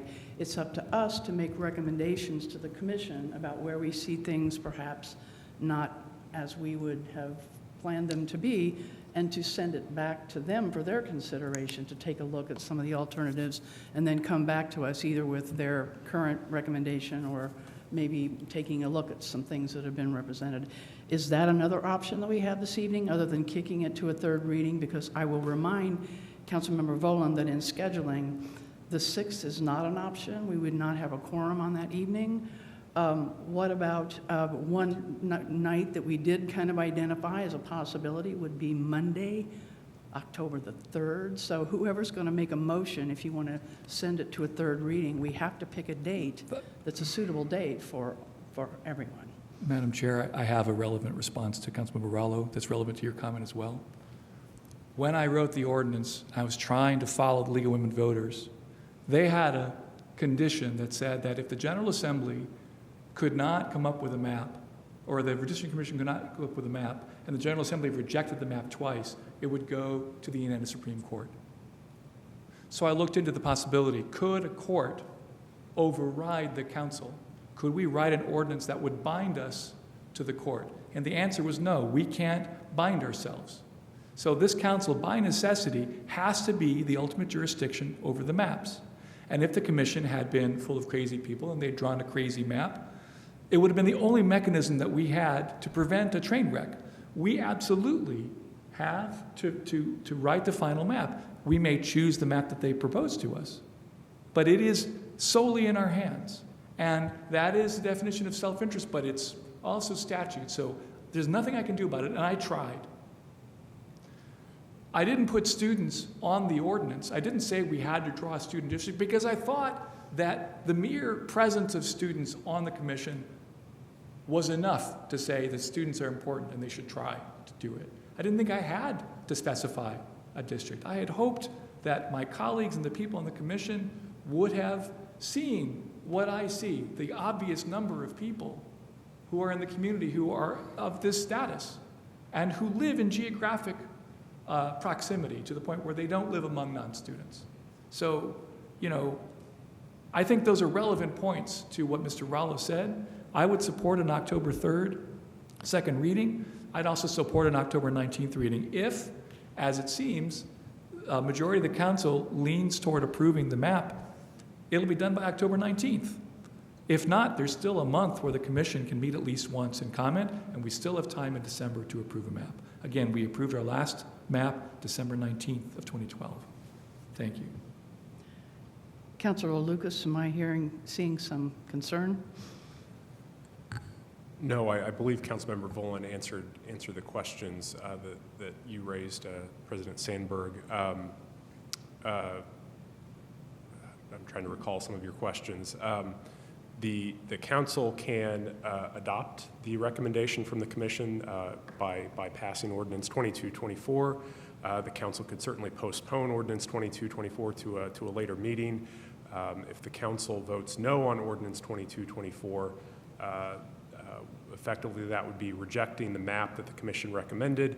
It would be returned to the commission. They would have an opportunity to consider the written reasons for the rejection that the council is meant to offer with any rejection. They then could come up with an all new map. They could double down on the map that they originally recommended. They could take up any other maps that council members themselves have created. And then the commission would make a second recommendation back to the council. Councilmember Volin is correct that the ultimate decision is with the council, and if the commission's second recommendation still doesn't meet with your approval, the council is charged with withdrawing districts that do meet the requirements of federal and state law. So the council has to adopt some map. The commission, if the council decides, can make one more recommendation, but ultimately it's up to the council. So again, in order for us to send written instructions, as it were, or suggestions back to the commission, if it's the will of this council to send it back, then we would have to have a third reading in order to formulate those directions, if you will. Because we've discussed, various maps, and we've argued about the pros and the cons, but they need direction from us, not maps from us necessarily. They need instructions on what we don't like about what they've presented to us tonight. Is that correct? Yes, if it's the will of the council to reject the recommended map, written reasons for that rejection would need to be drafted and offered up when the council votes. Okay, so it looks like now the question is a date when all 9 of us can be here in order to make this very important determination. Now, Councilmember Piedmont-Smith. Yes, I'd like to move that we postpone further consideration of Ordinance 2224 to Thursday, October 6th, when we already had on our schedules a committee of the whole, which apparently will not be needed. Is there a second? All right, there's been a motion and a second. Do we have a discussion on that as to why that date perhaps is not optimum for many of us? Councilmember Scamellaro. Just a question perhaps for our attorney. Does if, for example, several of us have conflicts on the 6th, or we seem unable to get a quorum that night, does a no vote on this motion mean it doesn't get sent to a third reading, or can another date be proposed? Another date could be proposed. Thank you. May I speak to that? Yes.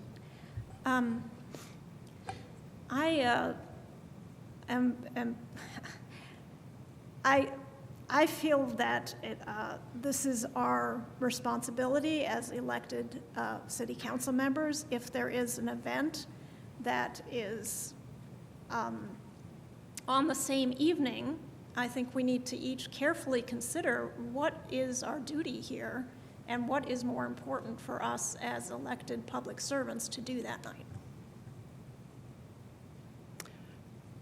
Noted. Councilmember Rosenbarger.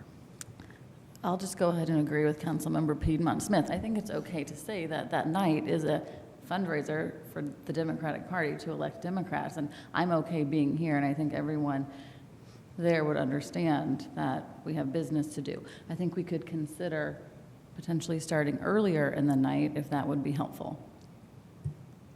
Councilmember Sims, did you have a hand up? 6th, which is a Thursday evening. Councilmember Boland. If I may suggest that since it's a special session, we have nothing else on the agenda, why don't we set a time and a duration of the meeting that would guarantee only so much conversation? We can set a 5:30 time that would end at 7, and that would still allow people to go to whatever event they want to. We've done it before on many occasions, especially when we had smaller committee meetings. We've met at times other than 6:30. Budget meets at 6. 5:30 is not an objectionable time, and it might fit everybody's schedule, and it might not. But we could amend the motion to make the meeting from 5:30 to have a hard stop at 7. May I ask the clerk, may I ask our council attorney if an earlier start time would be accommodated by the clerk's staff?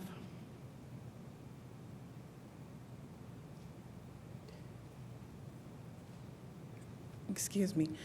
I'm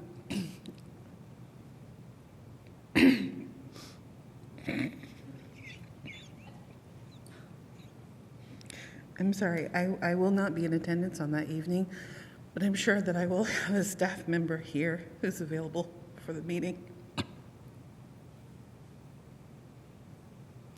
I'm sorry, Clerk Bolden, that you're upset. Thank you. So yes, I'm sure that there will be a clerk staff member here at the meeting. Okay. Could we suggest a 5 o'clock start? 4? Whatever works. Madam President, I have some potential challenges with a start time like that. I'm going to be in Fishers, Indiana that afternoon and would likely not be able to be back here at that time. I'll just also comment on the fact that the 6th was a scheduled committee of the whole, and we are considering a different meeting, a special session that needs to be scheduled in its own right. So I guess I consider other days to be reasonable options for that too. But thank you. I certainly would prefer a consideration of other days. Again, October 3rd was kind of earmarked when we were thinking about a possible third reading. Is there an issue with Monday, October the 3rd? Councilmember Rosenberg. Yeah, I have a conflict that day. I just planned that week since we already had the 6th on the calendar to be here for that. I'm gone through the 5th. And you had a conflict as well? I also have a conflict on the evening of the 3rd, yes. Apologies. Could we postpone to an indeterminate date, and the council president who can identify availability of all members, offline, call a special session for this purpose? Would that be a viable option? Certainly. I would prefer that, and with all respect to the issue of this is our job, and we should always show up to the meetings that are called, I would agree with that wholeheartedly. But out of respect for those who have made arrangements to do other things on October the 6th, I would respectfully ask that that be considered and not placed as some sort of, benchmark as to who is committed to this job and who is not. Thank you. Councilmember Scambolari. Just to confirm, I saw a look fleet across your face, Mr. Lucas. Do we need to name a date if we're postponing or if we're continuing this to a third reading? There's a motion on the table, so I think the council should dispose with that motion, whether that's to withdraw the motion or to simply vote on that. I think this is an opportunity where all 9 of you are in attendance and can pick a date, and if it's left to Council President Sandberg to simply call for a special session, there may not be a date that works for all of you. So it's up to you. That is an option, but I would suggest dealing with the motion on the table at the very least. If we would call it for the 19th, for October the 19th, once our budget is dispatched, is there an issue with all 9 members being in attendance on October the 19th? Madam Chair? Yes. If it please the maker of the motion, I'd like to amend it to have third reading on October the 19th in regular order. I mean, it looks like that's the easiest, if not the most. I mean, I'd really rather have it done 2 weeks earlier, but we're having to add a new meeting that wasn't planned for. All right, how do we, there's been a motion and a second. Does somebody need to pull that off before we consider what Councilmember Boland is considering? As the maker of the motion, I do not wish to revise it. Okay. All right. So what's on the table is to have a special session set for Thursday, October the 6th at? A time to be named later. 5:30. At 5:30? Well, I'm sorry, Councilmember Flaherty, are you not available that night at all, or just not? I think 5 p.m. could work for me, or 5 or 5:30 p.m. I have an obligation until 4 p.m. in Fishers, so maybe 5:30 is safer. Yes, 5:30. Councilmember Sims? Yes. No? So 5 o'clock, I can make 5:30. I hope there, if it's Five- 5, I five- hope it's a hard stop time. Excuse me, Councilmember Piedmont Smith, Yes. just for clarity, would you mind giving that to me in writing, just so I make sure I have it? Yes, and I'd like to amend it to 5:15. So 5, Councilmember Flaherty? Okay, 5 o'clock. 5 o'clock on Thursday, October 6th. So 5 o'clock on Thursday, the 6th. Is that what I heard? Yes. 5 o'clock. And I've also heard, if anybody wants to add in an amendment to this, a hard stop as to when we finish this meeting. Is that palatable for those of us who do have another commitment to be able to get to that? Would that be, would that be an amendment, or would that be another motion, or Mr. Lucas? I apologize. Could you repeat the question? We've got the time set for Thursday, October the 6th at 5, but we've also had a request, because there are conflicts for many of us, to have a hard stop perhaps at 6. What would it take to put that amendment on the At 6 table, or o'clock. that? Again, as the maker of the motion, if there's no objections, you can amend the motion. All right, I will amend the motion. So I move that we continue discussion of Ordinance 2224 at a special session on Thursday, October 6th, to be convened at 5:30 and to end no later than 7. No, 5 to 6. To convene at 5 and to end no later than 6:30. I will second. All right. It's moved and seconded. Councilmember Boland? Can we, I would favor a 5 to 6, a hard stop at 6 and not 6:30. I would too. I would too. I know it's not a lot of time, but we can put ourselves on a timer. We know what we're doing. We'll have one item on the agenda. We're all asking a lot of each other. I'm okay with 5 All to 6 right. p.m. I am fine with that, Councilmember Boland. So I move that we postpone further consideration of Ordinance 2224 to Thursday evening, October 6th, to convene at 5 p.m. and end no later than 6 p.m. And I will second. It has been moved and seconded. Any further conversation?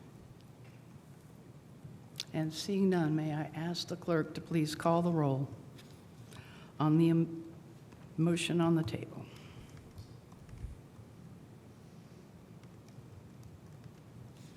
I'm going to ask that you give me a second because I'm trying to get that motion down. I'm trying to get that motion in writing. Sure, so take your time. Thank you.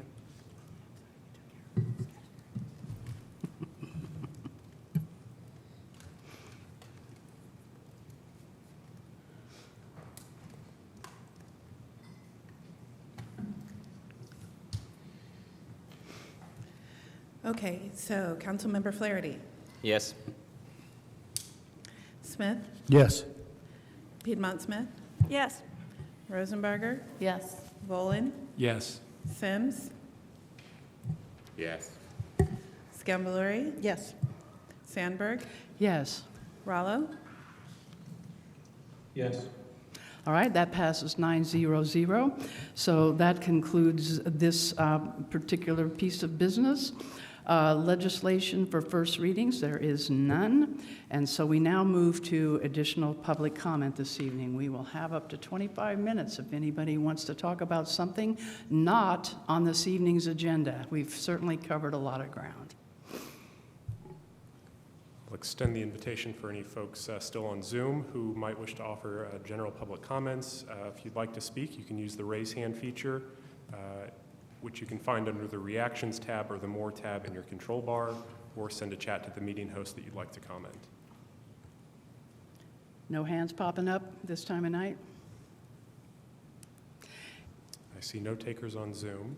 All right, I do see someone at the podium, but I do believe this is one of our members of the Redistricting Commission. Is that correct?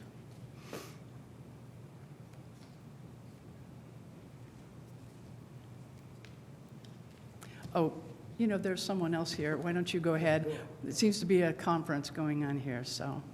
Matters not on tonight's agenda. Bradley Rushton, good morning. Subject matter was brought up to my attention today during the conversation, and it involved environmental conservation and protection of the environment, and it involved transportation issues. I would like to put on your folks' plate, see if you don't have enough,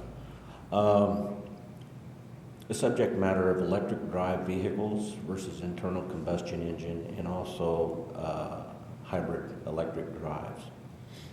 I would like very much if the council could consider other aspects of those three types of transportation modes. I know that the Bloomington Transit has received several, or will be receiving several electric drive buses. I know that those things are powered by lithium-ion batteries. And I would like to advise the council that an electric drive system does not produce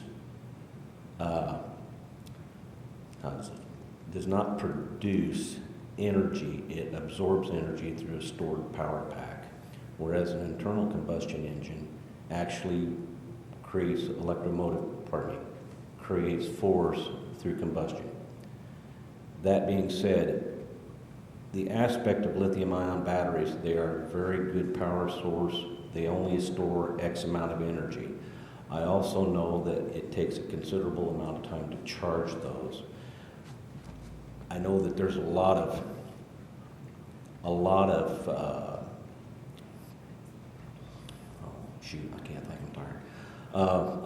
effort being exerted to produce or to incorporate a lot of electric drive systems. That being said, before you go and authorize a lot of finance into those drive systems, please take into consideration the fact that those vehicles are charged through an electrical grid, and I know that the electrical grid is also going to be strained with powering those vehicles for the kilowatt hours it takes to recharge them. And I know that the infrastructure for having those charging systems will be extremely expensive as well. I'm not advocating for electric drive. I'm not advocating for an internal combustion engine. Electric drive is the future, absolutely, but I don't think the technology is caught up yet. So before we go full bore, we want all electric. You might consider that, and also the fact that rare earth metals that are involved to construct those drive systems. I would really like to talk to anybody who would be willing to talk to me about it, and offer up opinion and give you some automotive background on how the different drive systems work. So please, I'm at your disposal. Thank you very much. Thank you, Mr. Rushton. All right, anyone else, either on Zoom or here in chambers, would like to make a comment? Not on this Nope. evening's agenda. Not Thank on, you. no, completely different. No, as a citizen, and specifically as someone who works at Ivy Tech, I've been there for 7 years. The addition of the bus line to that side of the city should have been done years ago. It is a necessity. It will help not only the city of Bloomington, but it will help Ivy Tech. It will help students with the dual enroll between Ivy Tech and IU. So I want to thank the council for their support of that, and I hope that it gets done as soon as possible. So Thank wonderful you. news. Thank you. Thank you, Mr. Semchuk. Anyone else who has not had an opportunity to make a public comment? All right, very good. We now need to go to our council schedule, and I do believe since there was no legislation for first reading and there was a committee of the whole scheduled for October 6th, we probably need to dispense with that since we've set a special session. Move to cancel committee of the whole October 6th. Second. Moved and seconded, and will the clerk please call the roll on canceling the committee of the whole for Thursday, October the 6th?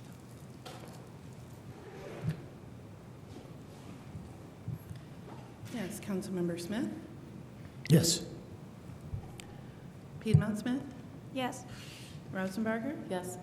Volin, Yes. Sims. Yes. Scambalori, Yes. Sandberg, Yes. Rallo. Yes. Flaherty. Yes. Thank you. All right, now, anything else we need to discuss regarding our schedule? Of course, the budget issues, we might want to remind everybody what's coming up. Yes, just a reminder, the next week's meeting, September 28th, will be the introduction and public hearing on the budget for 2023. The next meeting following the September 28th date is October the 12th, which will serve as the noticed adoption meeting on the budget. So those two meeting dates are coming up. Those are focused on budget legislation. You should see all of that budget-related legislation go out in your packet this Friday. So that's the only reminder I have this evening. All right, very good. If there's anything else? Motion to adjourn. We have motion to adjourn. If I can get a second, we'll go for it. All right, thank you all. We are adjourned.